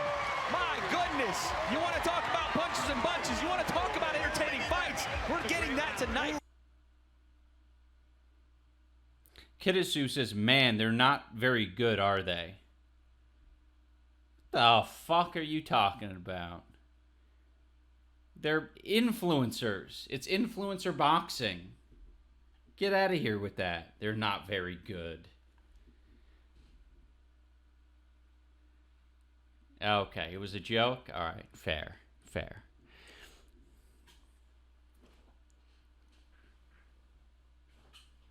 Sorry, I got a puddle beneath me. I didn't see the /S. Wait, does /S mean sincere or sarcastic? I don't know what the thing is. Sarcasm. Okay, good. I didn't see the /S.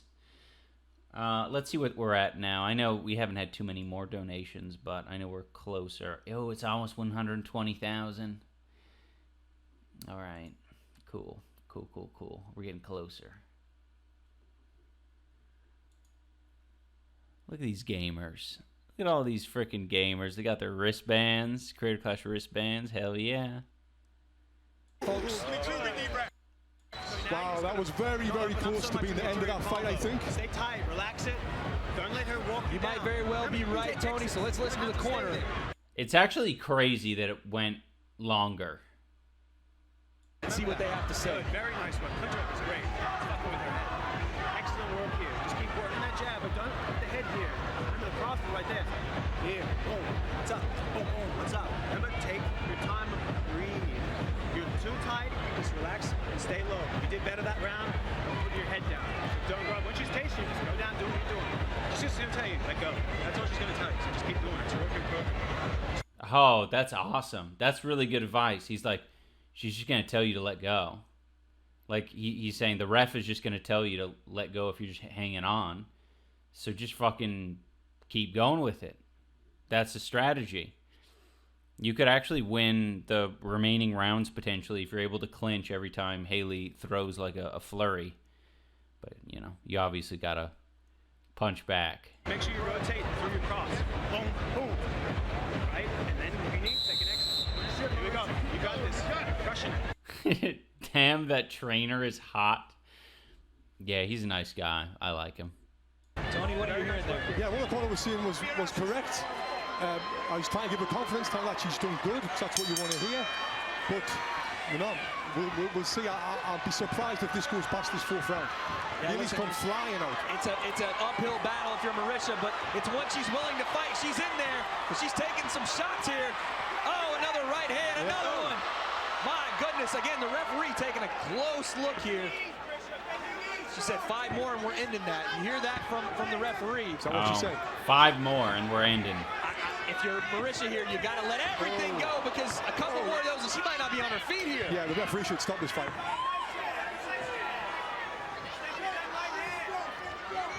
The referee needs to stop it. Another right hand, yeah. We might have to start to look to stop this one.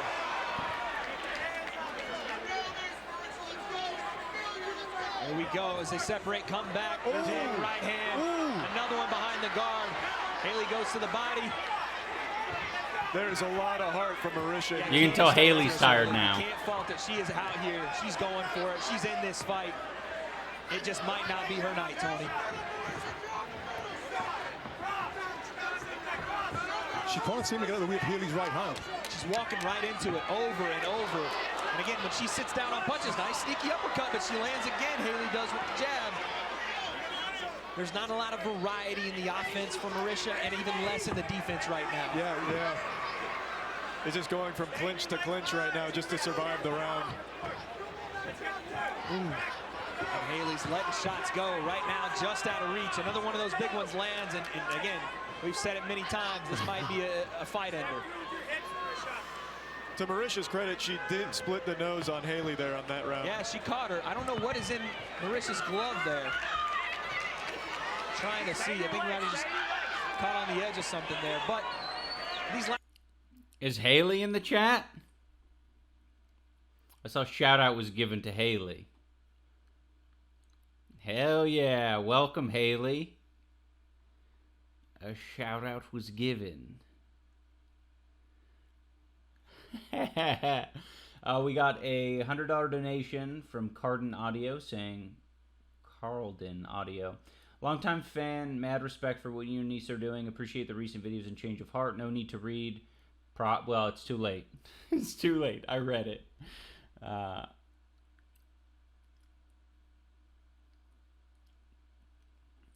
Ian, been watching you since Hair Cake. Your content has meant a lot to me for a while. Hell yeah. Making content on Twitch. Okay. Thank you, Cave Job. That's a cool name, Cave Job.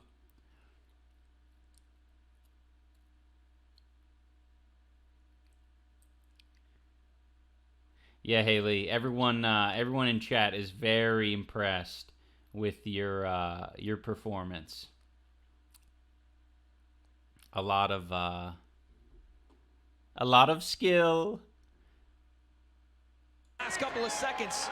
It seemed like the first like 3-ish rounds you were like really happy because it like clicked, like, oh shit, I'm better. Like, what a relief.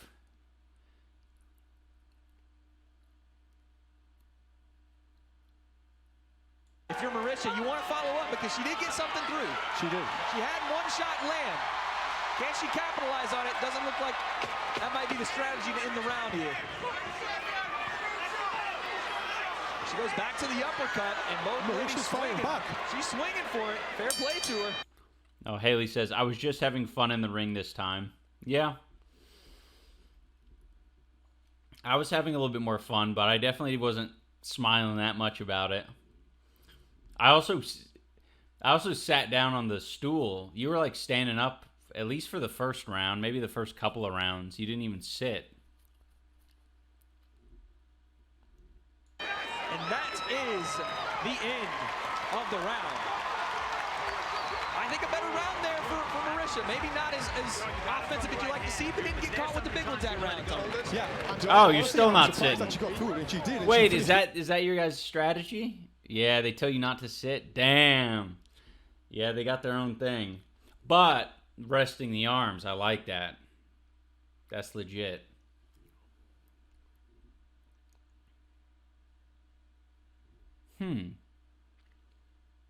Round pretty strong. How are we feeling? Let's check in Listen, she's going to keep punching. Let her keep punching. It's not a problem at all. But hold on nice and tight. You're still in this game. I just want you dancing more now. Touch and move. Keep on top of those shots. Make sure those hands are touching. A little bit of blood. Any shit to us, right, coach? She's just looking for that uppercut now. That's all she's looking at. She's seeing me know. But that's fine. Just straight shots. Those straight shots, those ones and twos. That double that, triple that jab. Pass around there. Dancing all over the shit. Double and triple up. Double and triple up. Giving no way back into this fight. She gets took off. Shot. Tony, what do you hear? It kind of sounded like you said there's no fucking way she's going to win this fight. Yeah, James Doyle, the coach, giving great advice there. Keep them ones and twos, give them straight punches. Exactly what she's been doing for the last 4 rounds. Just keep doing that.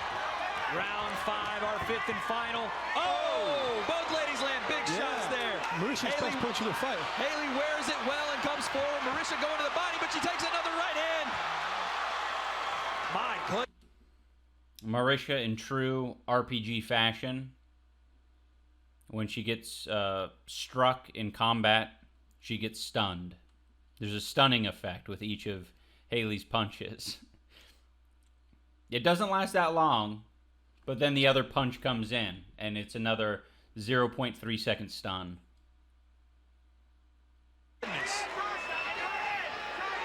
Back and forth we go. Marisha starts to fire back. Yeah, Marisha's getting a little something cooking right now. The right hand has found a home there, but again, the intensity is still there with Hayley on the shots. Putting that foot pressure on. Putting that pressure on, throwing the punches.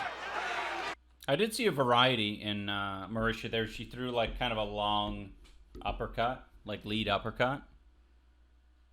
And when we get into these firefights from both ladies, it's not even about, at this point, accuracy. They're just throwing to hit something. Yeah. A little bit wild, as you would expect in round 5, but I'll tell you this right now, the crowd is here for it, and both these ladies laid it all out there.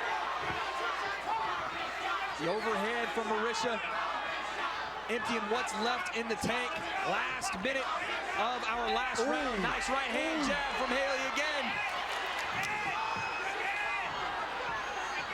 A nice separation there from Hayley. As the clinch was coming in, she separates, lands a big right hand behind. And there it is again. Oh. The separation. She's starting to find that. Punch out of the clinch. 38 seconds left. Marisha comes forward. Watch again for Hayley on this right hand as they separate. Big overhand, swing and a miss there for Marisha. Lands a solid right hand there. Hayley still coming forward, putting that volume on. That's 20 seconds.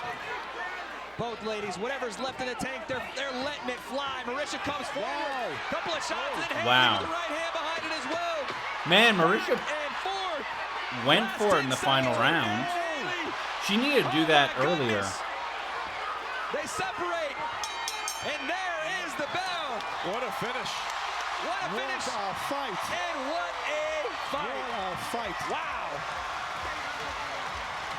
Marisha just refused to go down a couple times during that fight. I thought for sure we were going to see her go back. Oh, man. She stayed on her feet. That's so sweet. Respect to her. It's really nice to see Joe and James, Hayley's coaches, happy in this moment because they dedicated a lot of time with Hayley. And I know that they were like, you know, they had no idea what the hell to expect going into Creator Clash 1. And, you know, you could tell that they were disappointed in the results of the first one. I think they all felt like Hayley could have kept going. Yeah, Hayley says they're my second parents. Yeah, they're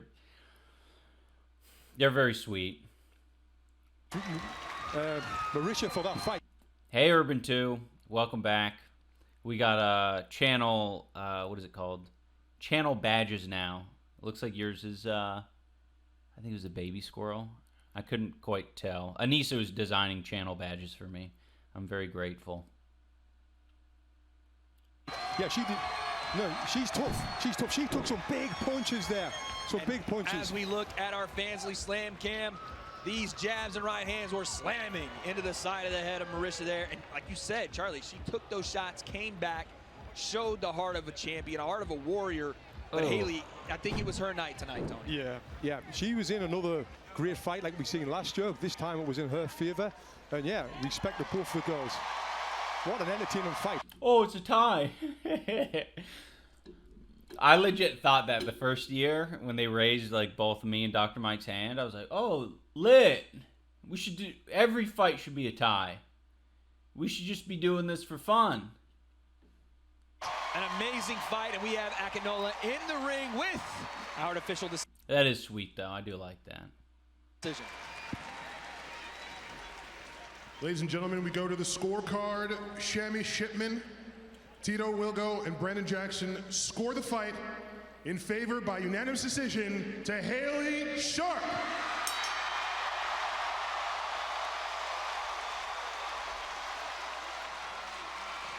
Hayley Sharp is your winner, and she is now standing by with our in-ring interviewer, Chills. Take it away, brother. All right. Does he say Chills here? Is he going to say it? Chills here. I don't think he's going to say it. I'm here with your winner, Yodeling Hayley. Hayley, you just secured your first boxing victory. Tell us, what is going through your mind right now? I want Krispy Kreme.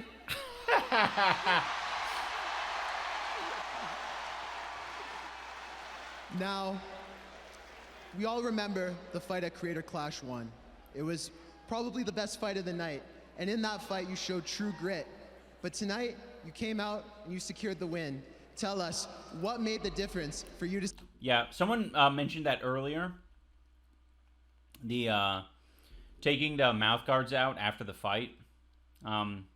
It's hard because emotions run high. So I don't think you could be that much... do much better than what we did this year with people taking mouth guards out. It's just kind of up to your coaches to remember, or you to remember. And it's so hard. You don't give a shit about your fucking mouth guard at that point. Yeah. Donate to Merrimack Hall. It is in under this live stream. It's listed down. Let me just make sure it is, because we've been having a fucking rough time with that tonight every time I mention it.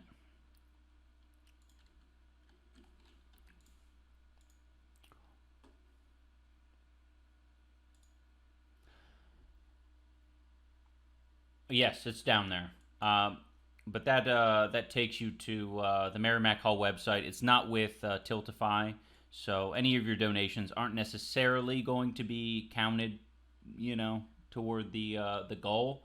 But we appreciate it regardless. Any amount to Merrimack Hall is good. Can you explain this, Sherry, a little bit? Yes. It was explained to me by Hayley's dad. But he's British, and I only heard every other word that he said.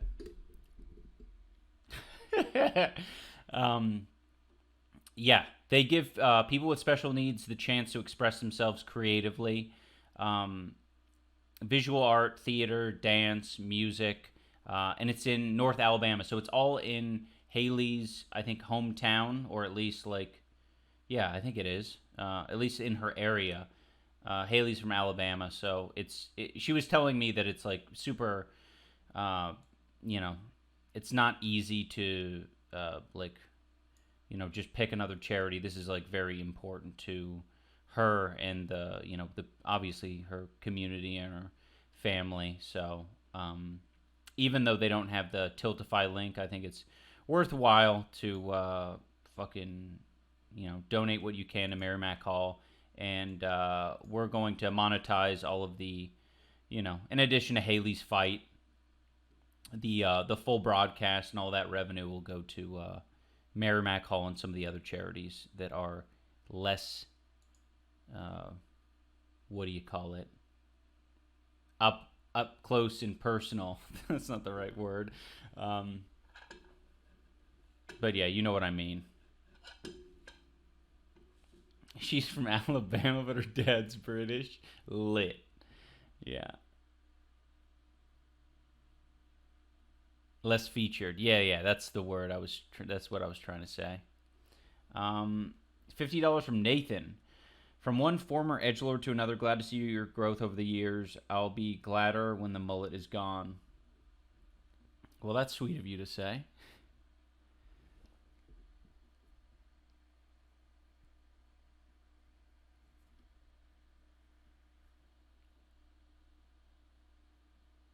Oh, yeah, we should do a squirrel trapped in a yogurt cup. That would definitely be an appropriate one. Well, I didn't just ask about her dad being from Britain, but her being from Alabama. How the heck does that work?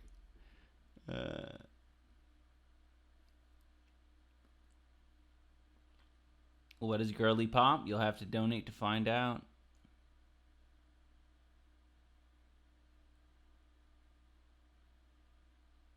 All right, let's play it. Secure this victory. Sorry. Just worked hard. Trained for 5 months. I have the best coaches in the world, Joe and James. I have a great family and friends who have supported me, and yeah. Congratulations. Let's give it up for your winner, yodeling Hayley. There's nothing more powerful and effective than a solid partnership. I think Joe and James proved that in their coaching. Can you imagine that? Like, they would... They're both like MMA and combat sports heads. That's overpowered. You get fucking 2 coaches in one.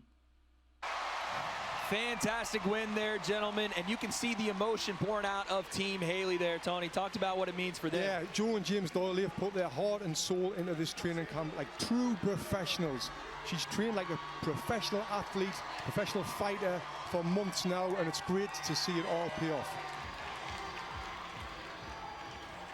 And gentlemen, I keep saying it, but we keep rolling on. Charlie, you remember this gentleman, a familiar face from last year. Hanson is back. Yeah, I'm actually shocked to see him here again, to be honest with you. He went up against Harley Bornstein, who was just like an absolute fucking Sasquatch up there. He took a beating, but he showed heart. He didn't give up. He's like an anime character. He just kept going. The one, the only, and listen, I Holy watched Arin in fuck. our open. They both lost so much weight. Workouts this year for Creator Clash 2.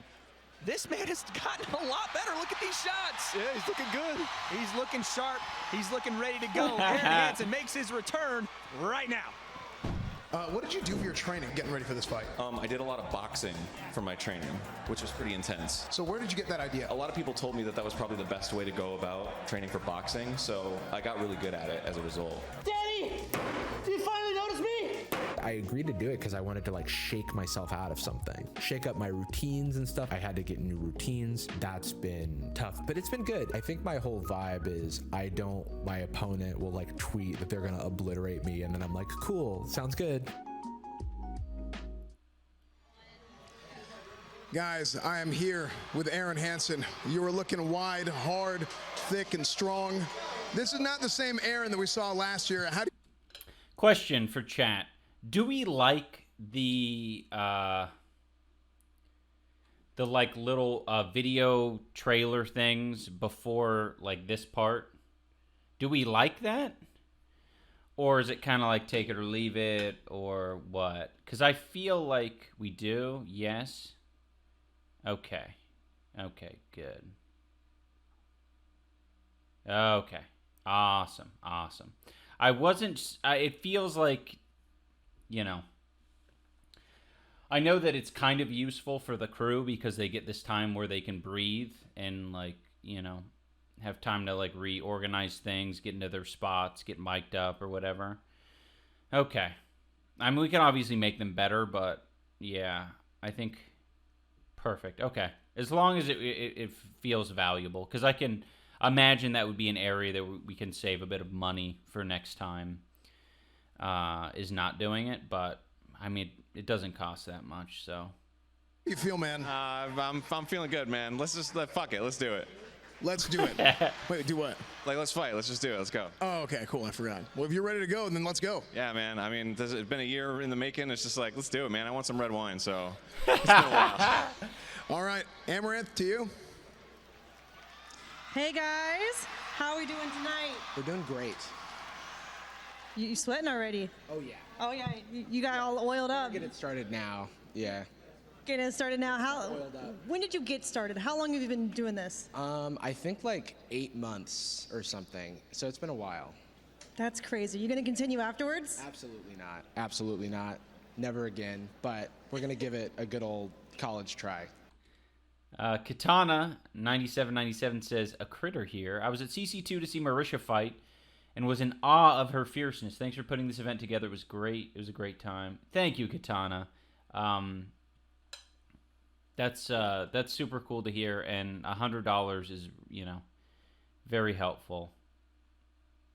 Thank you, and thank you, Wolf Gukema, for $25. Well, let's go give it the good college try right now. Take it away, you guys. Massive pop there for Jarvish. Charlie, talk to me about this tail of the... I can't get over that Jarvish picture. Dude. He's a fucking villain from It. What is that pose?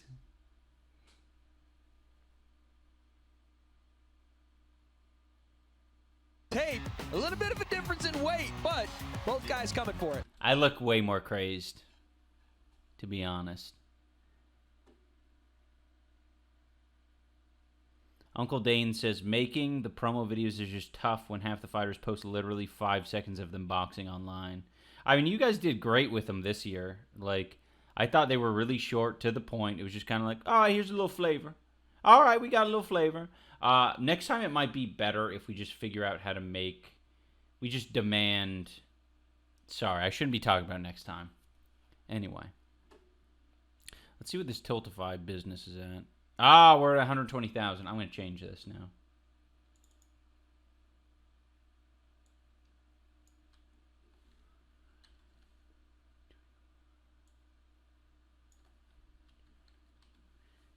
Okay.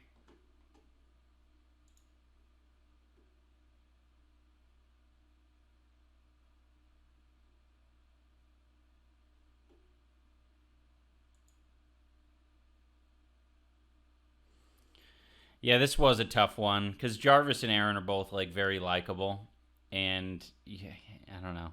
You want them to both get a win, but only one of them can win, and it fucking sucks. Yeah, I mean, poor Arin. He keeps having to go up against these monsters. I mean, Jarvish is out here. He's looking big. Jarvish is looking like a big guy. Beefy. Everyone always says they're not going to do boxing again, but then we see them the year after. So if Jarvish has a great showing tonight, we might see him out here again, but he's going to have his work cut out for him because Arin has the experience behind him. Arin's looking like a monster. Jarvish ready to make his debut. The fight is now.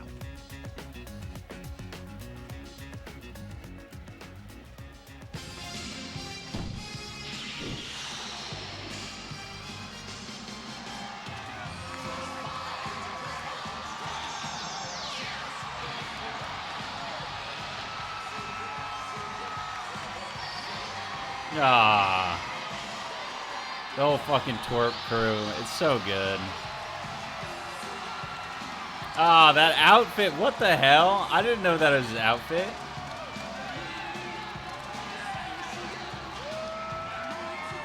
Knock him dead, big cat. Gentlemen, Charlie, I have no words. I'm pretty sure I just saw a robot in a bikini. Can you explain what this walkout is at all? I wish I could, but I'm not entirely sure. This is like some Thundercats or Ginyu Force style shit here. Regardless, it's a beautiful thing we're witnessing here. It is, and if that makes my man Arin Captain Ginyu, I don't want him to look my way because I'm not trying to change bodies right now. I don't want to get in that ring. I'm comfortable where I'm at. But Tony, this is his second time in there. A lot of experience, a lot of dedication. What are you looking for out of Arin Hanson tonight? Yeah, he's got that experience, just like we've seen Hayley in the last fight. She had that experience from last year, so hopefully this might work for in Arin's favor as well with this fight. Listen, if the Thundercats have assembled, this man is going to try to claw his way to victory, but his competitor is about to take flight in his way to the ring.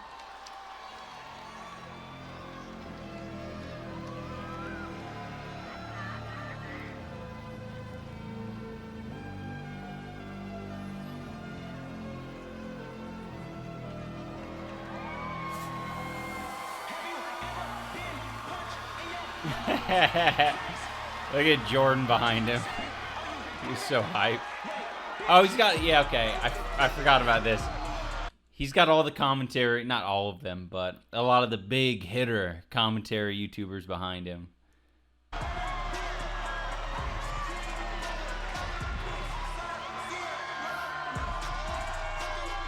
There he is, gentlemen.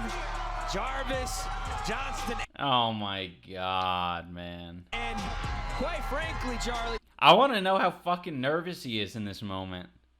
He looks so calm.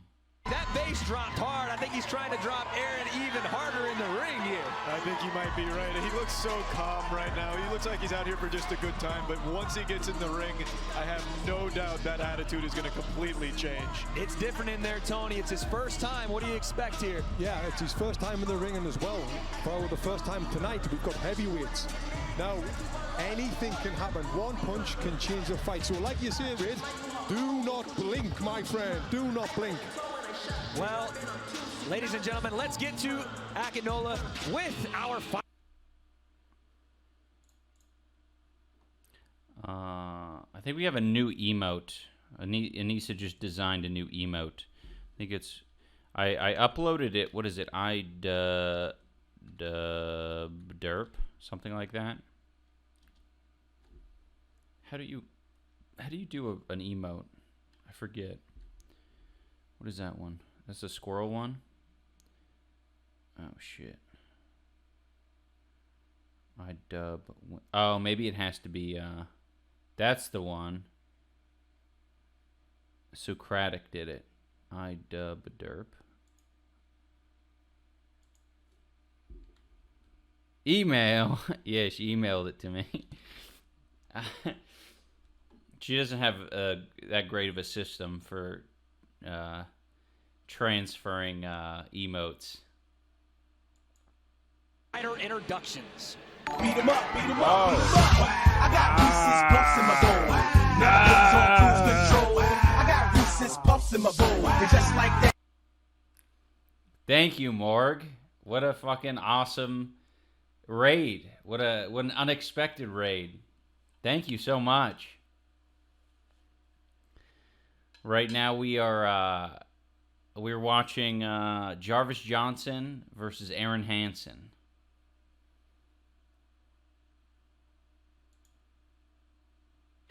And we are about $5,000 away from getting to the next tier unlocked, which is habanero dinner. I eat habaneros for dinner.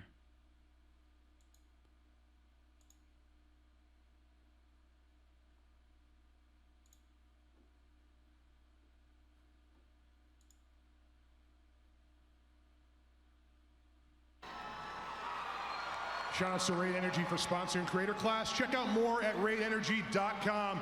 It's time for our next bout. Introducing first, fighting out of the blue corner. He wipes from front to back, gives the best kisses, and actually really likes Sonic the Hedgehog. He stands 6'2". I like that. Wipes from front to back. That's such a good thing to put in your... Akinnola asked us all, like, because we're all on a Discord, and so he pinged everyone in the Discord, like, tell me what you want to say about you when you're in the ring.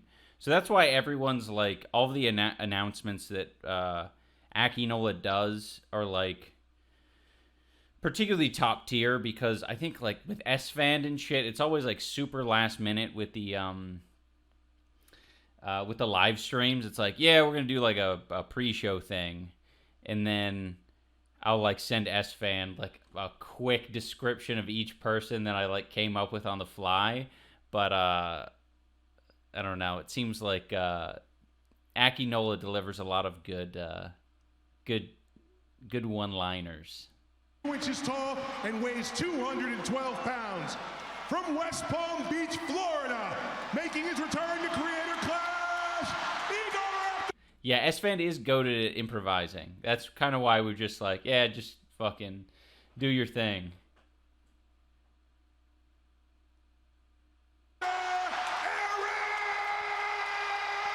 But I will say, it's not really a priority. That's kind of the problem, is like we're so focused on the show itself going well that we don't give a whole lot of love, or maybe as much love as we should, to things like the what is it called? The weigh-ins and the press conference. Hanson!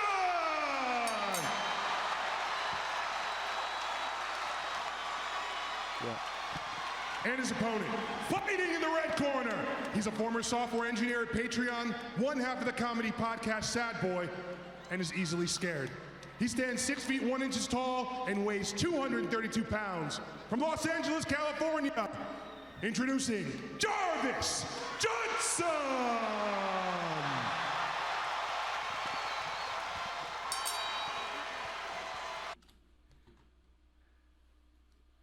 Coconut. It's still untouched. I'm still working on it. But because Anissa delivered me this plate of food, I'm pretty sure I have a new tool at my disposal to get into the cocoa nut.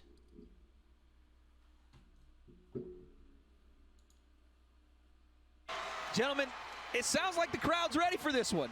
Yeah, the crowd loves both of these gentlemen up here, so I'm pretty excited. Yeah. Legit, I thought Arin was going to win this. Like, it's one of those things. It's like, if this dude is unafraid, legitimately unafraid to fight Harley, a guy who was like, 100 pounds heavier than him and taller than him, I'm like, this dude's ready to go.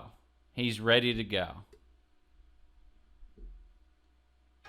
Oh, baby, heavyweight. This, to be honest, might be the only fight that I maybe accurately predicted. It's throwing leather. Like you said, Tony, don't blink. Anything can happen. Round 1. Sorry, spoilers. Jarvish Spoiler. versus Arin Hanson. Let's. Yeah, the crowd, this was the fucking crowd. You know what? That is interesting. I forgot how many people... Like, Arin brings a lot of people, and I think the commentary community, basically everyone that fucking came with Jarvish in his walkout, were so down. Get to it!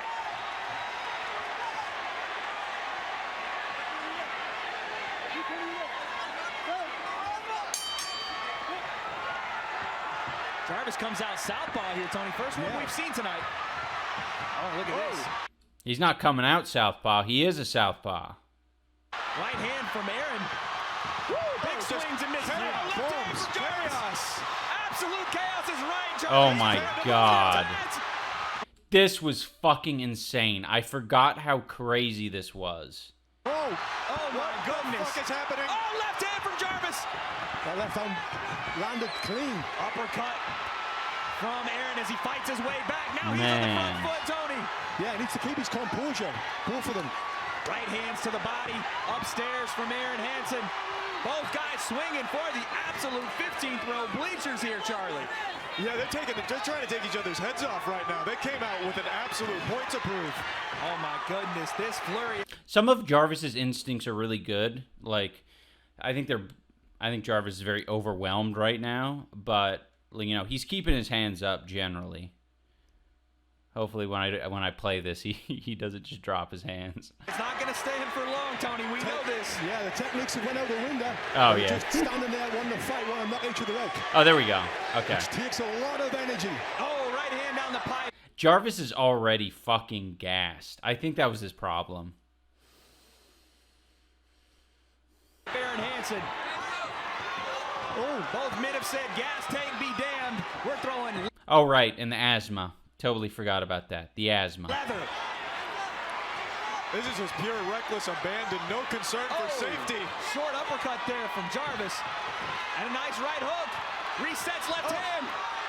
Big right hand just. I do like that when Jarvis is getting hit, he's not like turning away or anything though.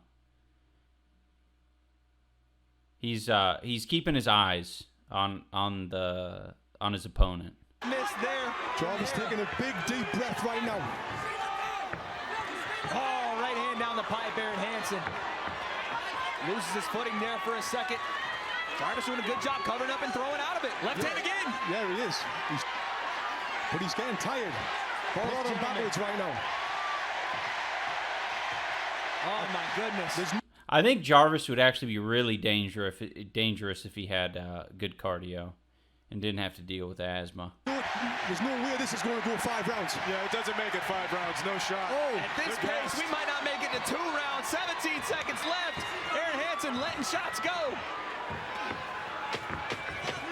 Right hand down the pipe lands. Jarvis Johnson's hands are down. He's having a hard time keeping him up. Hand down, man down, as they say. Oh, he sneaks a left hand there in at the end of the round. Right at the end. When he thought Jarvis was out, he threw out the left hand. Clean. What an opener there. Mad props to the asthmatic. Gentlemen, what a round. Tony, what'd you see there? Both boys now are sitting in the corner breathing heavy. I wonder, did they have a game plan, or was it just like, let's just go toe for the first round and see if we can knock you out? Dude, no one had a fucking game plan. None of the men had a game plan. I think Dad, to be honest, is one of the few that had like a very clear game plan. That's the game plan. Yeah, that was just trading blows as often as possible there. Stand in the middle and see who's more man enough to take it. As you see, a raid replay. Both guys landed. No, it's not hit and don't get hit. It was just fucking hit. There's a lot of just hit. Hit hard. Big shots. What are the adjustments you want to see from both corners? Thank you, Lidus Store, for the $20 donation. Thank you, Editor 100 for the $5 donation. And Cameron went to bed for the night. Thank you, man.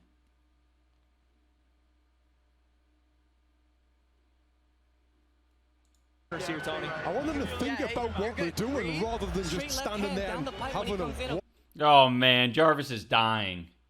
Holy shit. A completely open mouth. That doesn't even look natural. Look at this guy.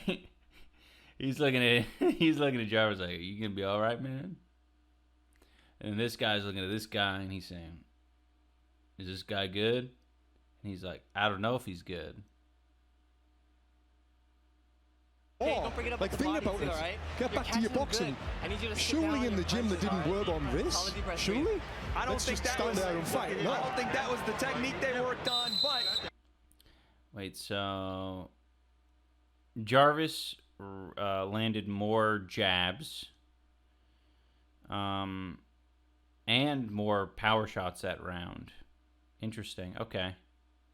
Yeah, I guess that's true. He just didn't look fucking, he just looked tired. Let's see who can show more of that in round 2.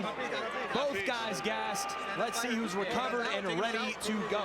Yeah, this is just pure primitive instinct style fighting right now. What the hell? They just showed... What is this random shot of... Dad's just going to try to, like, communicate with, like, Matt Pat or something. They're just following him like, ooh, I wonder what this little private conversation is. He's not doing a bit. That's so sad. I think he's just, whatever, man. And look at that. There is Dad in the crowd. He's ready and watching as left hands rain down again. Oh. Right hands back from Arin Hanson. He sneaks in. I will say, some of these shots from Arin are brutal. He's like, and a lot of variety, like top tier boxing variety. It's like when Jarvish goes to shell up and like looks down, Aaron's like, bah, uppercut. Uppercut through. Oh, Jarvis falls out of the ring for a second and somehow gets back in. Gets tagged with shots again, Charlie. This is an absolute fucking bloodbath out here. Arin going to the well again. Uppercut right hand. He's sneaking a lot of those shots in as well, which is really good. It's hard to be accurate, especially in these like fucking scary moments. But Jarvish is just kind of letting him tee off on him a bit.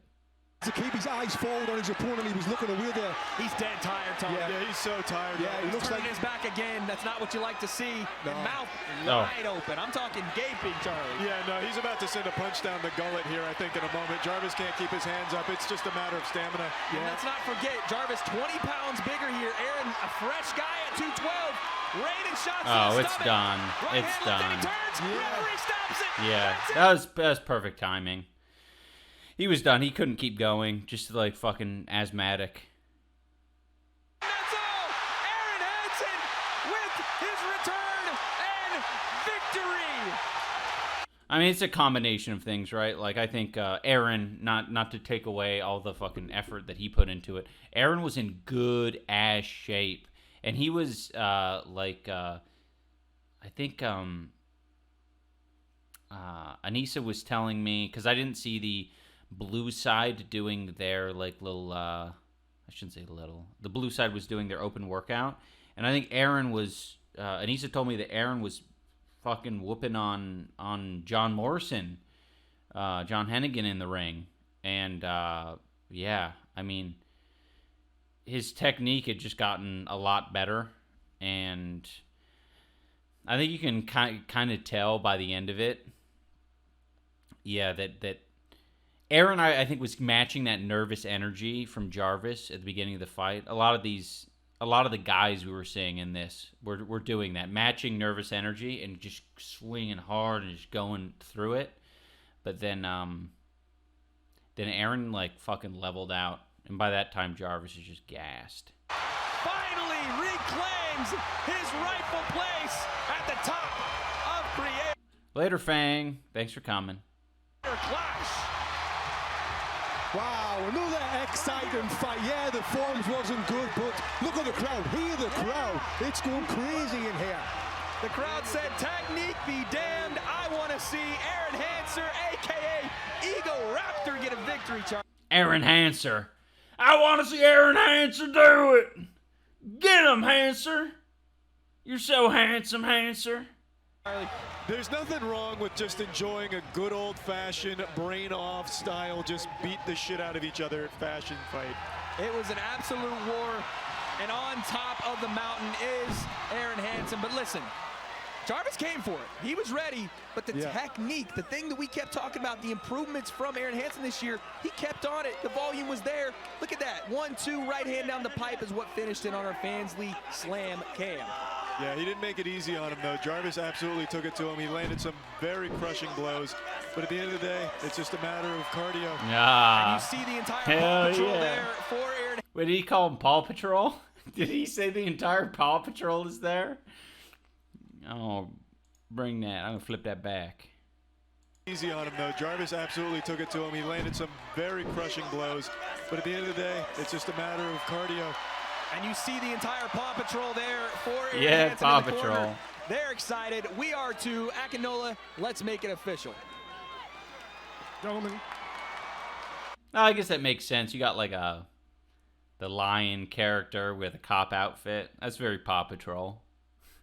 But just that one. Ladies and gentlemen, the referee has stopped the match. Ladies and gentlemen, the referee has stopped the match at 52 seconds left at the end of round 2. Here's your winner by TKO, Arin Hanson!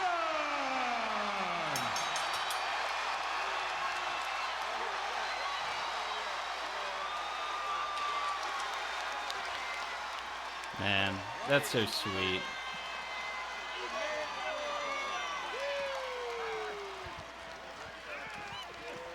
Good sportsmanship. You love to see it.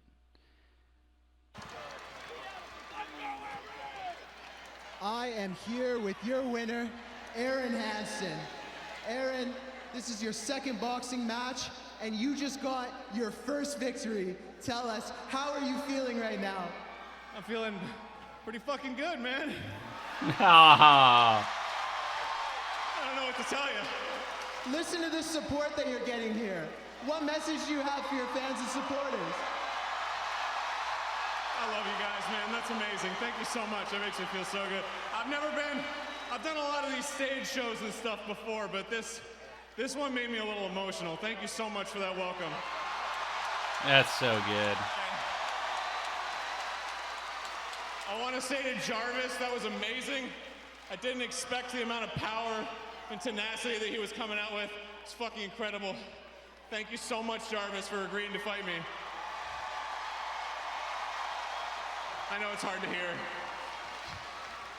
Tell us, what is next for your boxing career? I don't know about boxing career, but I'm gonna crack open a bottle of red wine. Congratulations. Let's give it up for your winner, Arin Hanson.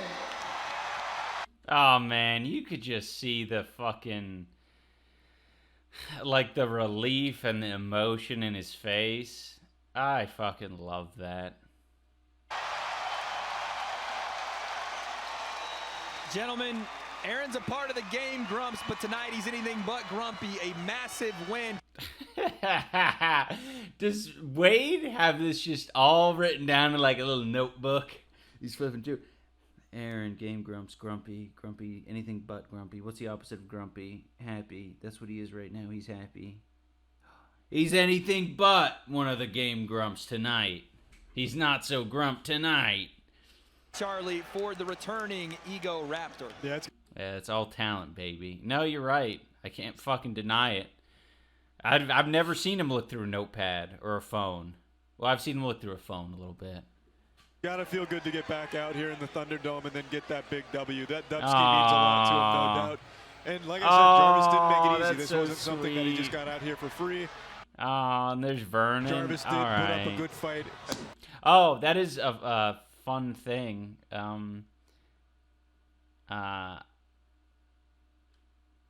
What was it? It was when Anissa was getting her back tattoo recently. One of the tattoo artists in the place we were getting it done, they were like, we had been kind of casually talking about this boxing event that we had put on, and the guy was like, oh, one of my neighbors or something, a guy I hang out with, went to a boxing event in Tampa, Florida.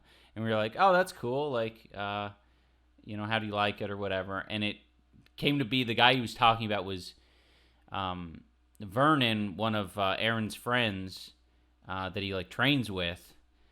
And the guy, like, knew Vernon and Arin, I think, to some extent. And I was like, oh, that's so fucking random.